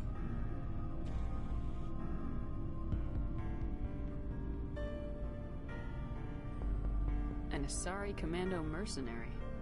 That's unusual, isn't it? I wouldn't say it's unusual. Mercs come in all shapes. Anyway, when I told Alina about the diplomat's contract, she and I had a good laugh about it. So what'd you do? Well, I was going to lose the contract, but I respected Alina. In the end, I let her pick the location where we'd fight. She chose some old Solarian space station overrun with mercs and smugglers. That way we didn't have to worry about hurting any innocent bystanders. Huh. She always was a bit of a softie. What happened on the station? What didn't happen? For 2 days I chased her through that station, used my entire store of ammunition, had to kill a bunch of mercs and use their crap weapons. By the 3rd day, the station was barely holding together. The mercs were dead or gone, life support was failing, but I had her. She'd locked herself in the med labs. She was trying to patch herself up. Damn tough, that one. Then just when I thought I had her, the station's core went critical. Barely made it back to my ship in time. I assume the Asari Commando didn't make it. I watched the station from a distance. I never saw her leave. And when that place blew, there was nothing left larger than a Turian's right nut. So I headed back to the diplomat to give him the good news and collect my pay. But before I got halfway there, Alina sent me a message. Better luck next time. Now, I'm not superstitious, but if someone can survive that, well, they deserve to live. At least for a bit longer. What about the diplomat? He wanted her dead. I told him the truth. Alina was still alive and she was really pissed. I told him if he wanted to live, he'd need me around to protect him. And he believed you. He kept me on as his personal guard until he died. Natural causes.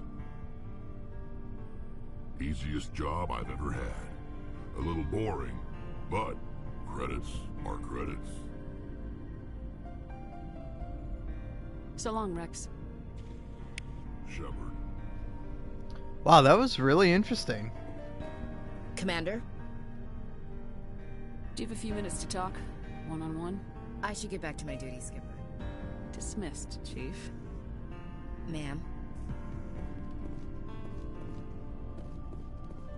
Commander, I wanted to thank you.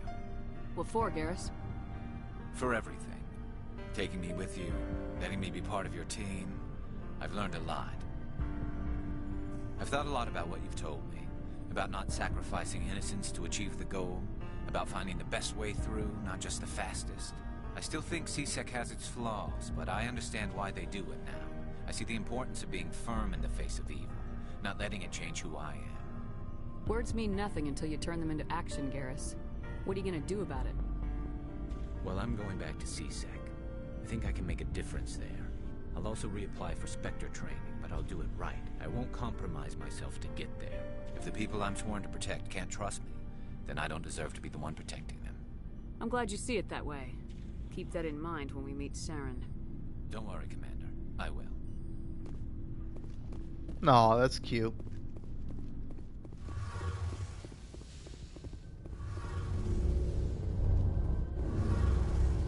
Hey, Shepard. You need something?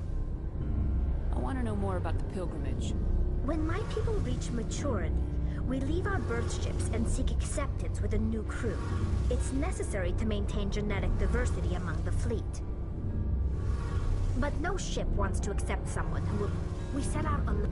This is presented as a gift to the captain of the respective ship we wish to join. If the gift is accepted, we are welcomed into the crew.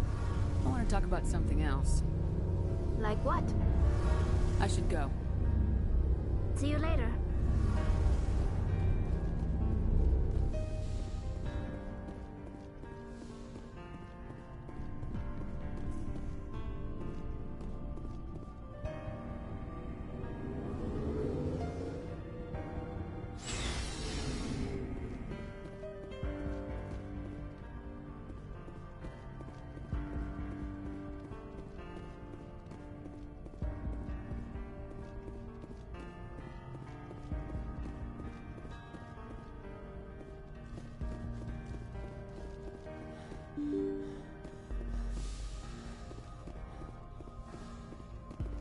Yes, Commander? Carry on, Presley. Yes, ma'am.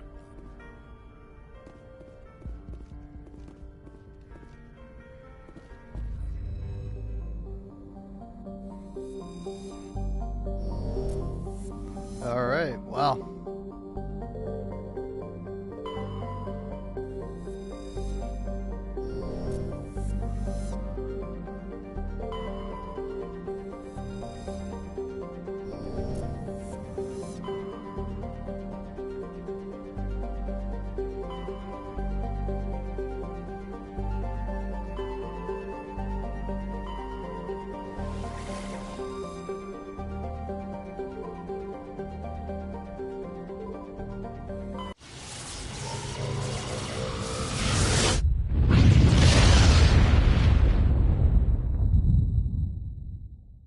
message coming in.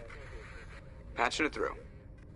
I've received some troubling information, Commander. We need your help. Someone is killing former Alliance scientists. There have been 4 deaths in the past month. I'm happy to look into it, Admiral. What can you tell me? All 4 scientists worked on a classified project on Akuz. There was a brutal massacre there years ago. An entire unit was killed by Thresher Maws. It was classified as a natural hazard, but the project dates coincide with the attacks. That can't be a coincidence. There was one other scientist on the project, Dr. Wayne. I'm transmitting his last known coordinates. Good luck. 5th Fleet out. Also, I don't think it is, but that guy sounds a lot like J.K. Simmons.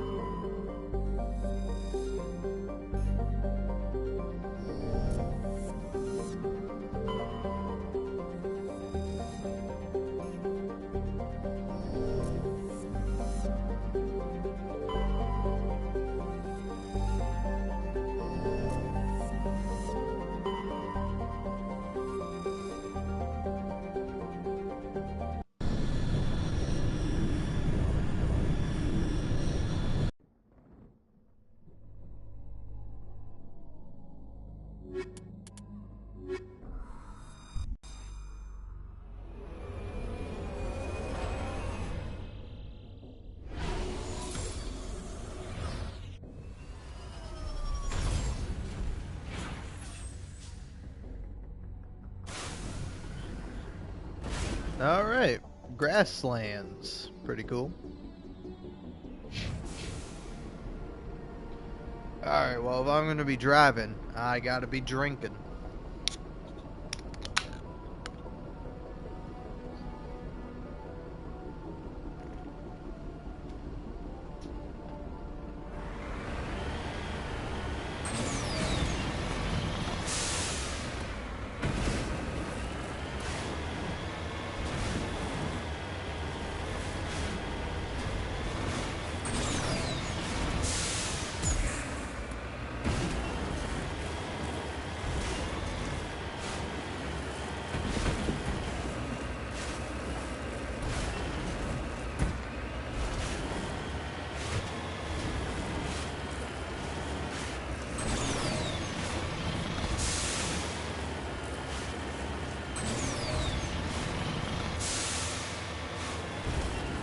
Ooh.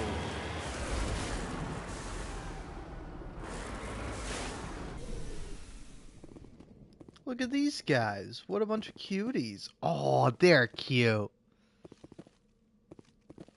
I don't know why, but like if you have like a giant bug, I find giant bugs less scary than like small bugs.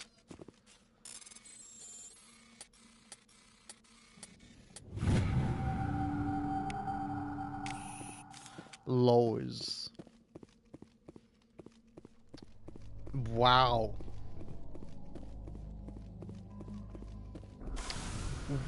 Whoa.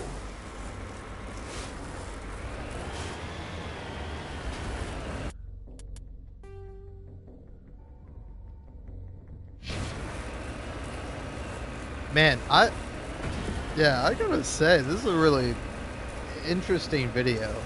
Watching Ryan Beard Productions. Yeah, is this their second channel?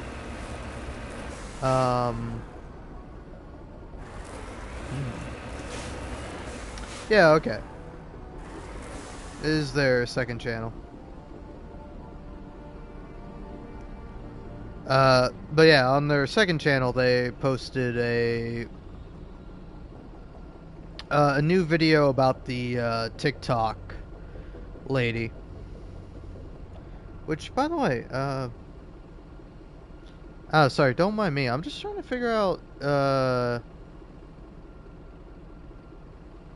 something.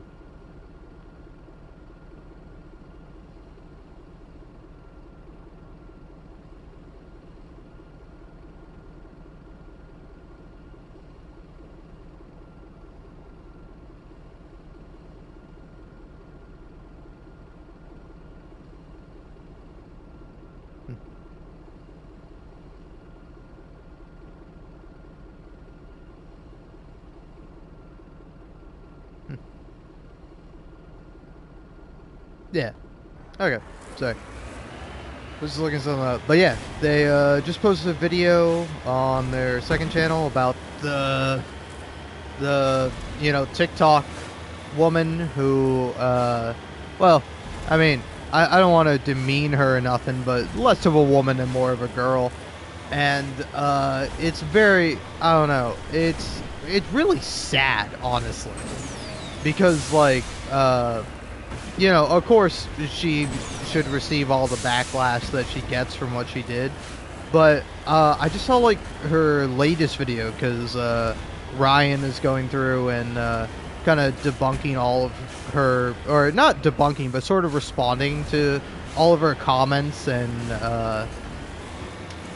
things, and like just various things that she's said, and they're very reasonable about it, and also pretty funny, but they showed like I think their third or fourth video, of the woman who and like in this one she's like talking about how like all the quote unquote losers, like anime watchers, nerds, and people who were book smart, not money smart, but she's not money smart because she just got fired from her job for, saying the N-word on TikTok for really no reason, Like you could have just said anything else, You could have just not said a slur and you would have been fine. Like nobody would have cared. But she made like a couple of follow-up videos, like one where she's like doubling down on it, and then like another one where she's tripling down. I think this is the fourth video that Ryan shows in their video, where she's like talking about how like these nerds, quote unquote, are now the ones making the laws, which like, lady, have you seen Congress? It's primarily old white men. Like, there's, like, some not old white men, and hey, that's great. I would love to see more not old white men in positions of political power, but the majority is still old-ass white men. And, she's, like, and she says specifically normies. She's like, oh, all these, like, fat, mouth-breathing losers hate us normies. And it's like, lady, if you're saying the word normie, you're not a normie, okay? Like, you are fundamentally misunderstanding your position. Like, you either frequent 4chan or you listen to people who commonly frequent 4chan. Like, you're not a normie, lady. You are a weirdo freak. And it's like, stunning that, like, someone can be, like, this, like, unself-aware.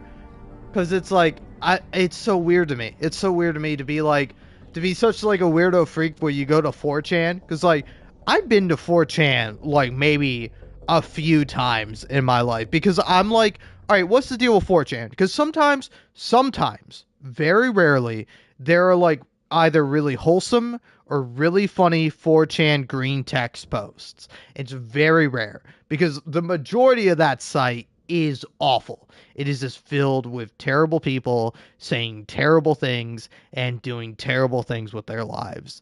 But occasionally something really funny or something nice comes out of it, There's like a story about a guy who gets like hermit crabs and like, don't know if it's true, don't know if it's real, but is this nice wholesome thing where this guy who's really depressed and really sad ends up getting some hermit crabs, and he falls in love with the hermit crabs, and they give him a reason to live, and people find his hermit crabs cool, and he's in college, and it's like a nice little story about like, kind of like following your interests and liking, other creatures or other things other than yourself, and bonding with people over that, but also being content with what you have in your life. It's a really sweet story. But like, it's so like, I'm like, maybe I should check this place out. But then I like go on there and I'm like, this is formatted terribly for mobile. And I, like, from what little I can see on here, like, it takes me no more than like a minute to like go like, okay, I'm not actually going on 4chan. Because, like, again, it is filled with, like, awful people. You know, in like those really nice, wholesome stories are in spite of the rest of the platform. You know, so it's like I've been there a few times, but like this is a woman who either listens to people who dwell there or she herself dwells there, and like it is not a good space for anyone. It's not a good space for anyone. It doesn't matter who you are. You can be the most, like, healthy, quote-unquote, Chad person in the entire existence of the universe. It's not a good thing to be on that website. It is not doing good things to your brain. It's not doing good things for your self-esteem. It's not doing good things for, you know, your development as a human. Don't go on there. Go on literally any other site. Sure, the other sites might also have fucked up or bad content, but that site is the worst. And it's so shocking to me that, like, somebody can, like, utter the word normie and, like you are not a normal person if you know the word normie. Like, you are terminally online. Welcome to the club. Maybe try to do some self-reflection and grow as a person rather than just, like, rescind and double down and be hateful and bigoted for no reason. Like, I don't see what this woman gains out of it other than just, like, alienating people, being mean, and just, you know, like, ruining opportunities in her life. You know, it's sad to see.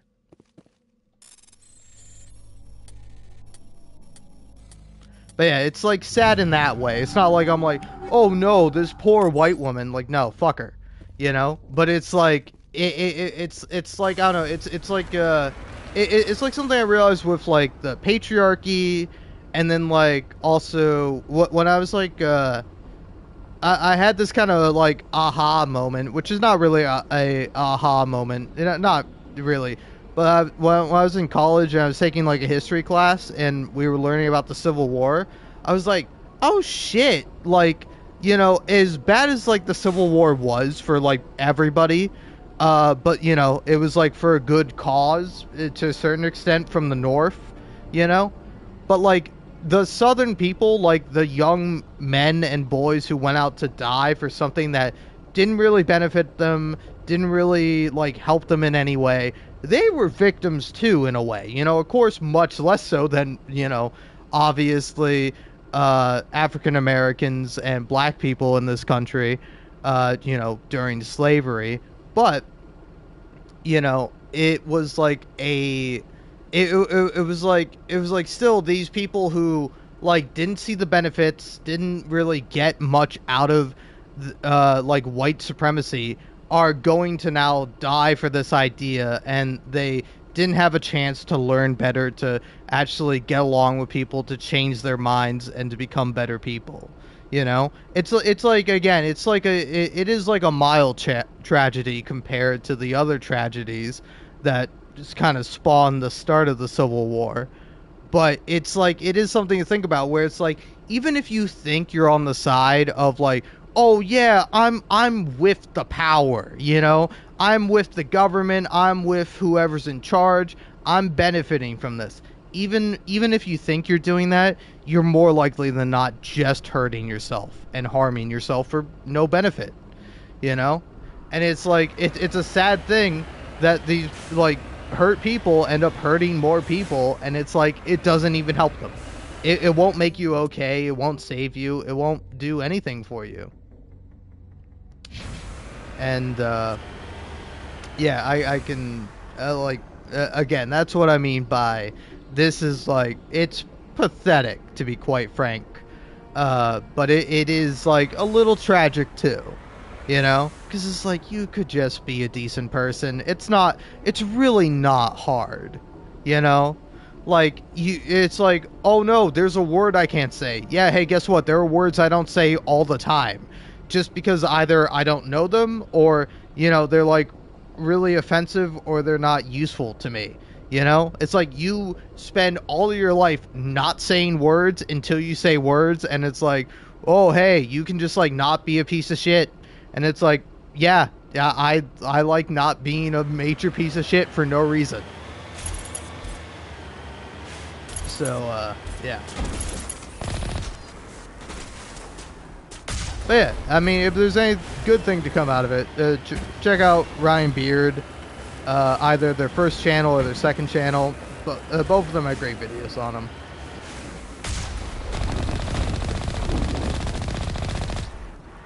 But yeah, I think also their latest video on their main channel was about JoJo Siwa. And, like, I do really appreciate them because rather than just, rather than just being like, oh, hey, it's time to make fun of a kid, you know? I know she's, like, 21 now. I don't know. I'm still used to, like, JoJo Siwa being a kid because, like, most of the time if you see, like, what before, previously, if I had seen someone, like, complain about JoJo Siwa, it's like, hey, dog, I'm sorry your little sister watches content you don't like. Get the fuck over it, you know? It's like, hey, little girls deserve to watch, like, shitty YouTubers, too. Just like boys, you know? And eventually they'll grow out of it, you know? They'll move on to better stuff, hopefully, you know? It's like, I think you really only watch someone for so long, but that's actually interesting. Like, talking about, like, child YouTubers, and then, like, somebody, like, following along because, like, they grew up with, like, that YouTuber. That's gotta be an interesting thing. Also, yeah, hold on. What's this thing on my arm?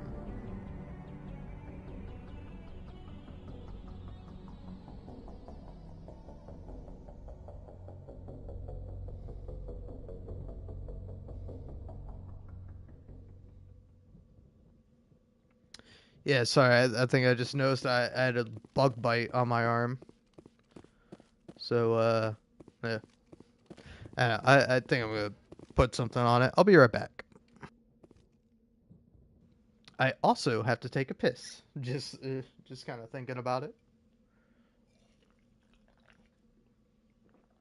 But yeah, check out their channel. Ryan Beard is just their main channel, and then their second channel, Ryan Beard Productions. Their first channel has like 600,000 subscribers. I'm surprised their second channel only has like 71,000. Like, I'm pretty surprised about that. But, yeah. Anyway, BRB.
shoot, I feel like an idiot. I had my PlayStation recording that whole time. Yeah, I'll trim that down later. But yeah, anyway, sorry. I left for a hot minute, but I was hanging out with the 2 new cats. When I came out of the bathroom, Onyx came to say hi to me, and then I went in the bedroom where they're staying, and you know, got Pearl to interact with me. They're both very sweet cats.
Stay back!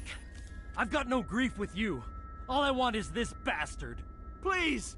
He's a madman! Mr. Toombs, you're insane! You need help! It's Corporal!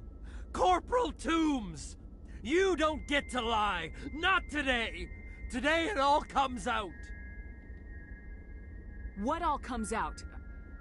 I'm listening, but I need you to put that gun down. You don't understand. I don't want to kill anyone. I want to go to sleep without screaming in my dreams. I want the people who sent me to Akuze brought to justice. Can't you see that Toombs is crazy? Shoot him! But if I can't get that, I'll have to settle for killing the men who took my life away. What did the doctor do to you, Corporal? We were on Akuze. When the Thresher Maws hit, my entire unit was wiped out. The Thresher Maws, the scientists were studying them. They let them hit our unit just to watch. I woke up in a holding cell. The scientists were delighted I'd survived. Now they had someone to run tests on. What kind of tests are we talking about? You can't believe Toombs. He doesn't have any proof. I demand a fair trial. Ever had Thresher Maw acid in your veins? I have. They wanted to see what it would do. They treated me like a lab animal. I only escaped because somebody destroyed Cerberus, their big organization. This is justice. This man deserves to die. So, are you going to kill me or not? You're better than this, Toombs. You're not like them. Don't tell me who I am. You got away with a few scratches and a scary reputation. The rest of the unit died, and I was tortured for years, Shepard. You can't judge me. You don't have the right. Toombs, if I could have helped you on Akuze, I would have. All I can do is help now. Let me. Okay. I'm no murderer. They couldn't make me one. Just as long as he goes to trial. Maybe the screaming will stop now. I don't know. Those bastards can't hurt you anymore. Joker, tell the 5th Fleet we need a ship for pickup. Aye, aye, Commander.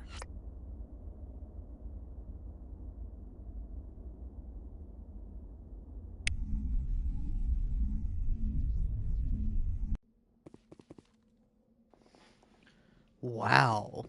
Damn. That's pretty sad. So was that guy like a part of my unit? Yeah, because I was on Torfin, you know? Maybe he's just kind of comparing our two situations.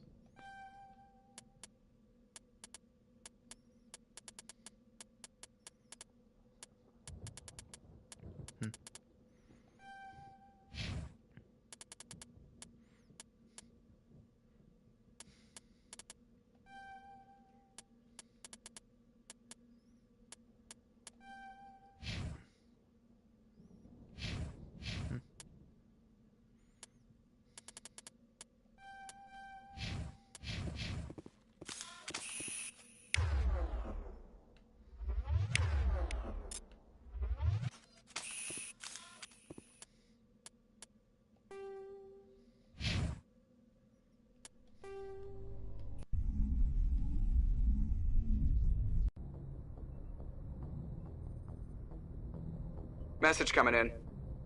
Patching it through. I reviewed your report on the situation, Commander. I'm glad to see you were able to take Dr. Wayne in alive. Now we can put him on trial and get some answers. Corporal Toombs seems to have found some closure, and hopefully with therapy, he'll have a normal life again someday. Thank you again for your assistance, Commander. Fifth Fleet out. Oh, that was nice.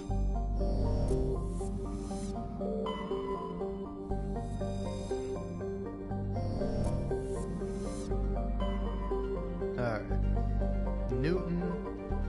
Now Herschel. There's nothing else in this galaxy, right? Yeah.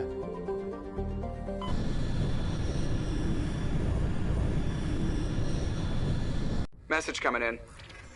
Patching it through. Commander, I'm glad you were in the area. We've got an emergency situation, and you're the only one I can trust to get the job done. How can I help, Admiral? Biotic fanatics have hit a medical research station with a psychotropic drug. The drugs have temporarily driven researchers crazy, and the biotics are effectively using them as human shields. So if I shoot everything that moves, a lot of researchers are gonna die. Exactly. A normal team could handle the biotics, but a lot of innocent researchers would die during the operation. That's why I contacted you. I'm hoping you can keep the casualties to a minimum. I'll do everything within my power to bring those researchers back safely, Admiral. I know you will, Commander. I'm sending you the station coordinates now. Fifth Fleet out.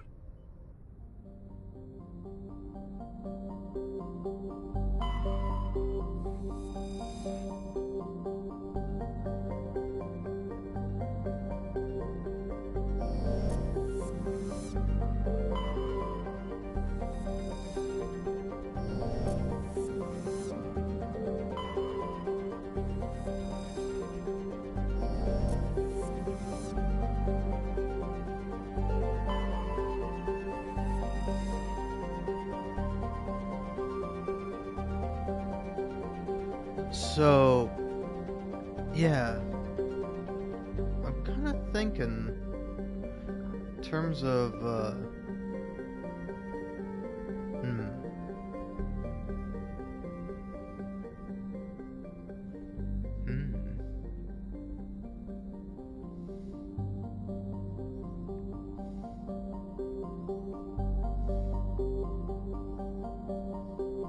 Yeah, I didn't do enough missions with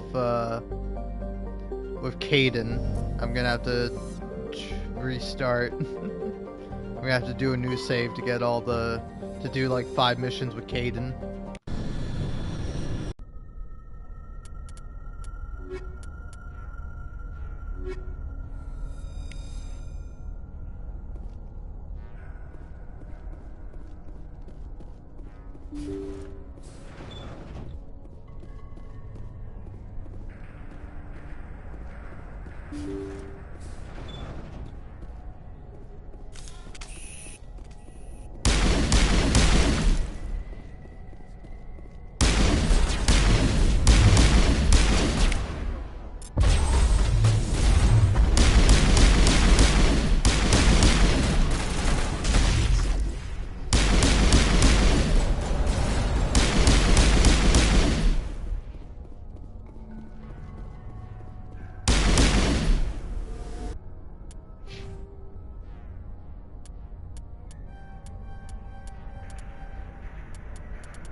Thank you. Thank you for saving me from those things. Commander, that's him. That's Dr. Saleon. What? My name is Hart. Dr. Hart. Please, get me out of here. I mean, your thing says, Are you sure it's him? Positive. There's no escape this time, Doctor. I'd harvest your organs first, but we don't have the time. You're crazy. He's crazy! Please, don't let him do this to me. We'll take him in, drop him off with the military. But we have him. We can't let him get away. Not again. If he dies, we'll never know what he's been up to, or how he did it. We'll take him in, interrogate him, and he'll serve his time. Okay. You're right. You're a very lucky Salarian. You owe the Commander your life. Oh, thank you so very much. And so he dies anyway. What was the point of that? You can't predict how people will act, Garrus, but you can control how you'll respond. In the end, that's what really matters. Yeah. I don't think I ever met anyone like you, Commander. Well, I guess we're done here.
I get the feeling you want to ask me something, Commander.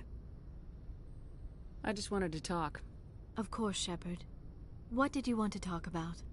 Do you know why Benezia joined up with Saren? Benezia was swept up in events beyond her control and lost herself. She fell under the spell of indoctrination and became part of the very thing she wanted to stop. But I will remember and honor how she lived, not how she died. My mother was strong, kind, and beautiful, and now she is gone. Are you gonna be okay? You are kind to ask, Shepard. I do miss her, and I grieve for what happened to her. But I will not let my grief interfere with what we are trying to accomplish. I should go. Goodbye, Shepard.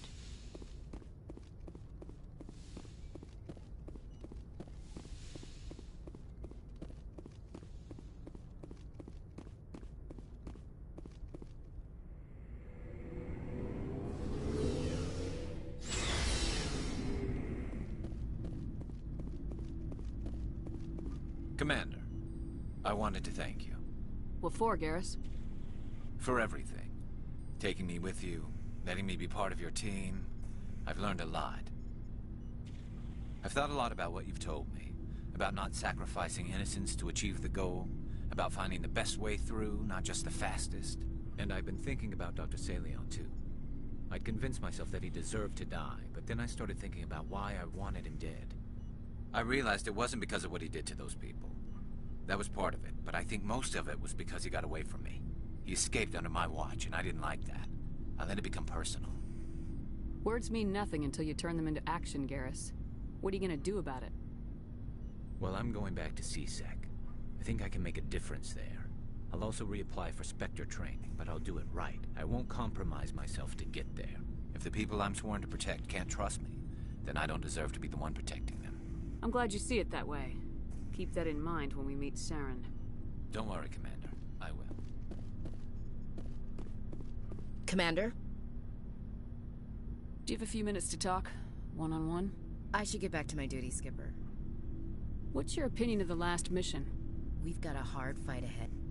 Fleets of AI dreadnoughts who've exterminated all life dozens of times over. I think the odds are against us. We have an advantage. We know they're coming and we know about their indoctrination.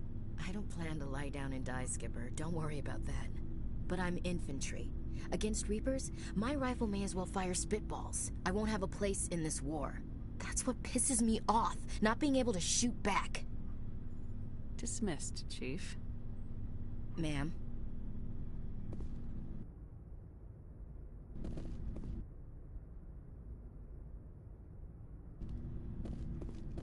Shepard? Rex? Shepard? Are your people really dying? We're sure not getting any stronger. We're too spread out. None of us are interested in staying in our own system. What can you tell me about the Genophage? Ask the Solarians if you want details. They made it.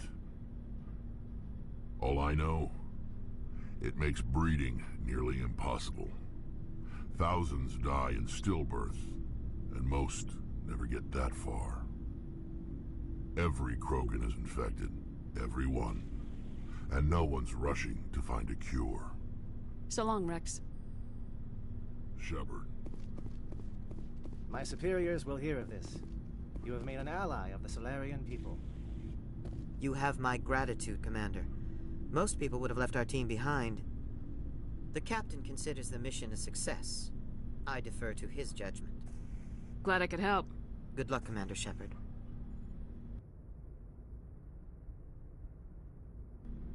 We lost a lot of people on Vermeer. I hope it was worth it. Let me see what you have.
Ready.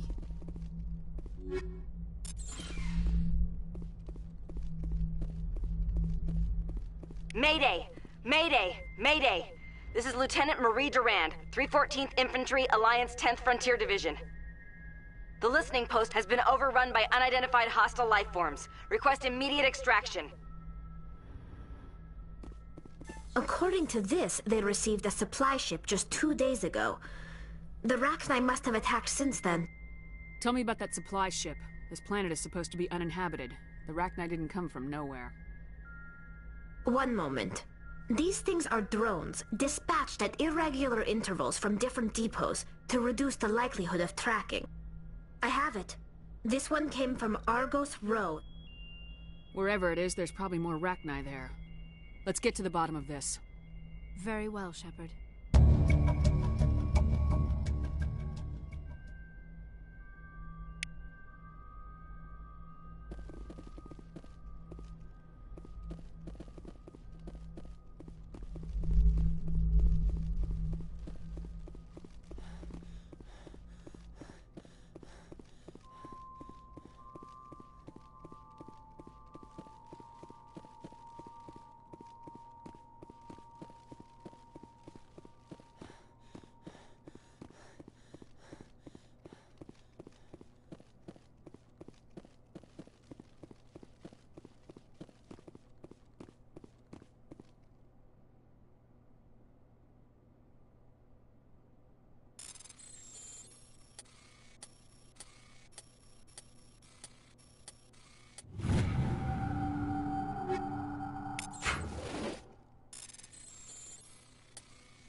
Damn, 32 hours on the dot. Pretty crazy. But a lot of that is me just pissing, which I have to do again. Sorry.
Oh boy.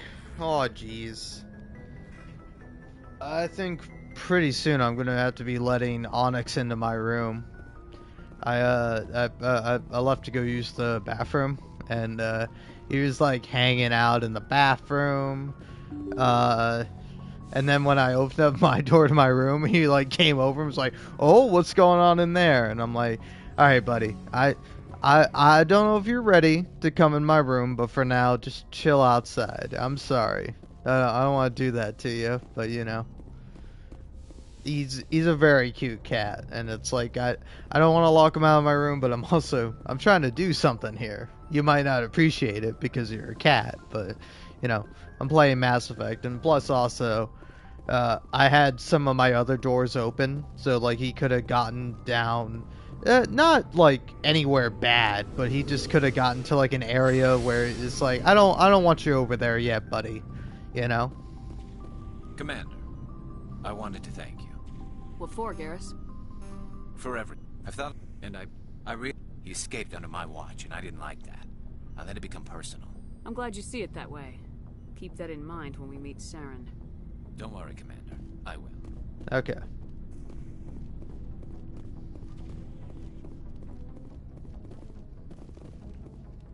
Alright, I think it's time I get back to doing what I was doing. A little distracted.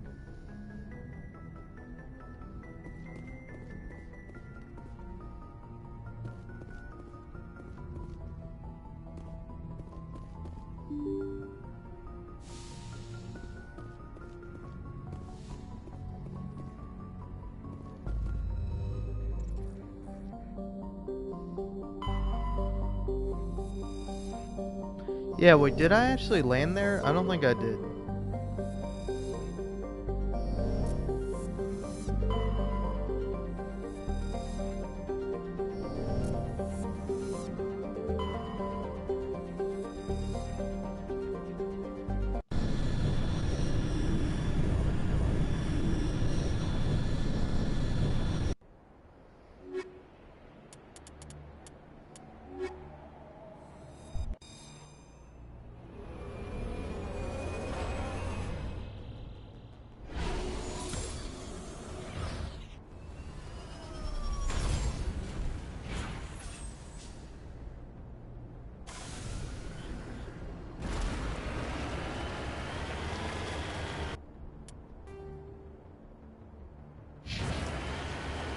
You know, honestly thinking about it, it might not be a bad idea.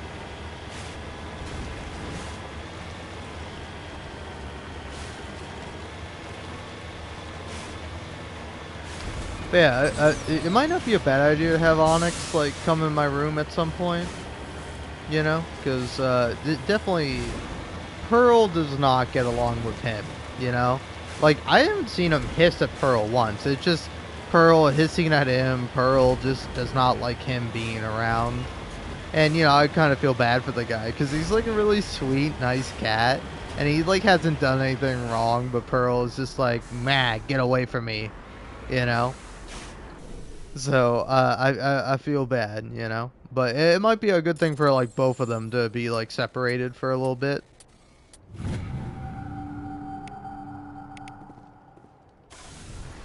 But yeah, you know, it's just like, I don't know, because, like, I don't know if when he comes in my room, he'll immediately want to go out.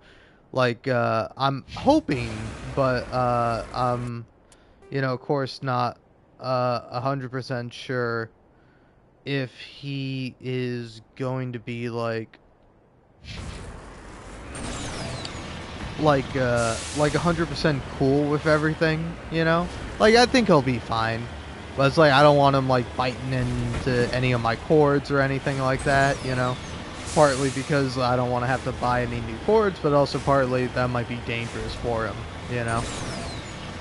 Like, particularly if he's, like, gnawing on my, like, PlayStation power cord as I have the PlayStation on. Like, that's not gonna end well for either him or for my PlayStation. But I think he'll be fine. He hasn't, like, chewed on anything yet, and he seems like a good cat. But, just for now, I'm thinking, give him, like, a day or two before I, you know, let him into my room and then, like, you know, because, like, I don't like having my door open, you know? It's just, like, a personal thing for me. It's like, I don't necessarily mind it, but I also don't want to be, like, bothering my mom if I'm, you know, talking or even, like, yelling or raising my voice as I'm playing the game, like, well past midnight. It's only 11:12 right now, but, you know, I hope you get my point. But it's like, I want to know he can come and go freely, but, like, you know, he'll just have to ask me to open up the door. Because, like, Mac is like that. Mac's pretty good at letting me know if she wants to come into my room or go out of it.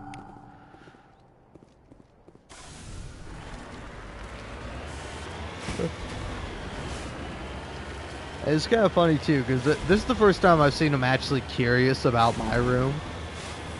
Because, like, up until this point, I've been thinking, I'm like, what do those cats think about my room? Is it just, like, an unknown entity? Are they curious about it? Or are they like, ooh, what's in that room? It's like, my room is fine. But, like, you know, I just don't want them, like, you know, doing anything bad. Like, say, chewing through wires or, you know, like, pissing on my beanbag or something like that. Not that I use my beanbag, because, like, I would prefer for, you know, these two cats not to do anything bad, either to me or to themselves. Yeah, I'll go there, then I'll go there, and then I'll get out of here, and then I'll sell my shit.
Hey there.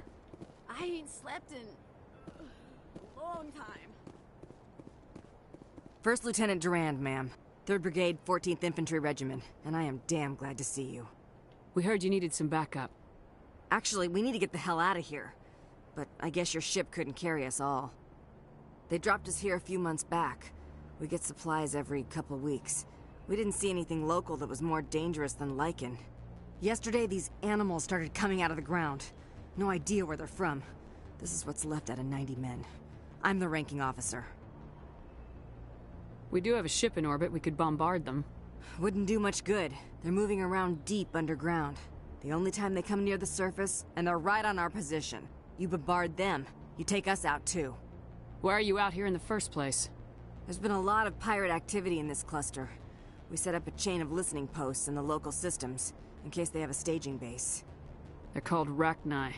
You get a supply ship in recently? Yeah, but that was an Alliance ship, Commander.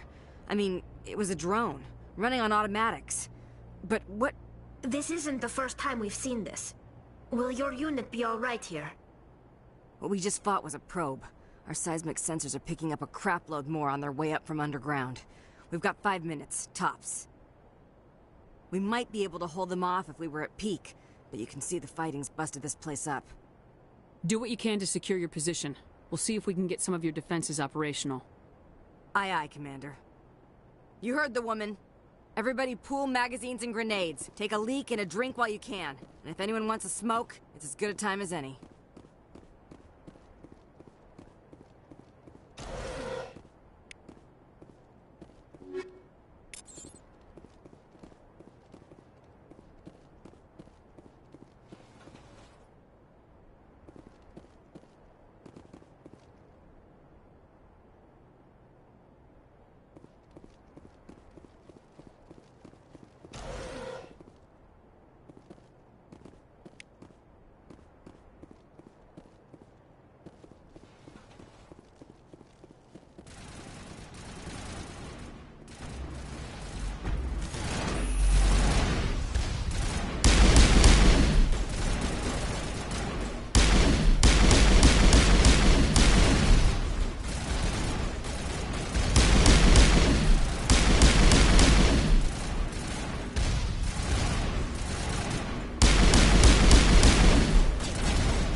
those repairs coming? I mean, pretty decent.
Holy hell, ma'am. Talk about a near-run thing. You alright? Never mind me, are you alright? Still on my feet. But we've been fighting for almost 26 hours straight. None of us will be standing for long. Ma'am, we're getting a signal from one of the ground scan UAVs. A big hollow space about 500 meters under the surface.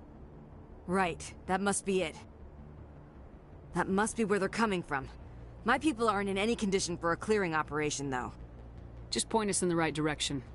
You don't have to do that, Commander. We've bled them. We can probably hold until a bigger ship arrives to get us off-world. If you want to take a throw at it, we'll give you the coordinates. But it's your call.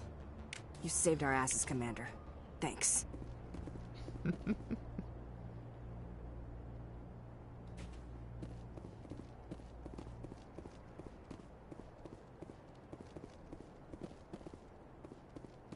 Ready.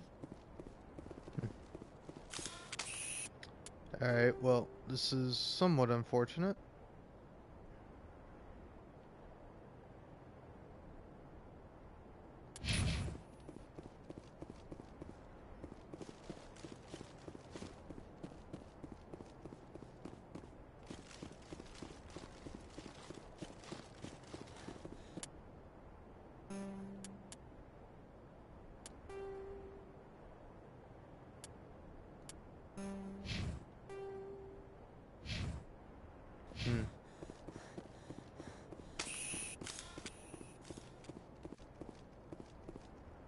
I mean, it's so fucking annoying that I can't get back into my fucking vehicle now. It's really fucking annoying.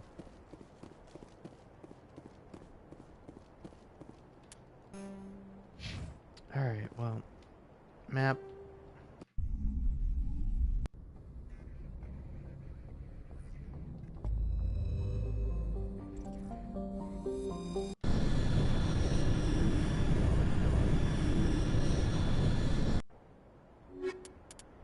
They better not be dead.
Jesus Christ, man.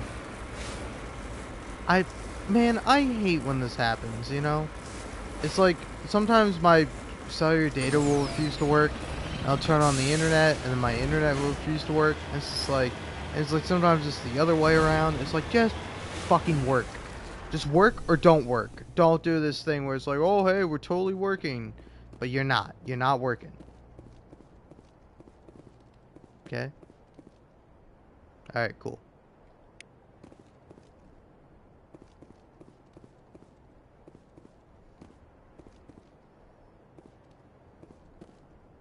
Ready.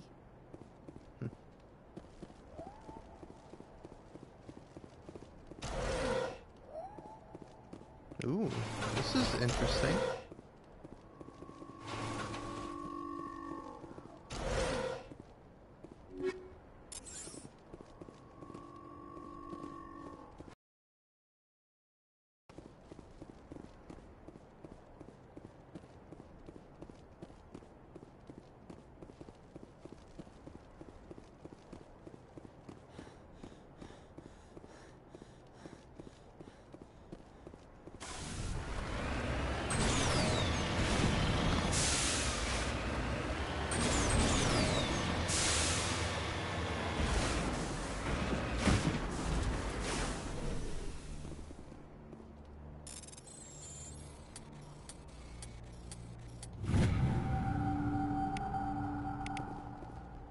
You leave.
Alright, journal.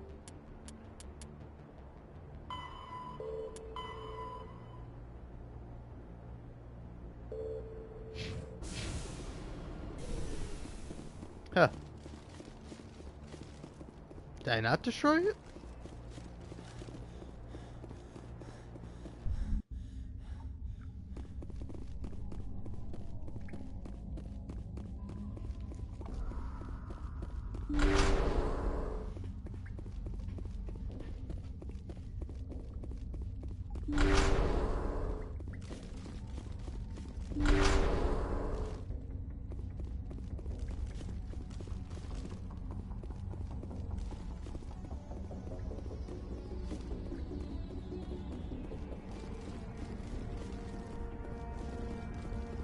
Ah, here we go. Yeah, here we go.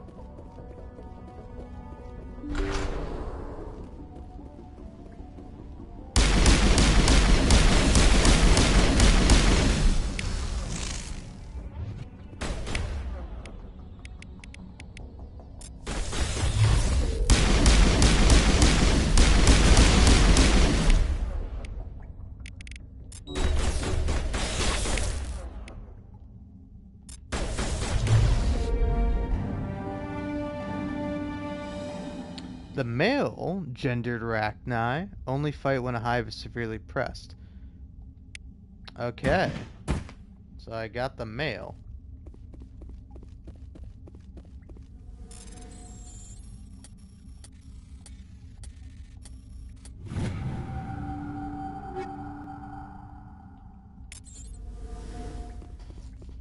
Alright. Once I get out of here, definitely going to do a lot of selling.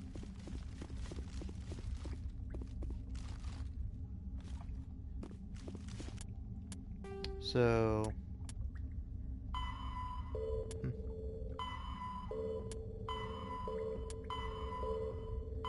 yeah, where is this? Argos Row Cluster. Okay.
There ain't any pirates here anyway. We're good, Commander. Alright, well, you guys are good.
Message coming in, Commander. Big surprise, the Alliance needs you again. Shepard, this is Admiral Hackett with Alliance Command. We've got a mission for you. Major Kyle, your commanding officer Torfin, has set up a small compound in the Hawking Etta cluster. He's attracted a number of biotic followers. He's become an outspoken critic of the Alliance, and we believe he's mentally unstable. This could be trouble, Shepard. I'll look into it. 3 days ago, we sent 2 Alliance representatives to meet with him at his compound. They've disappeared. We believe Kyle and his followers killed them. That compound is a cult, Shepard. They call him Father Kyle now. He set himself up as some kind of religious leader. Yes. Major Kyle never showed any biotic tendencies himself, though. I think he's just latched onto a group he identifies with. Many biotics feel marginalized or ostracized by society. Kyle probably sees them as victims who need his protection, and they see him as someone who will fight for them. Unfortunately, he's convinced them that the Alliance is somehow responsible for all their problems. We can't let him go on like this. What were those Alliance representatives going to talk to Major Kyle about? They wanted to bring him back to an Alliance facility for treatment. Major Kyle served us faithfully for many years. We weren't going to abandon him. Given his state of mind, however, he probably saw them as a threat. We're almost certain he had his followers killed him. What else can you tell me about Major Kyle? He's not the same man you served under. He feels responsible for the Alliance soldiers who died at Torfin. His psych evaluations showed he couldn't handle the stress of command anymore. He was given an honorable discharge in early retirement. We'd hoped he would get better in time, but we underestimated how far gone he was.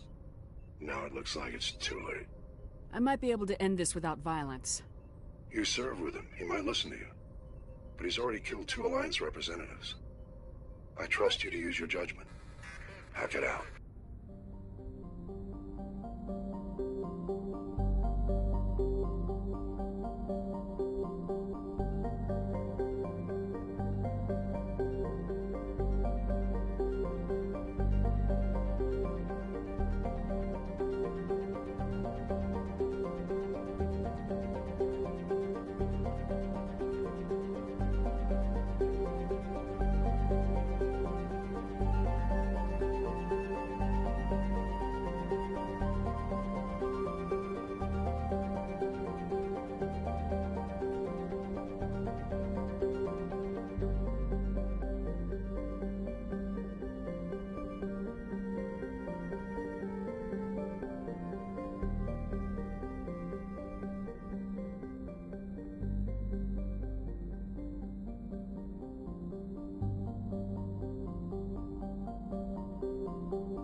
I forgot to sell all my stuff.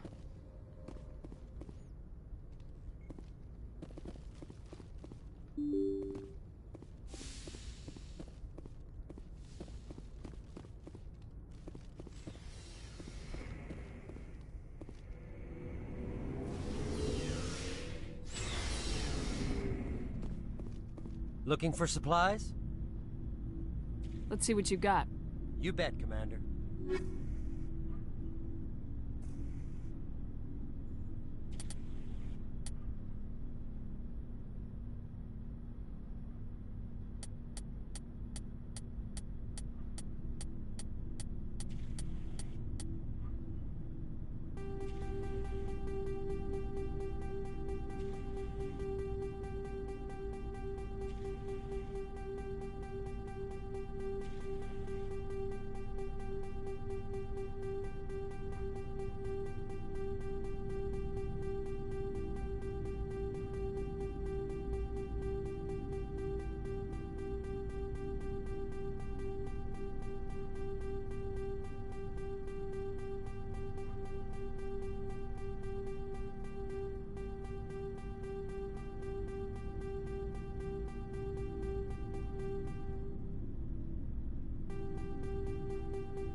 Man, I gotta say, it is kind of nice. I'm just listening to Northern Lion, specifically Northern Lion's Daily Listening Party number 5. It's like various different songs where it's just like the MIDI version. It's just like, this is nice. Though I'm realizing just like how many songs I know, but I don't know the name of. Like this song, I couldn't tell you the name of it, but it's like ba-na-na-na-na, ba-da-da-da-da-da-da-da-da-da, ba-da-da-da-da-da. I don't know what song that is, but that song's a jam. And I'll find out, because I think he's going to guess it here in a minute.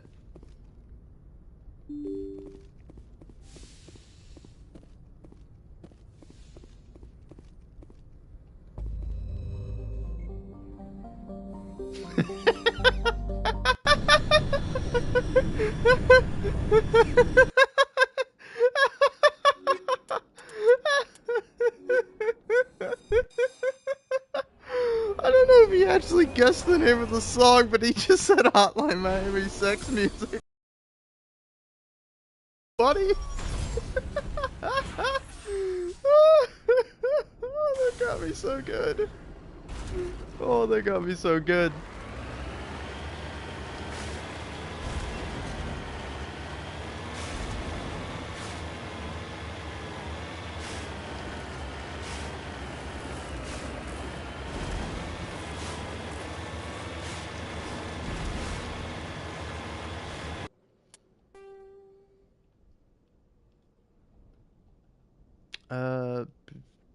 So, yeah, have I been there?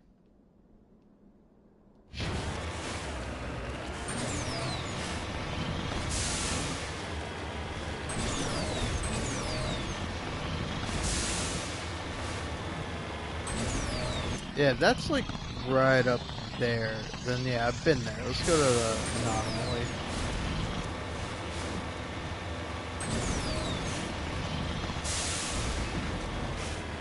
Look, I did that day, something, blah, blah, blah, blah, blah.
Oh, I got 0 money for that one, huh?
Am I like full up on cash?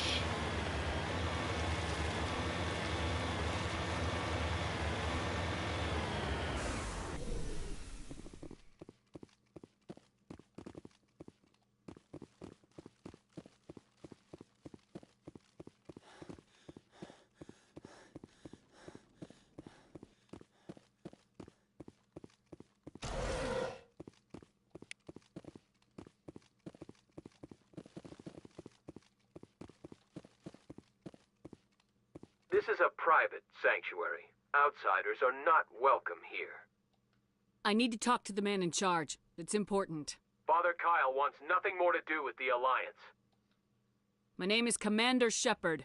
Major Kyle knows me. I have to speak to him. Wait. Father Kyle will speak with you. Head to the building at the far end of the compound. He'll meet you there. Yeah, that one, right?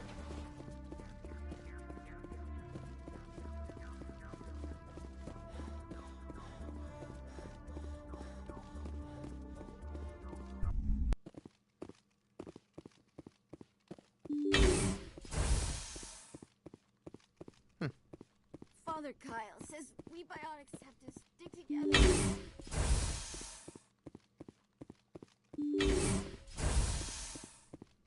Just because we're biotics doesn't mean we don't deserve to be treated fairly. Hey, I'm with you guys.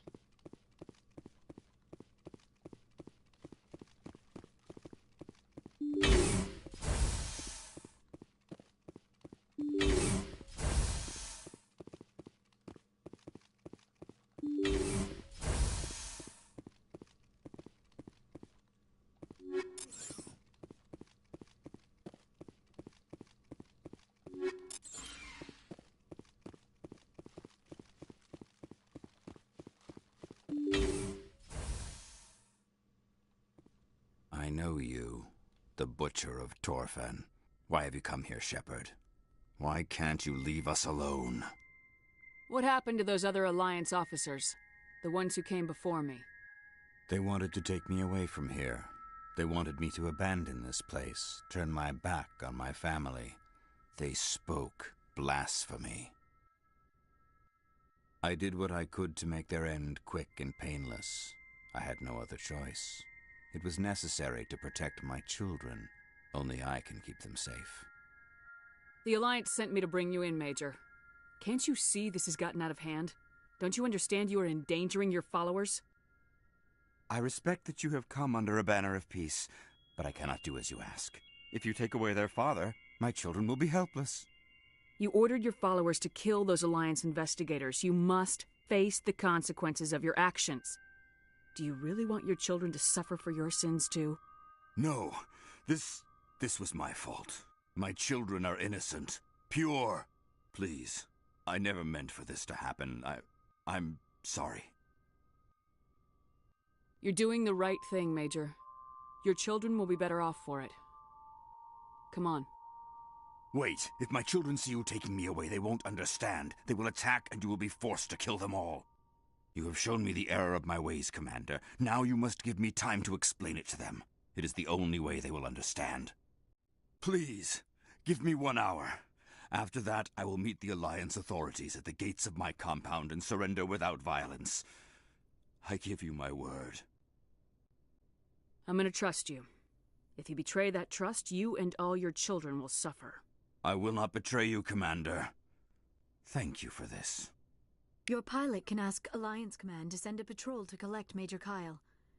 I just hope you know what you are doing, Shepard. Ready.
Father Kyle says other humans are scared of us because they know we're better than them.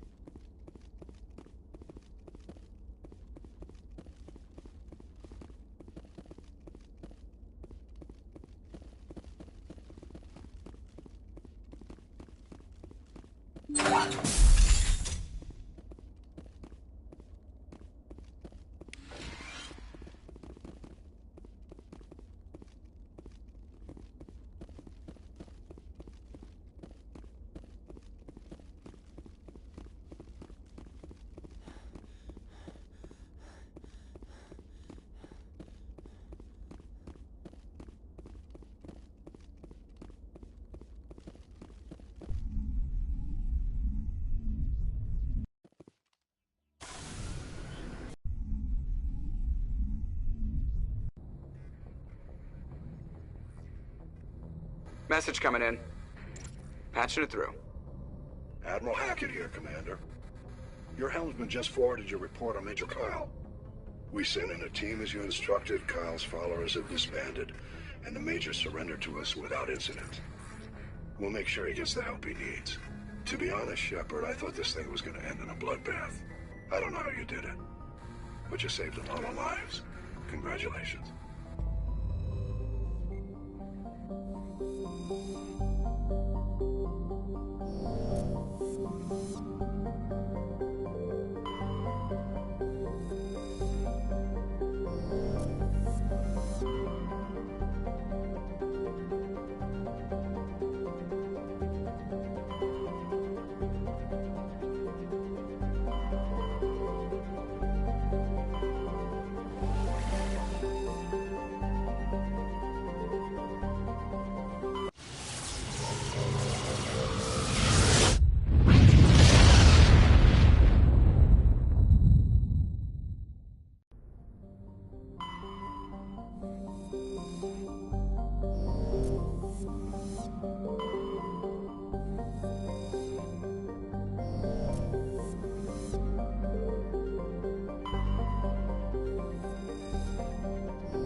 Personal data recorder for Major Elena Flores.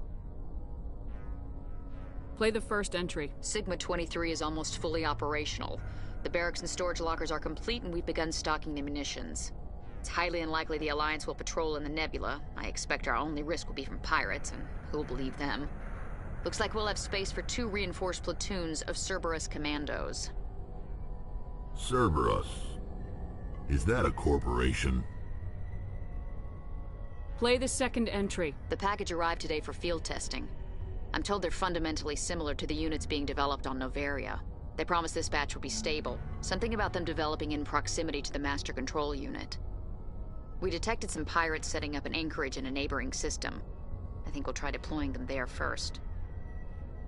Play the last entry. They've escaped containment. Clever bastards. We treated them like animals. We should have treated them like POWs. They're spreading. Boarding the supply ships and sending them to random destinations. They'll be all over the cluster in a week. General, if you recover this message, my advice is, screw the Rachni. They're too smart. Use one of the other projects. Flores, signing off. For the final time. This is a familiar story. A failed experiment with the Rachni. Nice to see humans are consistently stupid. Let's go.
Oh my god, Northern Lion is listen to the Flow Rida Whistle Baby song.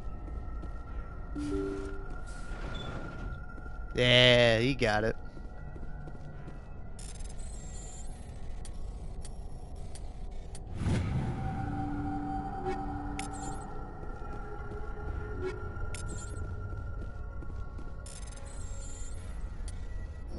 Ah.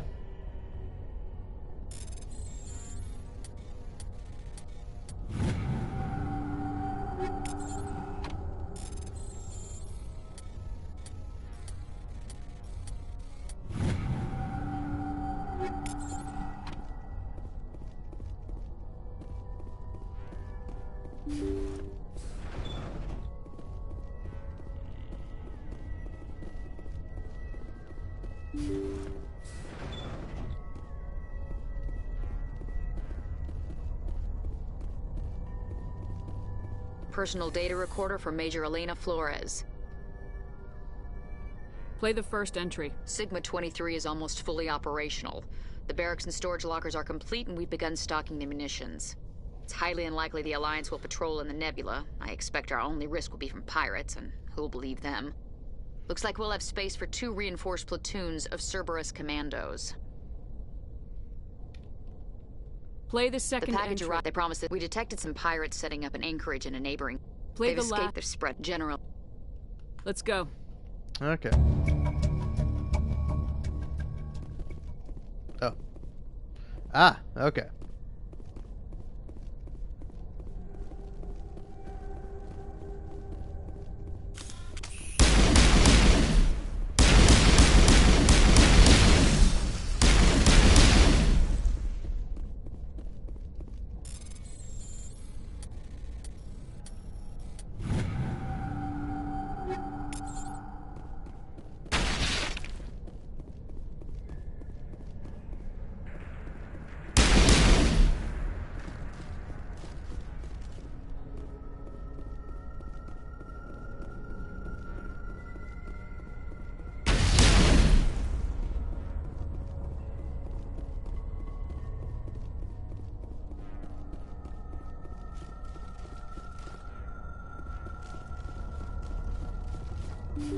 Oh man, this was actually close.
Alright, I'm gonna look up the Rex family armor quest.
Alright. I am supposed to go here. I'm gonna bring Tali along. But yeah. I am, I don't know, I just used the bathroom, and, when I came out, like, Onyx was waiting there for me, and, finally I got him to, like, drink some of the water out of the faucet, because, like, that's typically what he likes. He likes drinking water from the faucet, and so, I ended up giving him some. Alright, Turium wreckage, escape pod. Yeah, transponder signal. Maybe I missed that last time I was here. But yeah, he's a very sweet cat.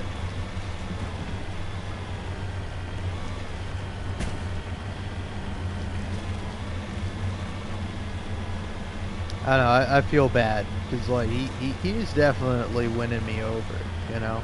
I like him, he's a very fun cat, but also I do worry a little bit about him because he seems a little brave. Like, he's definitely a cat that I'm probably gonna have to watch out for like going outside, you know. He seems very like adventurous and very brave, which is not necessarily a bad thing, but it's like I don't want to lose this cat.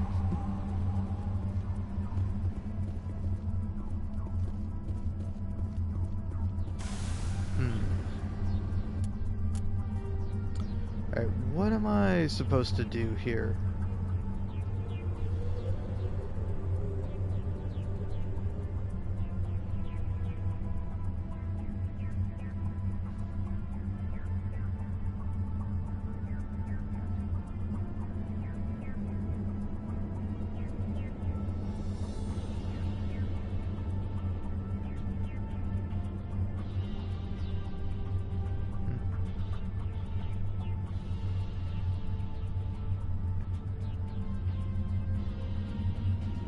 Yeah, I don't know what I'm missing here.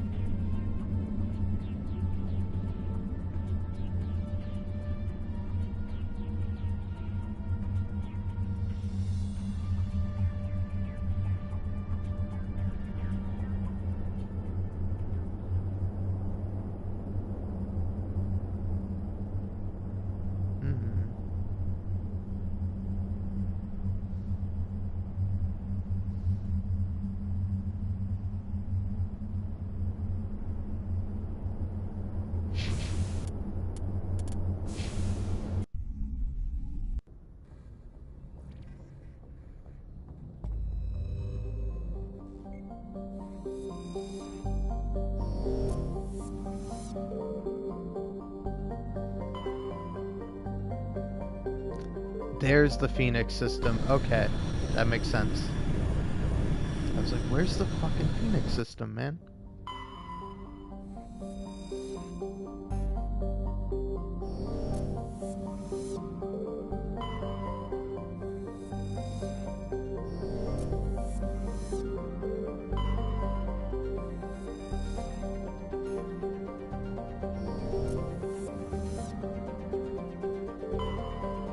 Yeah, let's go here. I'll bring along Tali and Rex.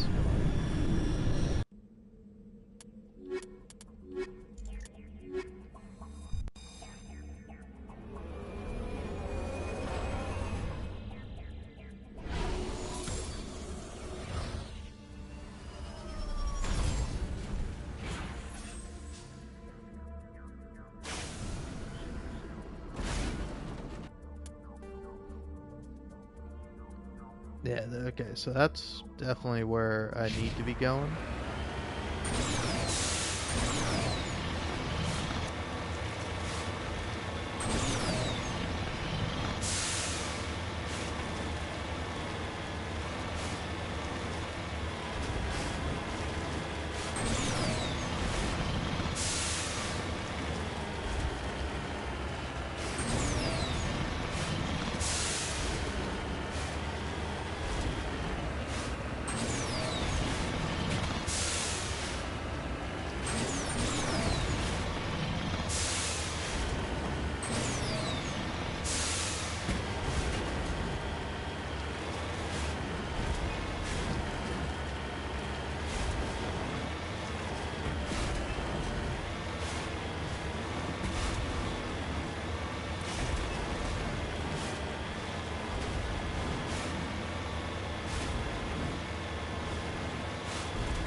I don't like that it's green sometimes when you're on snow and you start making tracks in the Mako.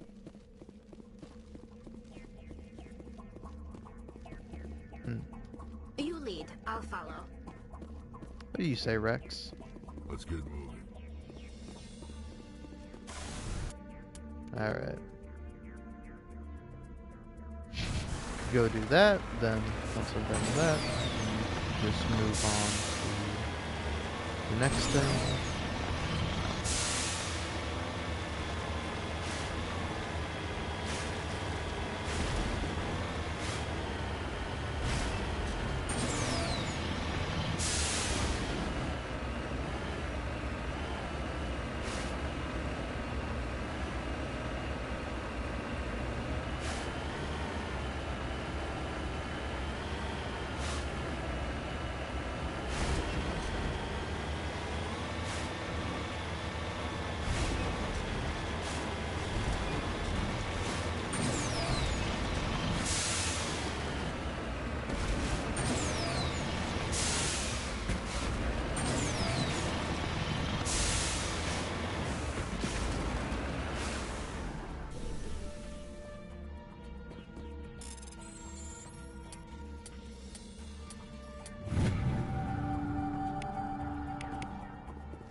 Ah, yeah.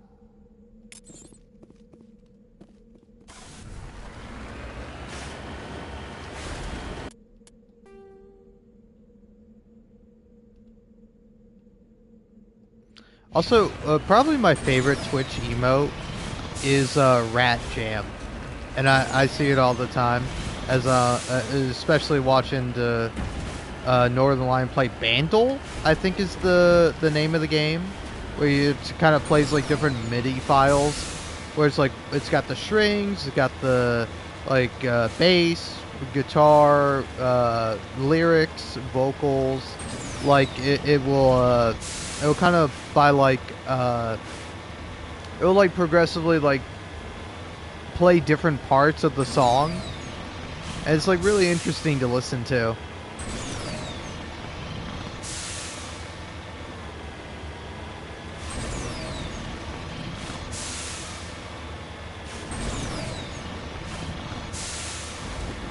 Yeah, he's listening to "Loser" by Beck, and like like somebody called it "Okie," and he's like, "Oh, it's cooked."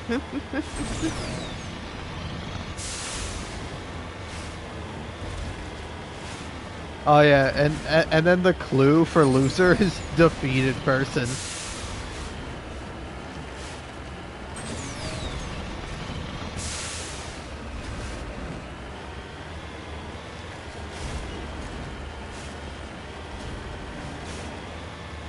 Also, by the way, have you heard that one, like TikTok, or not TikTok, but that one video, where it's like, it's originally in Spanish, like it's a guy playing Plants vs Zombies in Spanish, but then like somebody like changed it to be English, where he's like, "Oh no, it is the dive rocket launcher," and then he just like changes his demeanor. He's like, "I'll handle it," and then and he puts down like a squash or something, and he's like, "I am the angry pumpkin."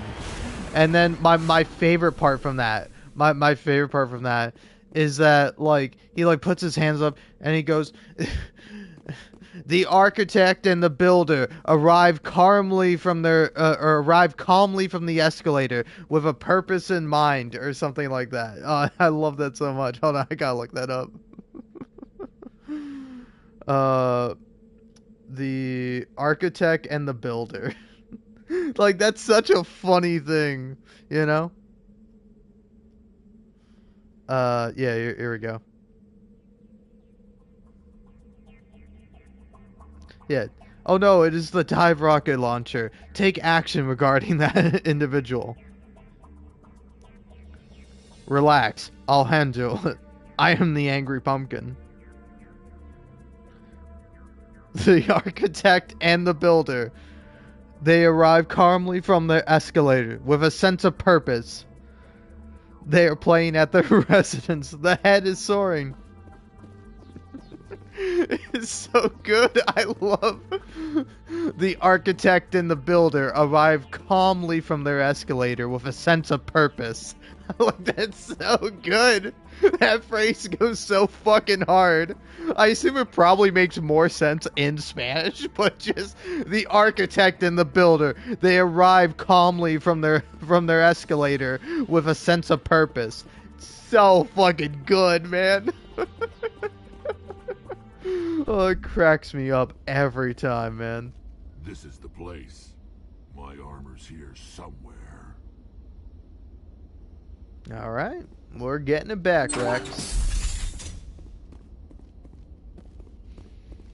But yeah, I don't know, just like, oh no, it's the dive rocket launcher, and then him, like, calmly going from that to, like, relax, I'll handle it. Which just sounds like a completely different guy. As, like, it probably, again, sounds better in the original language. Whoa, this guy's tough. Get out of here.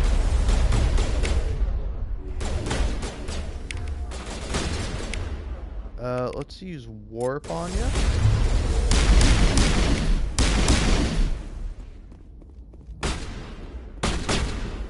Yeah, just like saying that, like, the architect and the builder, they arrive calmly from their escalator with a sense of purpose.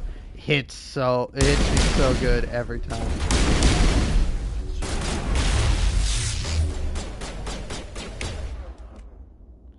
Let's see here. Lift.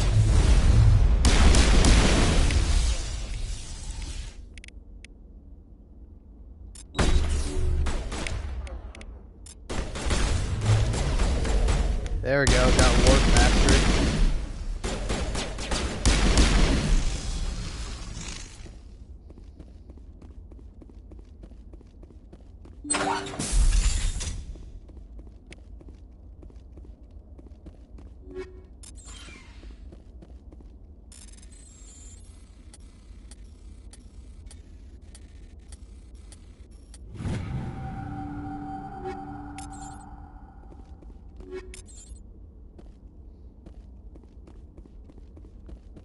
Alright, yeah, it might be upstairs.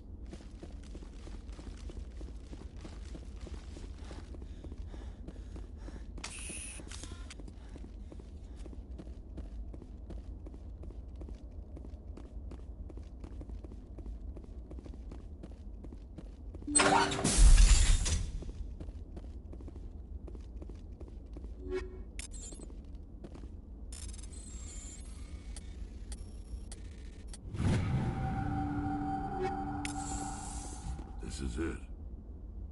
I can't believe my ancestors ever wore this piece of crap, but at least I've got it back. I'm glad we could help you get it back. I might just be starting to like you, Shepard. Aww.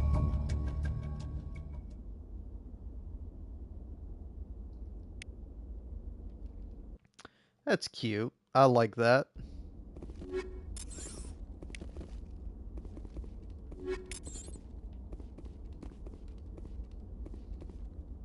But yeah, it's like, I don't know, it's kind of interesting because it's like, I don't know if he's like referencing a meme with like the architect and the builder, they arrive calmly from their escalator with a sense of purpose, or if like that's like an expression that makes a bit more sense in Spanish, or if it got like mistranslated. But it's like, this is so good, man. It's like, I really want to know the full context of that.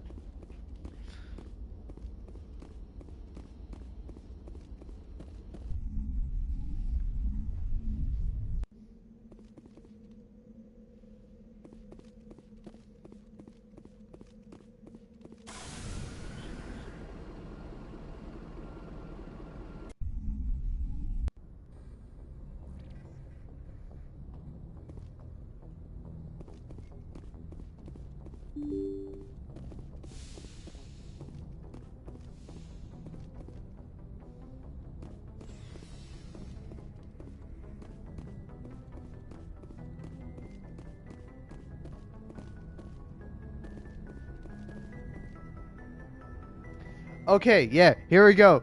Thank you. I found exactly what I wanted. So, this person on YouTube, ABJR, AB Junior or something.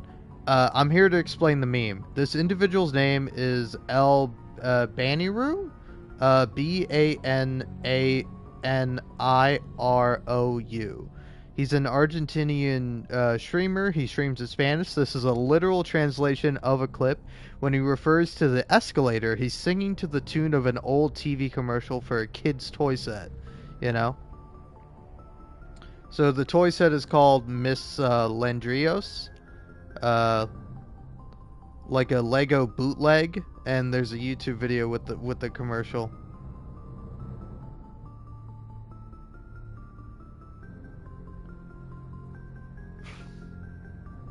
Man, but it's like, it's so good.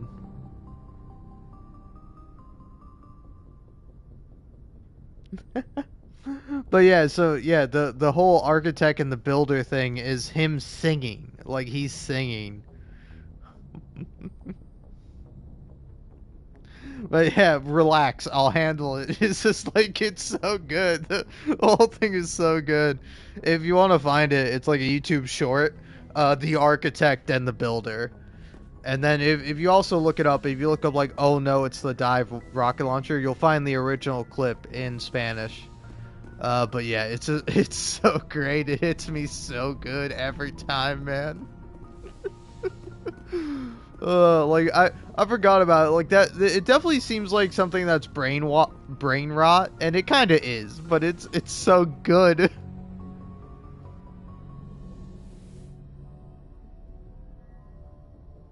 I get the feeling you want to ask me something, Commander. I just wanted to talk. Of course, Shepard. What did you want to talk about? I should go. Goodbye, Shepard.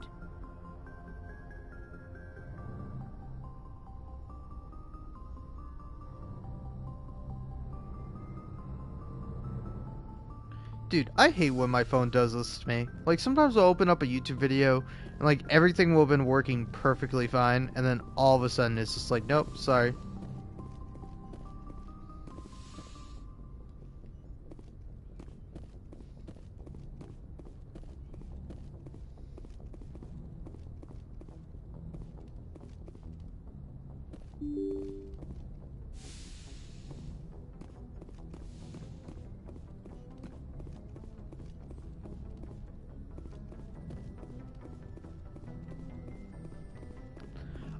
Okay, yeah, it makes a lot more sense, like watching the original clip, because yeah, he is singing. He's singing like an old kind of like knockoff Lego thing, or like Lego adjacent toy. He's like is singing the commercial for that, you know. It's either like a meme, or maybe he's like, I don't know what it could mean within context, but it could be something along the lines of like, oh hey, I'm like doing really well, or like you know, it's like I'm building the, like I'm the architect in the build. I don't know. I'm not sure what it means, but you know, I can see something there, you know.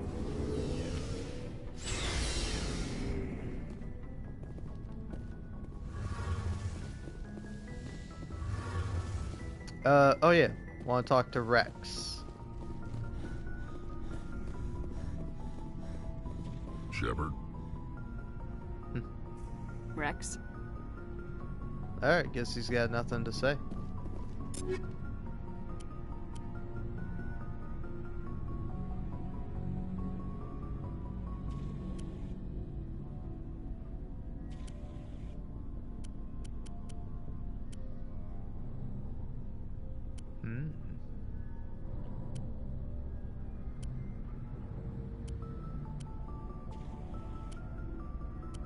Ooh.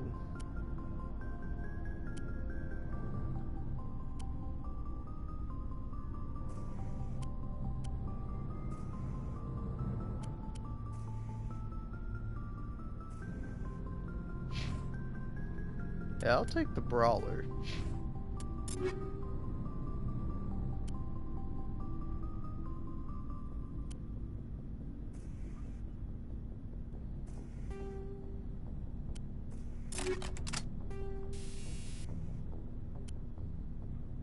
Hmm.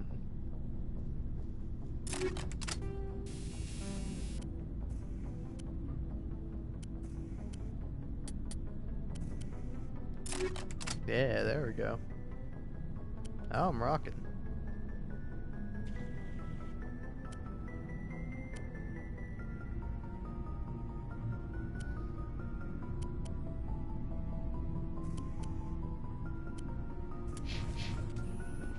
Yeah, I would like to get some new armor.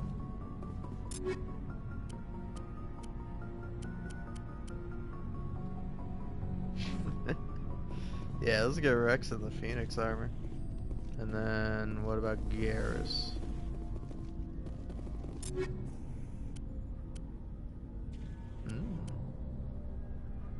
Ooh. I do kind of like the Titan for him. It does look cool, but it's... eh. Yeah, no.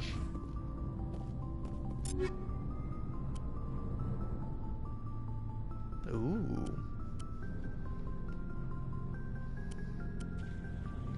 Yeah, no. Let's give Ashley that.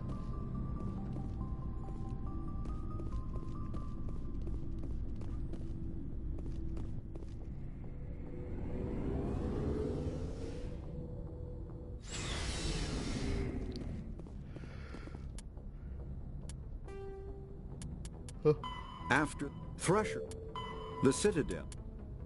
Alright, here. I'll leave with After the Geth secure a location, like they round the up Thresher Maw. Thresher Maws are subterranean carnivores that spend their entire lives eating or searching for something to eat. Threshers reproduce via spores that can lie dormant for millennia, yet are robust enough to survive prolonged periods in deep space and atmospheric re-entry. As a result, Thresher spores appear on many worlds, spread by previous generations of space travelers.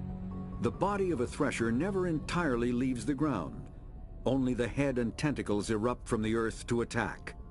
In addition to physical attacks, Threshers have the ability to project toxic chemicals and emit bursts of infrasound as a shockwave weapon. The Alliance first encountered Threshers on the colony of Akuz in 2177. After contact was lost with the Pioneer team, Marine units were deployed to investigate. The shore parties were set upon by hungry Threshers, and nearly the entire assault force was killed. Alliance forces recommend engaging Threshers with vehicle-mounted heavy weapons.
The Citadel is an ancient deep space station.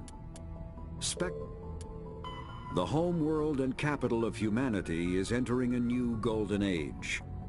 The resource wealth of a dozen settled colonies and 100 industrial outposts flows back to Earth, fueling great works of industry, commerce, and art. The great cities are greening as arcology skyscrapers and telecommuting allow more efficient use of land. Earth is still divided among nation-states, though all are affiliated beneath the overarching banner of the Systems Alliance.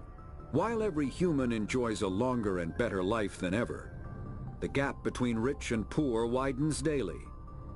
Advanced nations have eliminated most genetic disease and pollution. Less fortunate regions have not progressed beyond 20th century technology and are often smog-choked, overpopulated slums. Sea levels have risen 2 meters in the last 200 years, and violent weather is common due to environmental damage inflicted during the late 21st century. The past few decades, however, have seen significant improvement due to recent technological advances. Humanity's first contact with an alien race occurred in 2157.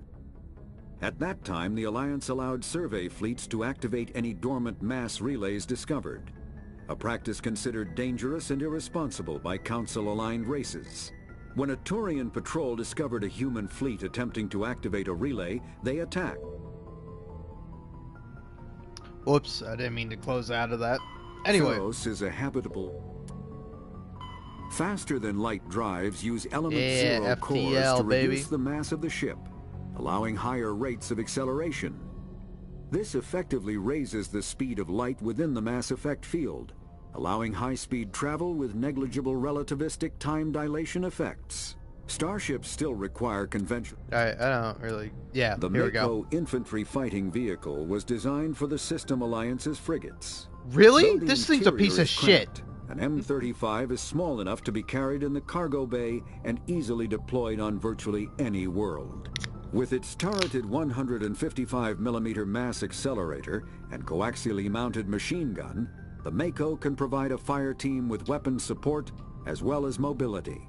Since Alliance Marines may be required to fight on any world, the Mako is environmentally sealed and equipped with microthrusters for use on low-gravity planetoids. The Mako is powered by a sealed hydrogen-oxygen fuel cell and includes a small Element Zero core. While not large enough to nullify the vehicle's mass, the core can reduce it enough to be safely airdropped. When used in conjunction with thrusters, it also allows the Mako to extricate itself from difficult terrain. Yeah, alright. Biotics is the ability of rare individuals to manipulate dark energy. When subjected to an electrical current, a virtual intelligence is an advanced form of user interface. No. Alright.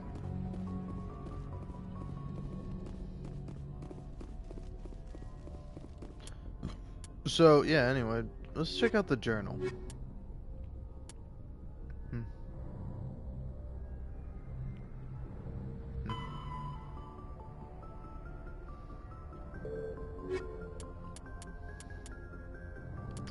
So, yeah, let's see. Go to the Shrenius system. Okay. Yeah.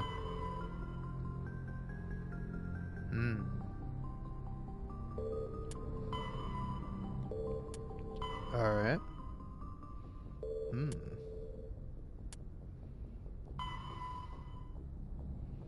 Okay, so Cacus system in the Hades Gamma cluster, and what's this one?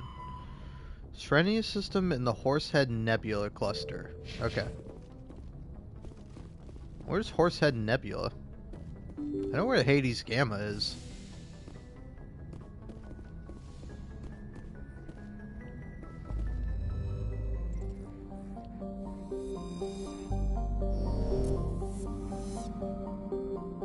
I've checked out all these plants, right?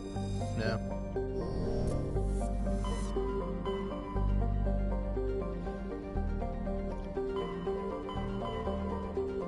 Okay, Horsehead Nebula is here. Okay, that's Srenius.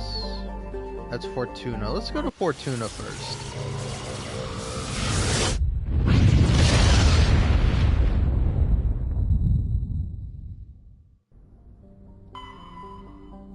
Yeah, okay, cool.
I have to say, music is a really interesting thing, because it's like, I don't know, I remember I saw a clip with Jerma after he won like a streamer award. It was like the Legacy Award, and the person interviewing him asked him like, oh, if you could like choose a song to kind of represent yourself or represent this night, what would you choose? And he's like, oh, well, that implies I listen to music, and I don't listen to music.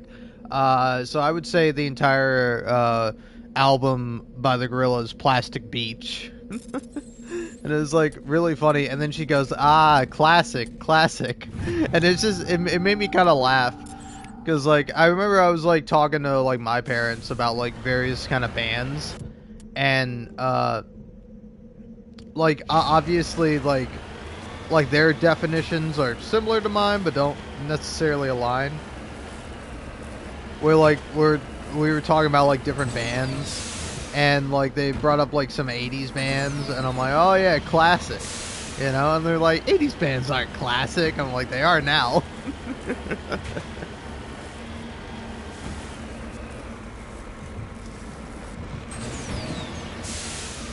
But yeah, it's just kind of funny.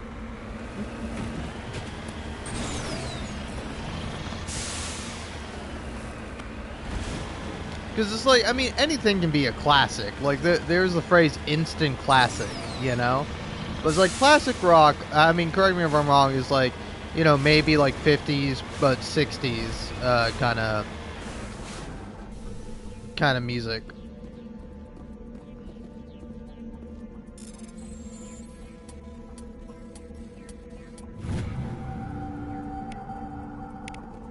Hey! I think I got the last Turian insignia I need. I could be wrong, but that might just be it.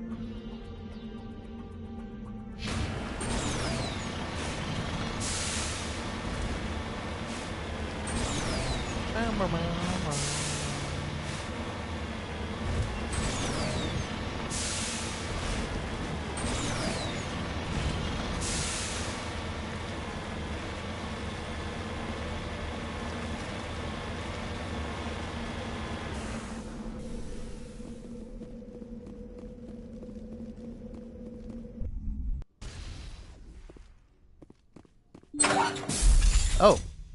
Hello again, Commander Shepard. I owe you a debt of gratitude. With my former partners dead, this syndicate is now mine. I could not have done it without you. Oh, I'm not done yet. I killed them because they deserved it. Now I'm placing you under arrest.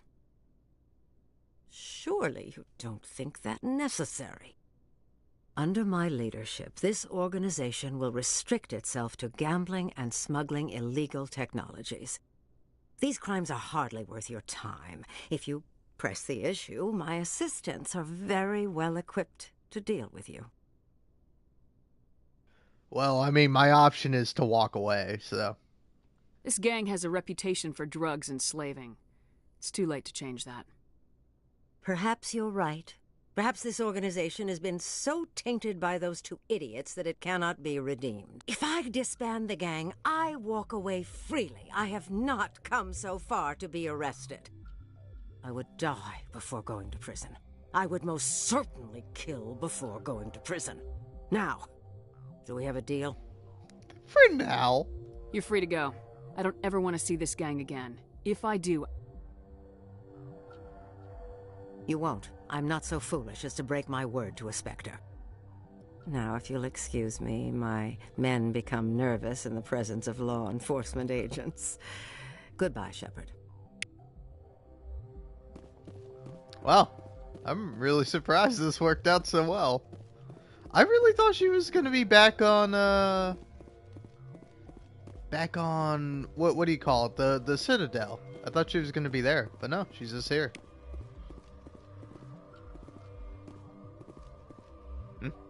These guys don't want to talk to me. I get it, but don't mind me if I go ahead and loot a couple of your things. Listen, I let you all walk away, alright?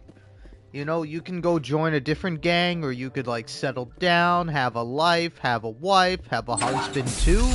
You know, whatever you choose. But I think I'm owed a couple of things I can crack my way into.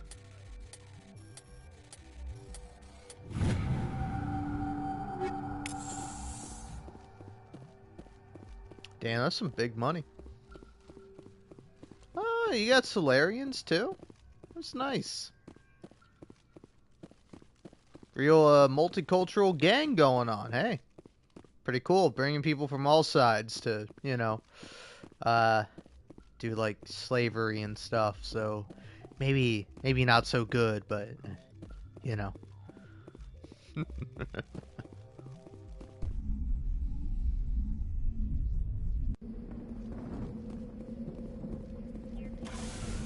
Alright.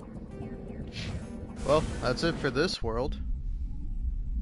I'm really surprised I found her here. I did not mean to.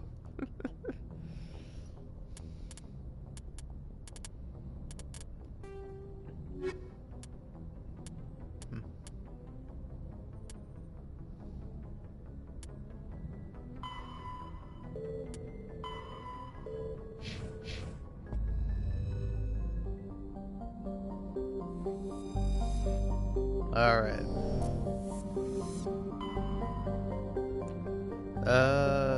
So anyway. Yeah, let's make sure I didn't miss anything on this area.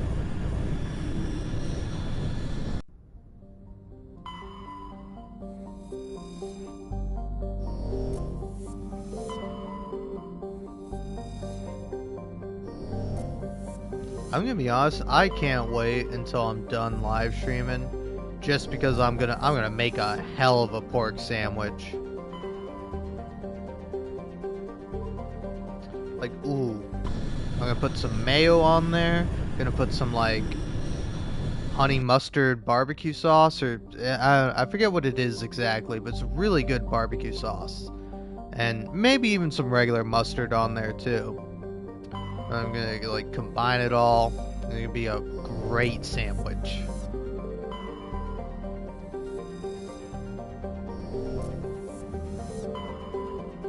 Hey, I do not actually know where I'm going. I know there's a mission I gotta do here. Wow, is it actually on like the final planet? Huh. What am I missing here? Oh, wait. No, not you. Huh. Hold on. Journal. Yeah, what am I trying to do exactly?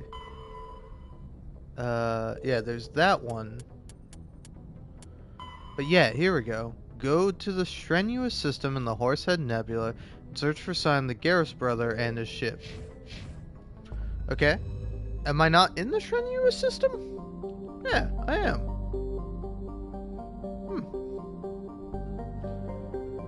What am I missing here? Am I just stupid, or is the game stupid? Maybe a little bit of A, maybe a little bit of B. Mass Effect UNC Privateers. Oh, the first thing I saw was UNC Privateers bug.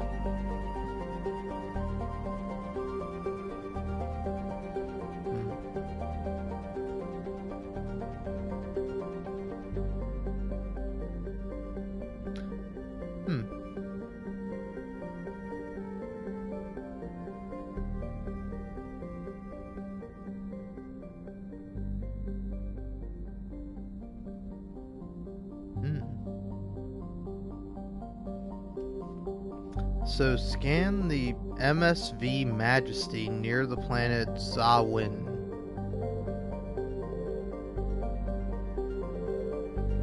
Oh! Okay, you could indicate that to me, game. Damn. They really had that one hidden. I've never had to do that up until this point.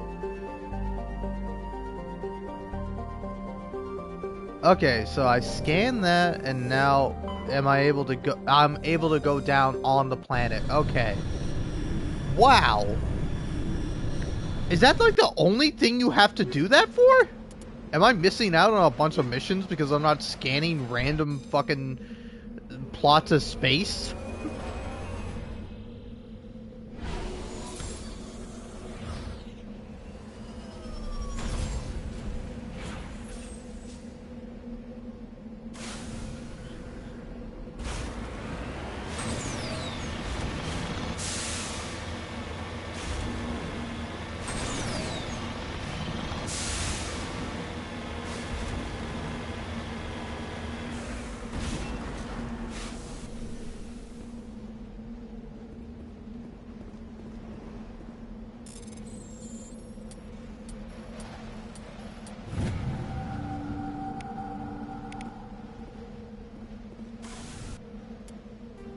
Alright.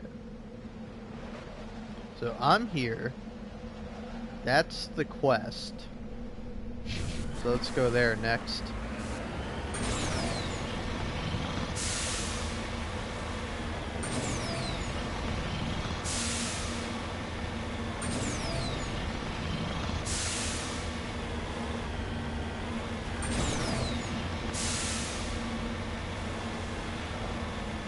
Ah.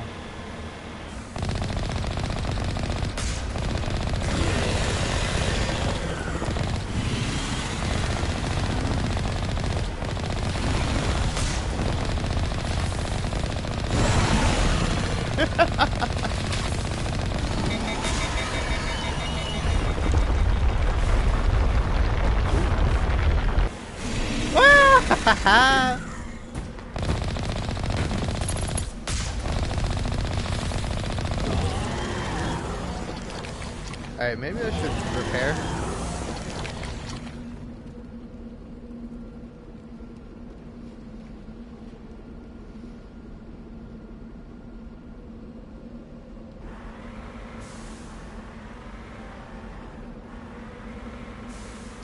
How do you, there we go. I was like, how do you make this thing not be upside down? Because I've never once had it actually go fully upside down.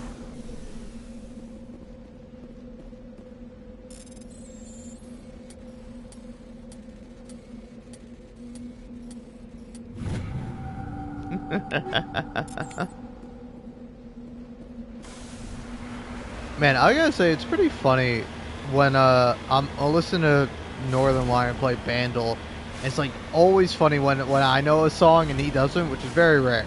Because usually I'm like, oh, I know this song, but I have no clue what the name is. But he was listening to like I Took a Bill and a Ibiza by like Mike Posner or something. I like, that's like one or two songs I know by him. It's that, and then like You Think You're Cooler Than Me, you know? You got this eye, Jason, and when I'm around like you're cooler than me. You know that one. It plays in the strip club in GTA 5.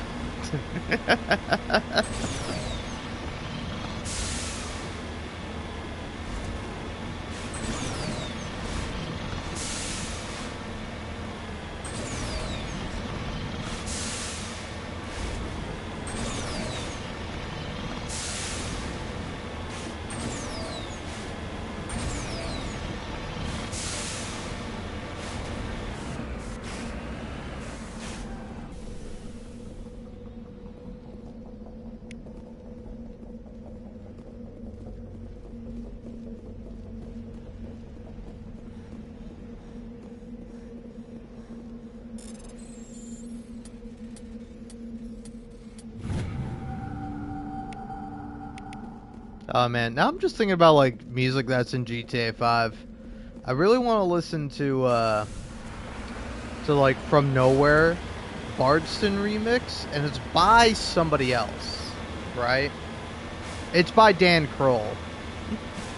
It's like From Nowhere, Bardston remix, plays on the hipster station, my favorite station, Radio Mirror Park.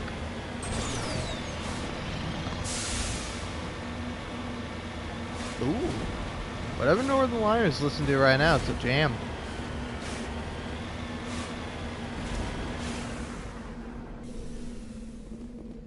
Ooh.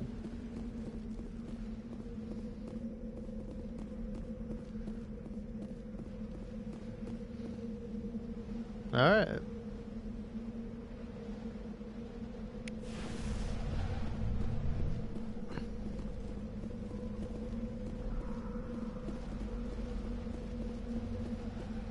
Getting a little cold. Can I get in here to avoid the cold? Nope. It ain't no mountain high enough. Or well, whatever the actual name of the song is. Ain't no mountain high enough. Ain't no road low and or something. I don't know.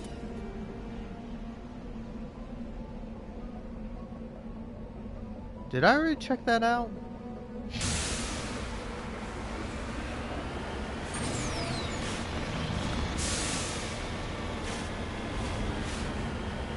But do they keep they definitely keep this throughout all the other Mass Effect games, don't they? Because I'm gonna be honest, this sucks shit. I don't know. Did they get rid of this for Mass Effect 2?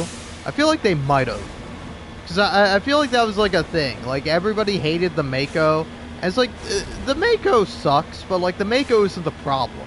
You know? Like the Mako is fine, but it's the fact that it's like a bunch of planets you have to just like fuck around on for like 10 hours.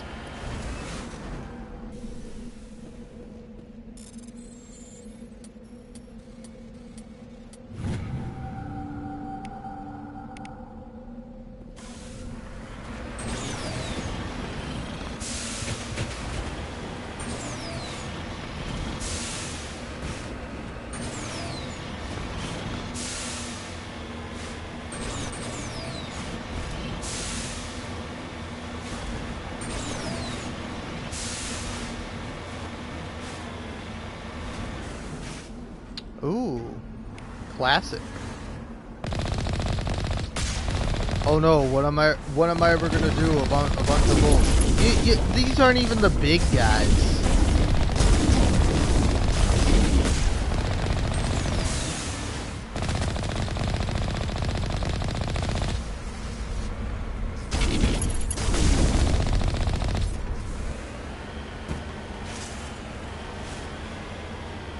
Alright, was that it?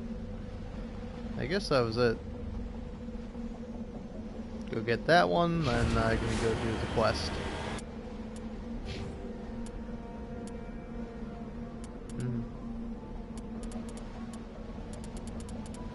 Yeah, I guess upgrade my lift.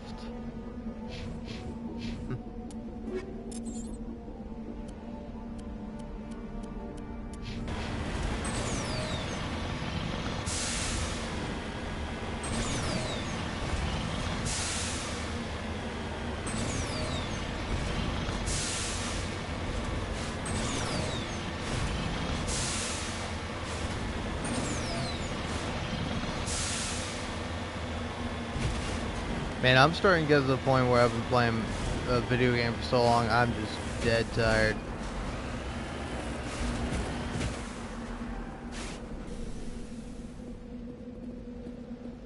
Palladium? The fuck is palladium? I know platinum, I know cobalt, I don't know fucking palladium. Ready. Alright.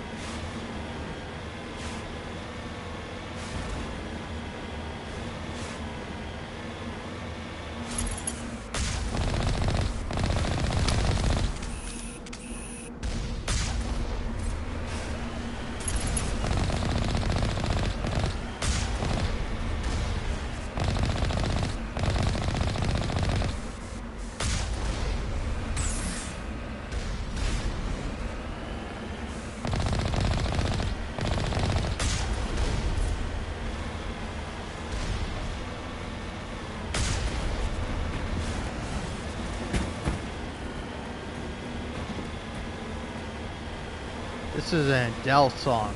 I'm saying that before I actually know.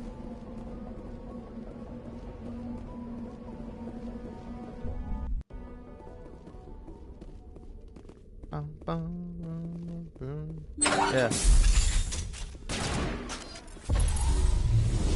Oh. I don't want this. I want my pistol, please. I don't know why the game keeps defaulting me to my sniper.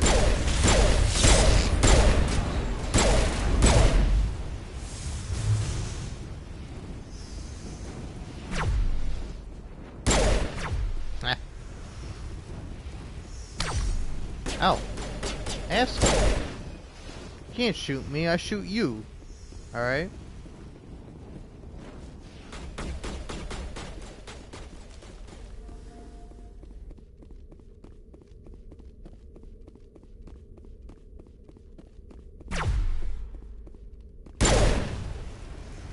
Apparently it was habits stay high?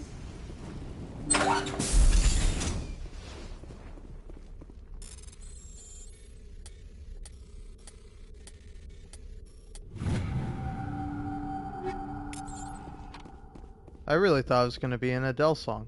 Oh, damn. Oh. Sorry, buddy. On your order, Shepard. Well, was that everything in there?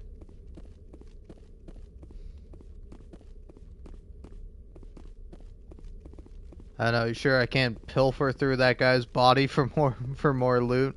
I mean, I found like 5 space bucks on him. Pilfer is a fun word.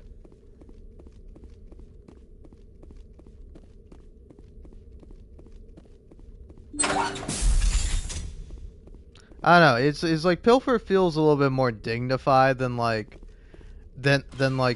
search or loot. You know, it's like if I'm pilfering, like I'm a little scamp. You know, I'm like a lovable thief with like with like a heart of gold. You know.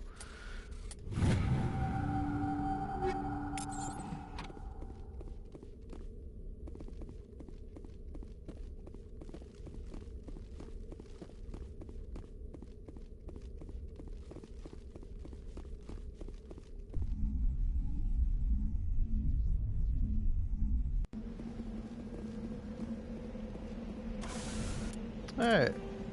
So yeah, that's pretty much all that's here.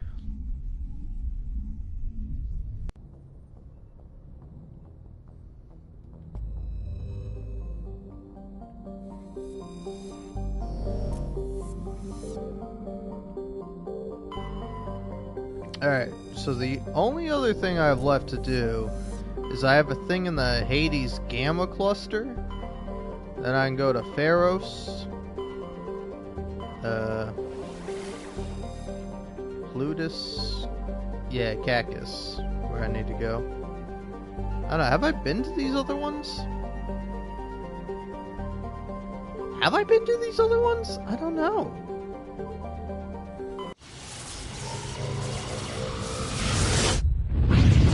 I thought I cleared out the Hades Gamma Cluster, but maybe I hadn't. Alright. Let's just check all these planets to find out either I can't scan any of them, or more likely than not, I've already scanned them. Yeah.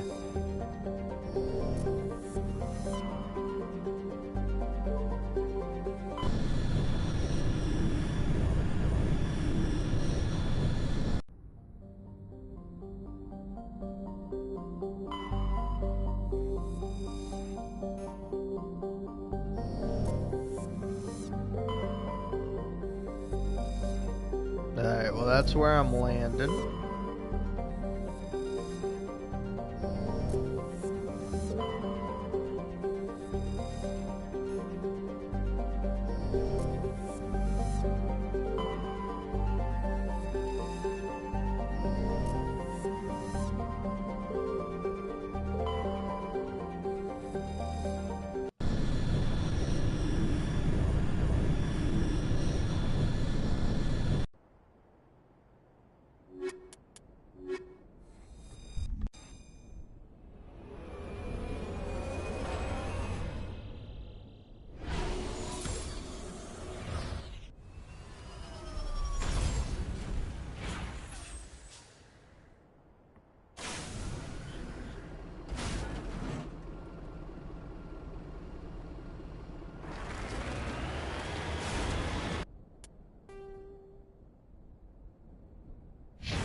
Uh-oh, I feel like I'm going to keep getting that message every time I interact with something.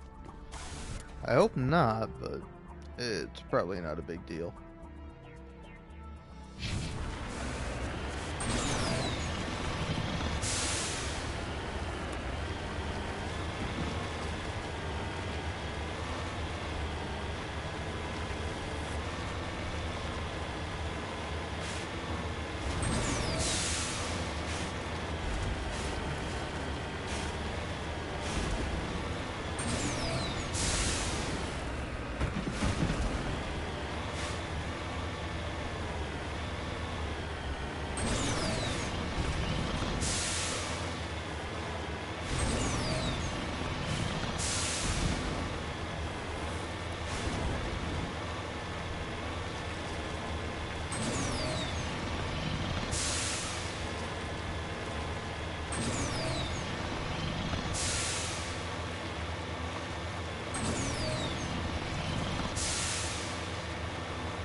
Damn.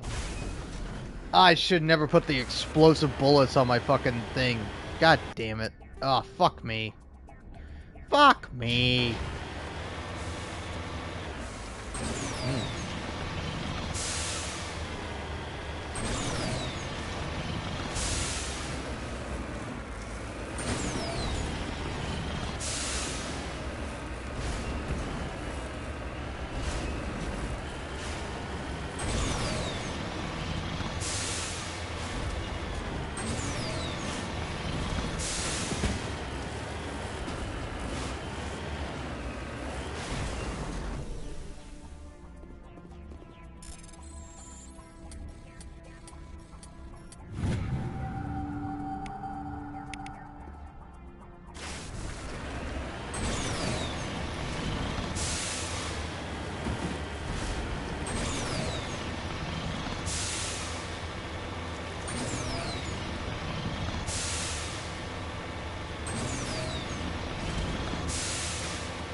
Fuck.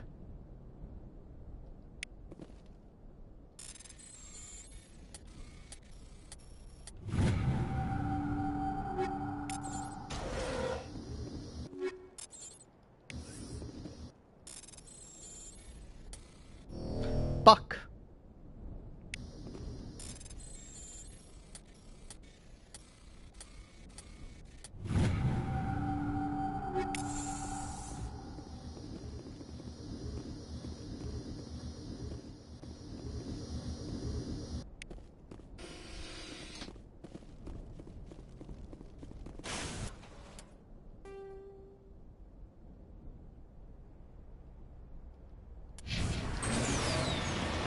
I'm so fucking pissed at myself. I'm so fucking mad.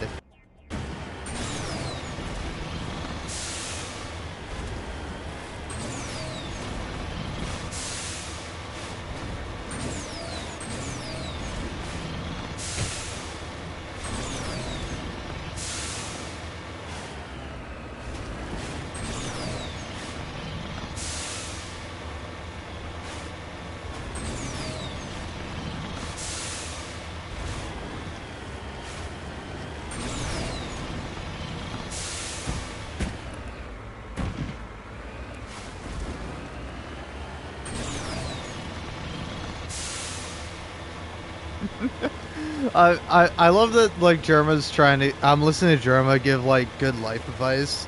It's titled, Jerma Clips to Watch If You Feel Lost in Life. And he's...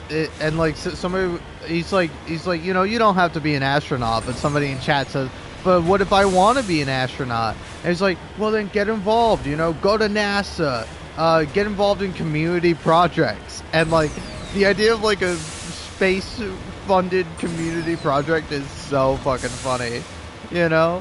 Just like, oh yeah, me and the boys, me and the fellas, a couple of folks and I, we got together and we're going to fucking space. Just like, that's so funny to me. But it's really a great video. I love Jerma.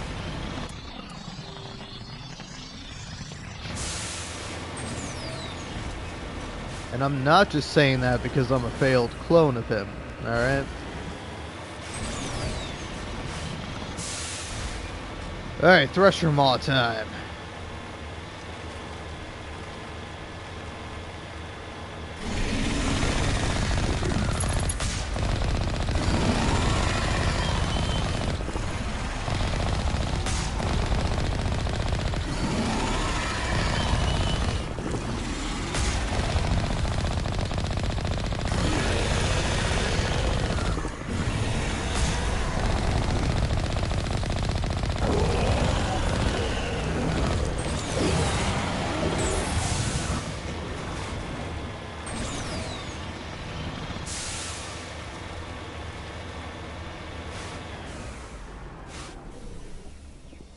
It's also crazy to me how old Jerma is. Like, I don't know when this is from, but he's like... I mean, this is from not too long ago, but he's talking about he's 36. And it's when he's playing like that... like... I don't know, I forget what it is, but it's like he's in like a store. It's like probably like a stocking game or something, but he's got like that nice sweater on. It's like white and gray and black, I think. And it's like, he looks so cozy in it. I really like that sweater on him. Alright. I'm saving the game here and now. You know what? Yeah, yeah, I'm allowed to delete a save. So delete that one. Save over save 15.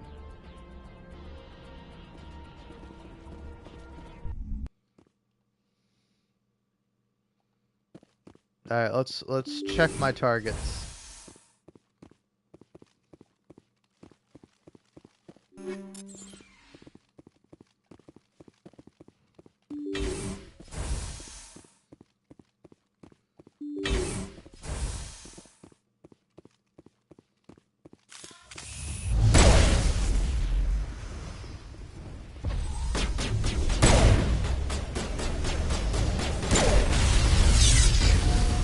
Ooh.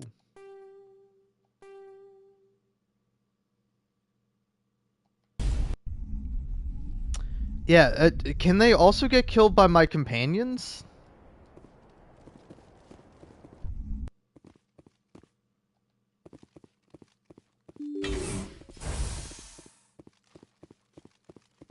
I want to try to make sure nobody gets killed.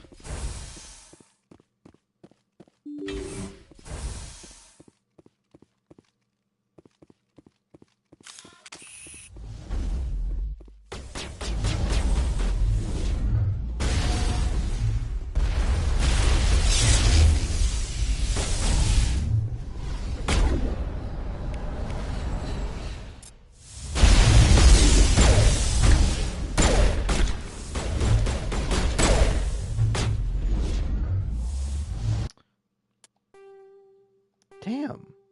How do you do this without getting anyone killed?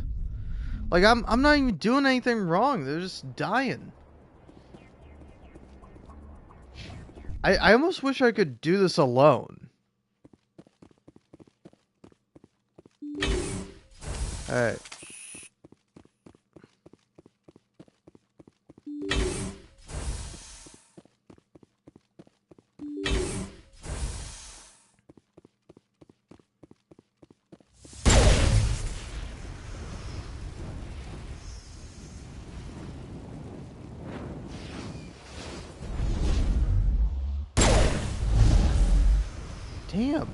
Damn, what the fuck, man? How do you fucking do this? How do you fucking do this, man? Alright.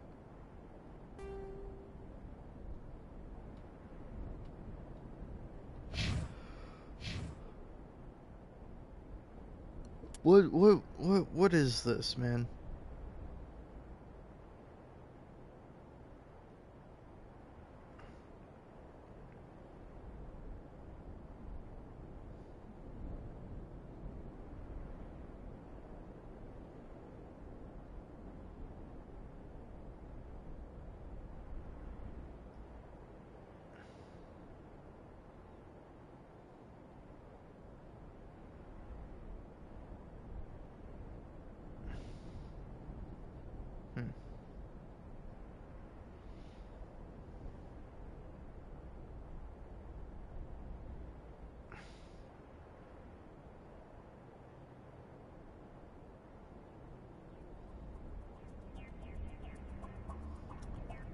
Alright, I'm fucking dying here, man.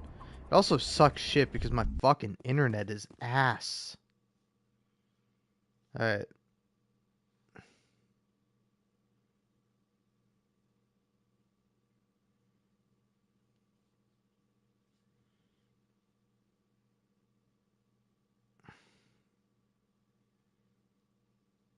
Yeah, here we go. UNC hostage. Here we go.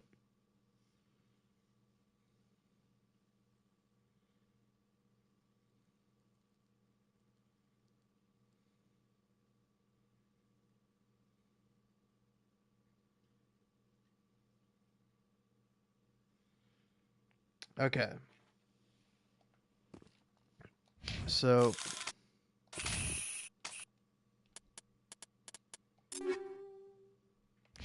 alright. Everybody here, we're all getting shotguns. Me first, though. Okay, I like my shotgun. I'm gonna give that to you.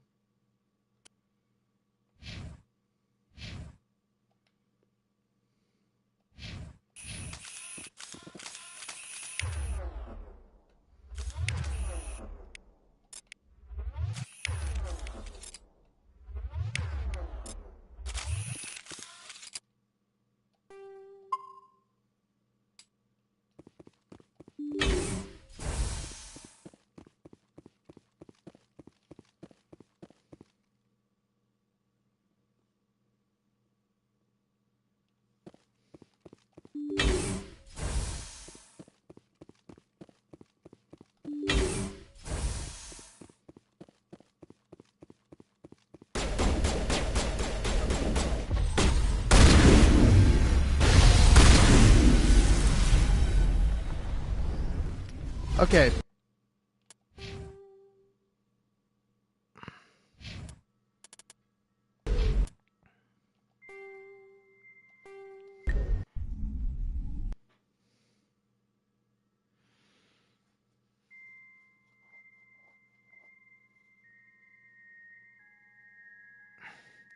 Yeah, hold on. Mass Effect.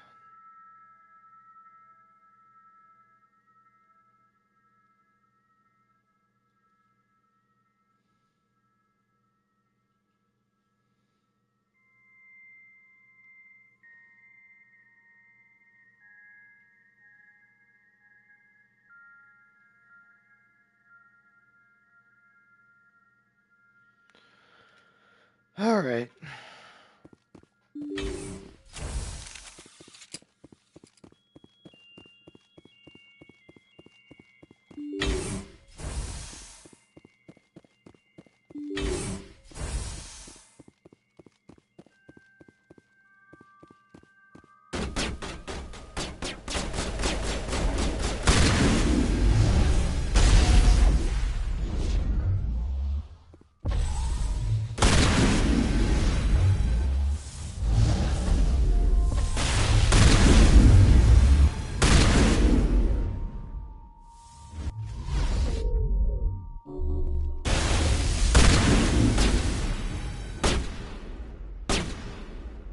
No! Why, man? Why? Why are they killing the fucking hostages for no reason, man?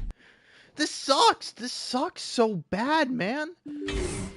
It's like I keep getting a message popped up, researchers killed, but it's not my fault. It's not my fucking fault.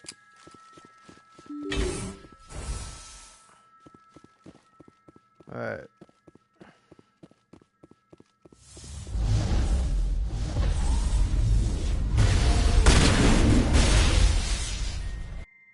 Dude, it's my fucking, it's my squad mates, man. It's my squad mates. They're the ones who are fucking killing them. Like, you guys are fucking killing me. Can you guys get stuck here and just fucking not move? Just don't fucking move, man. Like, can I de-equip their fucking weapons or something, man? Because it's fucking killing me. Fucking killing me, man. Killing me!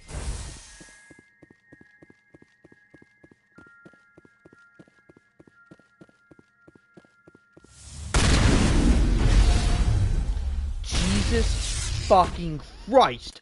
What is wrong with both of you, man? Oh my god, I can't fucking do it. I can't fucking do this, man. I can't fucking do this, man.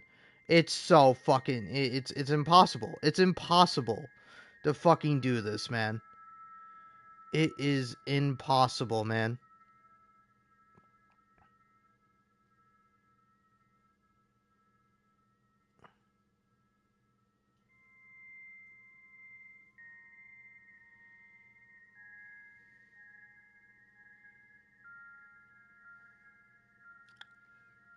Hold on. What is this fucking mission called? So, journal.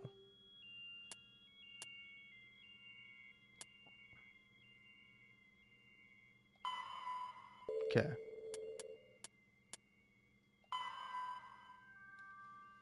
Yeah, so UNC Besiege Base. That's it.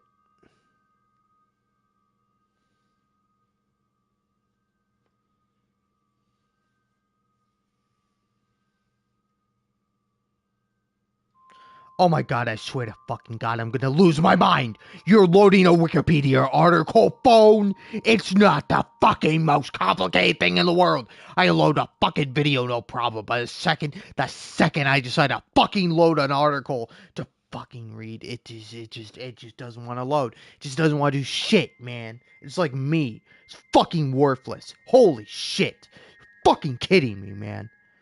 Christ.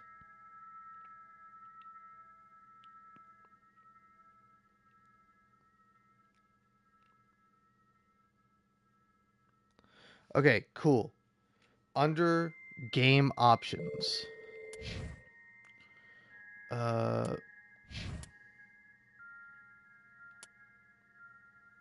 Is that like in the main menu? Do I have to go to the main menu?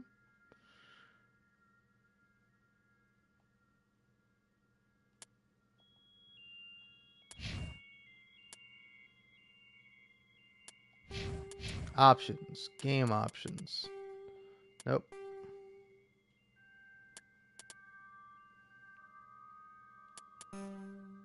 Yeah, none. You guys have lost fucking... You guys have lost fucking ability privilege. Okay.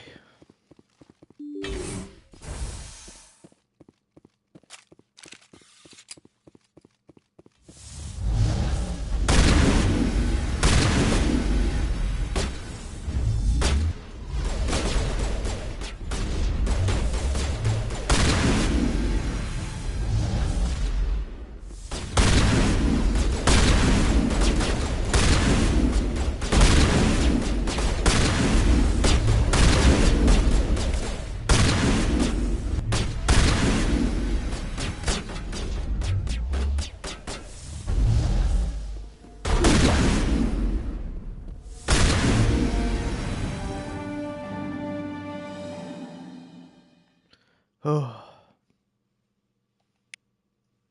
Thank fucking Christ, man. Bubbles, but when I touch them, I pop. Too much spinning. Fair enough. When I smile, the walls chime. I'm making so much music.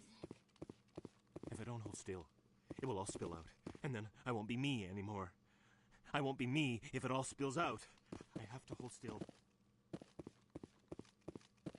Man, I can't believe this was, like, caused by just my fucking teammates being stupid. Have to look away. Keep moving. They can't steal your mouth. They come toward you to look at them. Have to look away. Keep moving. They can't steal your mouth. Pretty cool. Pretty cool. They're in my head. All of them. With knives. They're all crawling through my fingers. I can feel their wings fluttering.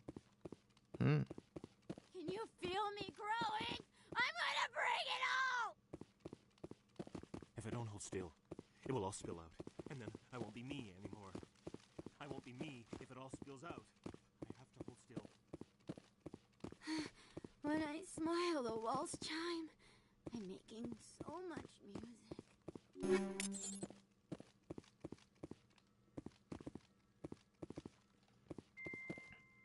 God, man, this was fucking killing me, man.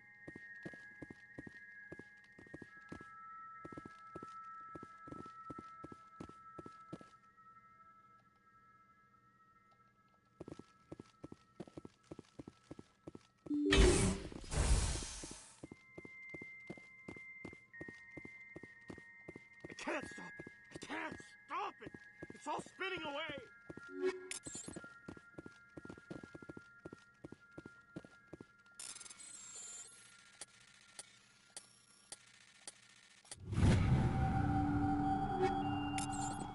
Alright.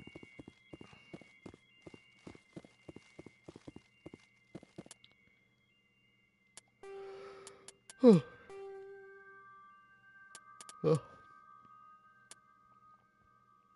Like, unbelievable, man. That, like, they just kept using powers that got everyone fucking killed. That was crazy.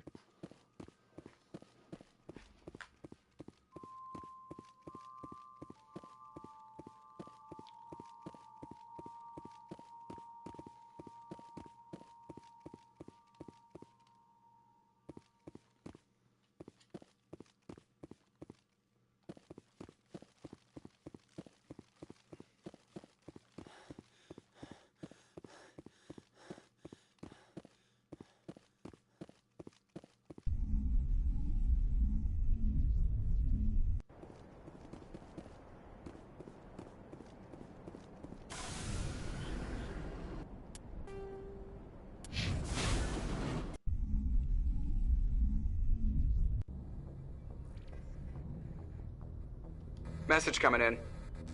Patching it through. I didn't think it could be done, Commander. You managed to secure the base and neutralize the biotics without a single civilian casualty. Just doing my job, Admiral. I couldn't let innocent lives be lost. I wish every soldier had your definition of just doing your job. You're a credit to the uniform, Shepard. We're in your debt. Fifth Fleet out. Alright, well that was nice. Alright, I'm taking a break. I am tired. I'm sleepy. Gonna go to bed. Oh wait, I messed up. Delete that. Delete that. Save. Save. There we go. Alright, well. Gone for 10 hours now. I think I have done enough. Do I want to go for an extra minute? Yeah, sure, I can go for an extra minute.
Ugh, god damn. Alright. Well, I tried to leave off at 10 hours and 4 minutes and 20 seconds, but I failed. Because my damn vape wouldn't let me hit it. But then when I hit it too hard, baby. But yeah. 10 minutes and 5 minutes sounds pretty good to me. But yeah, hopefully next time I will be beating Mass Effect. I don't know. Weirdly enough, sometimes when I hit the vape, I will I'll get suddenly really energized. So I'm gonna do myself a favor right now and head to the fucking Citadel. I'm gonna finish this.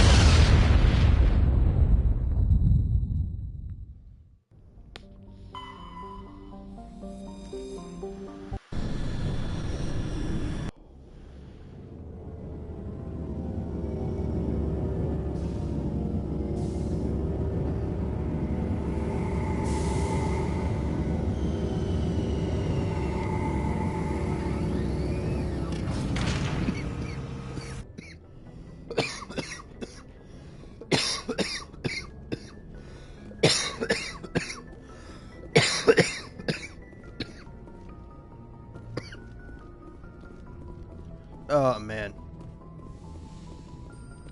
I am out of my damn mind, man. I don't know, that's also the nice thing is when Equalizing interior pressure with exterior atmosphere. you stop doing the weed. Logged. The commanding officer is ashore. When you- Exo Presley has the deck. When you do it, it fucking hits you so hard, man. It fucks you With all up. this exploration of Prothean culture, this must be like a survey for you, Liara. Our travels now are somewhat different from my normal excavations. I would prefer lengthier studies and fewer explosions. Yes, most of the technology I had hoped to bring back to the flotilla has subsequently attempted to kill us. Nah. Cute.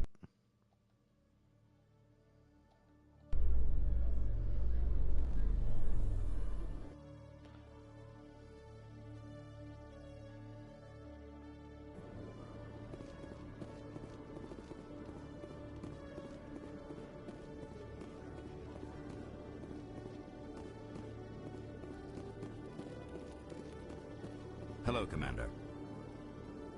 Show me what you got. I'll open the rare stocks for you, Commander. Enjoy. Hmm.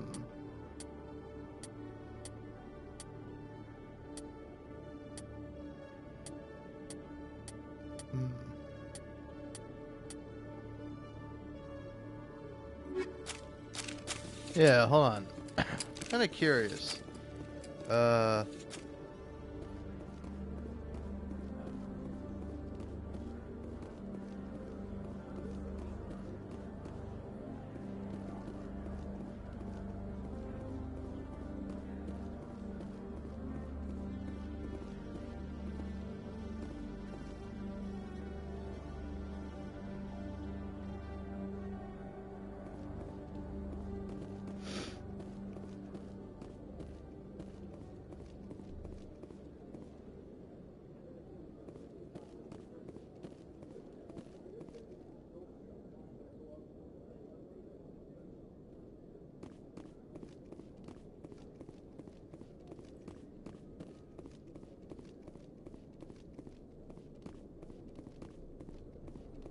Hmm.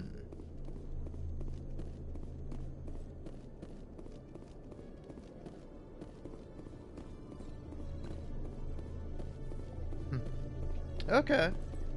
Morlon sells some pretty good fucking armors. I kind of fucked up my chance to get the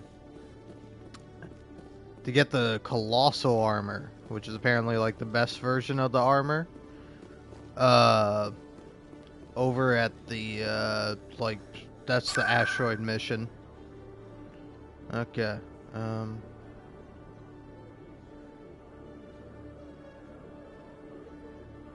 Oh yeah, I'm going to the wards.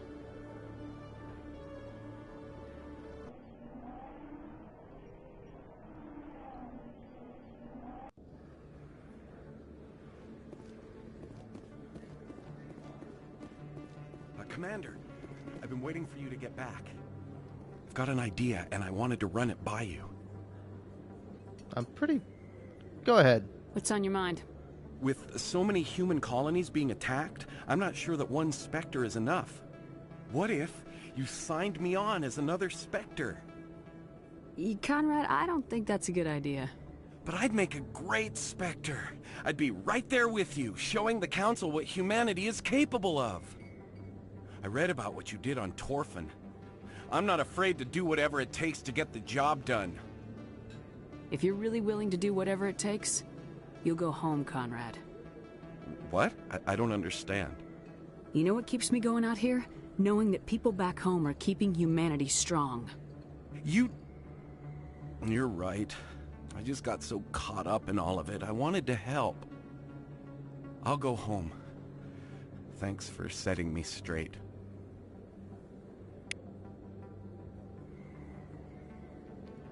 Alright.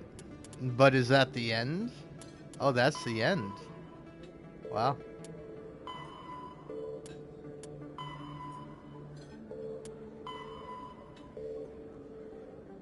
Wow. Alright. I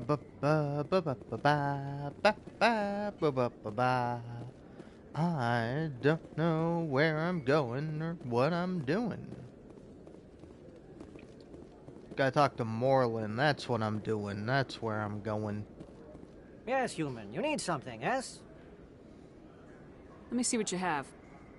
Oh, you will be pleased, I think. Very good things I have. You will see.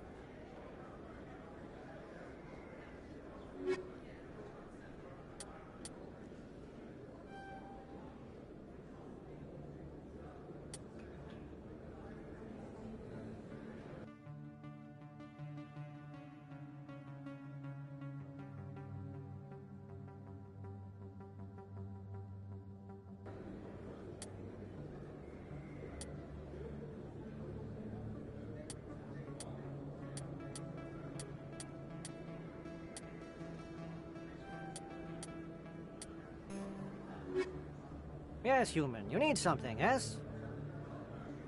Let me see what you have. Oh, you will be pleased, I think. Very good things I have. You will see.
Yes, human. You need something, yes?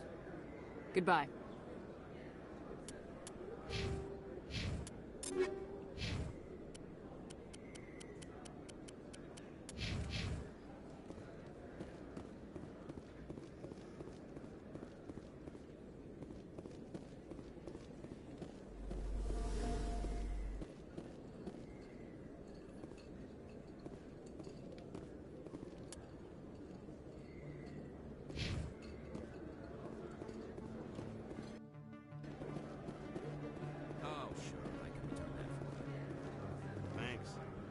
Since I bought it.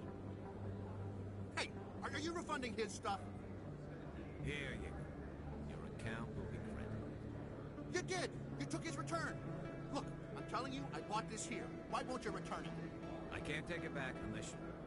I know. Unless I have a proof of purchase. A few of my people have visited here on their pilgrimage, but their descriptions of the wards hardly do them justice.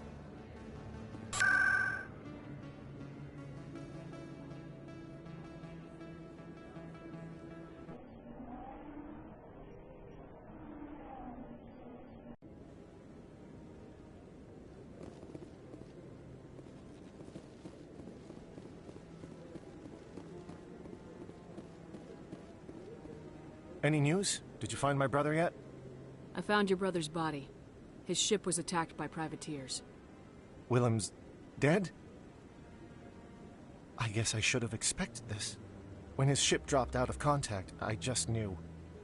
But I kept hoping he might still be alive. I'm sorry for your loss. Thank you for finding him. It's better to know one way or the other. That's what they say, right? Please excuse me. I need to go make arrangements for his funeral.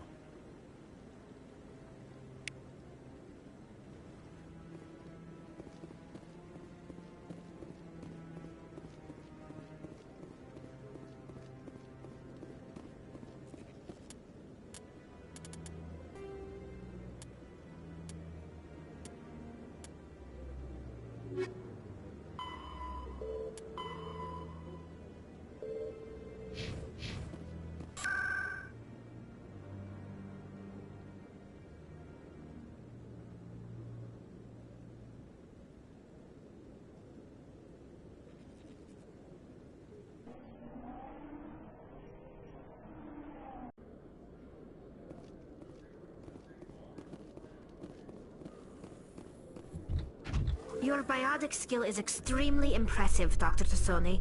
Is that typical among Asari? While the Asari have natural biotic abilities, not all have the desire to learn to use their abilities effectively.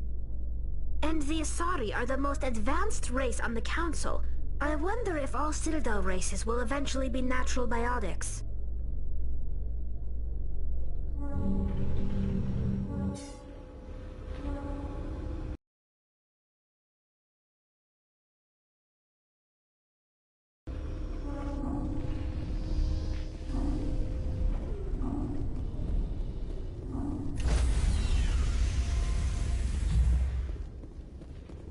Stand by, shore party.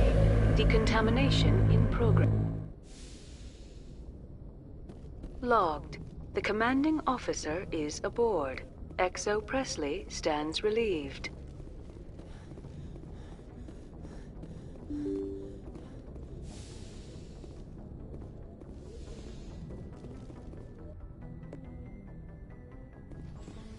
Alright, I am kind of racing against the clock here. Jesus Christ, I'm tired. I almost just said cock.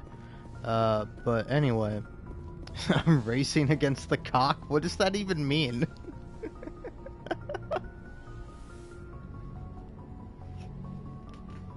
I get the feeling you want to ask me something, Commander. Nope. I should go. Goodbye, Shepard. Alright. Yeah, I'm now faced with a choice. Either I can just go to Pharos and see everything that's there, which I will. Oh yeah, I want to talk to fucking bitch boy quartermaster.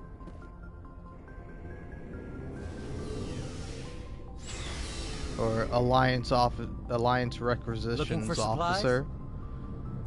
Yes. Let's see what you got. You bet, Commander. They have something good for me, man.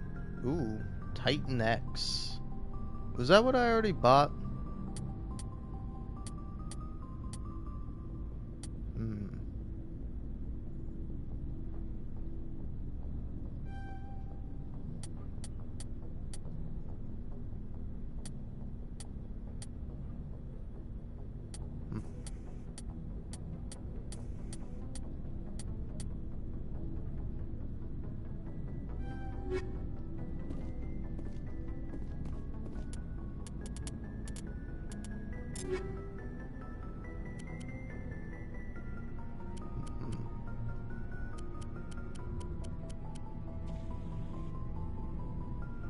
Oh shit, that looks sick.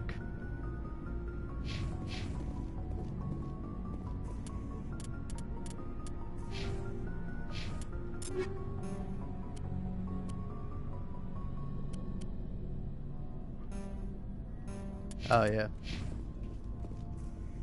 I keep thinking somebody's in my party, but nobody's in my party. Because why let me just scroll through all of them here and now? You gotta make it exceptionally complicated. Or, I guess, uncomplicated. Making it.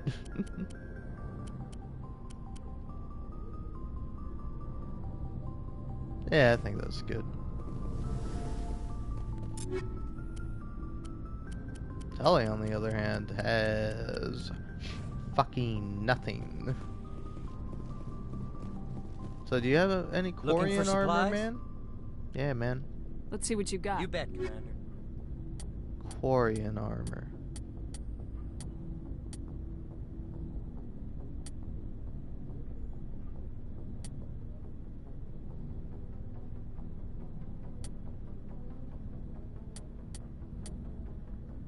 Yeah, no.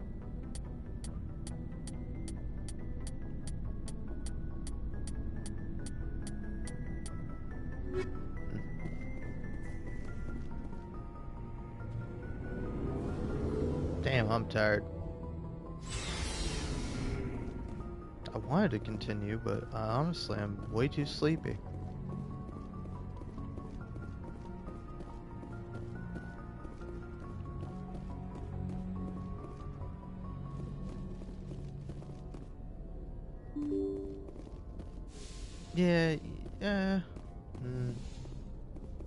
Yeah, you know what? I'll save Pharos for next time. I've been going for however many hours.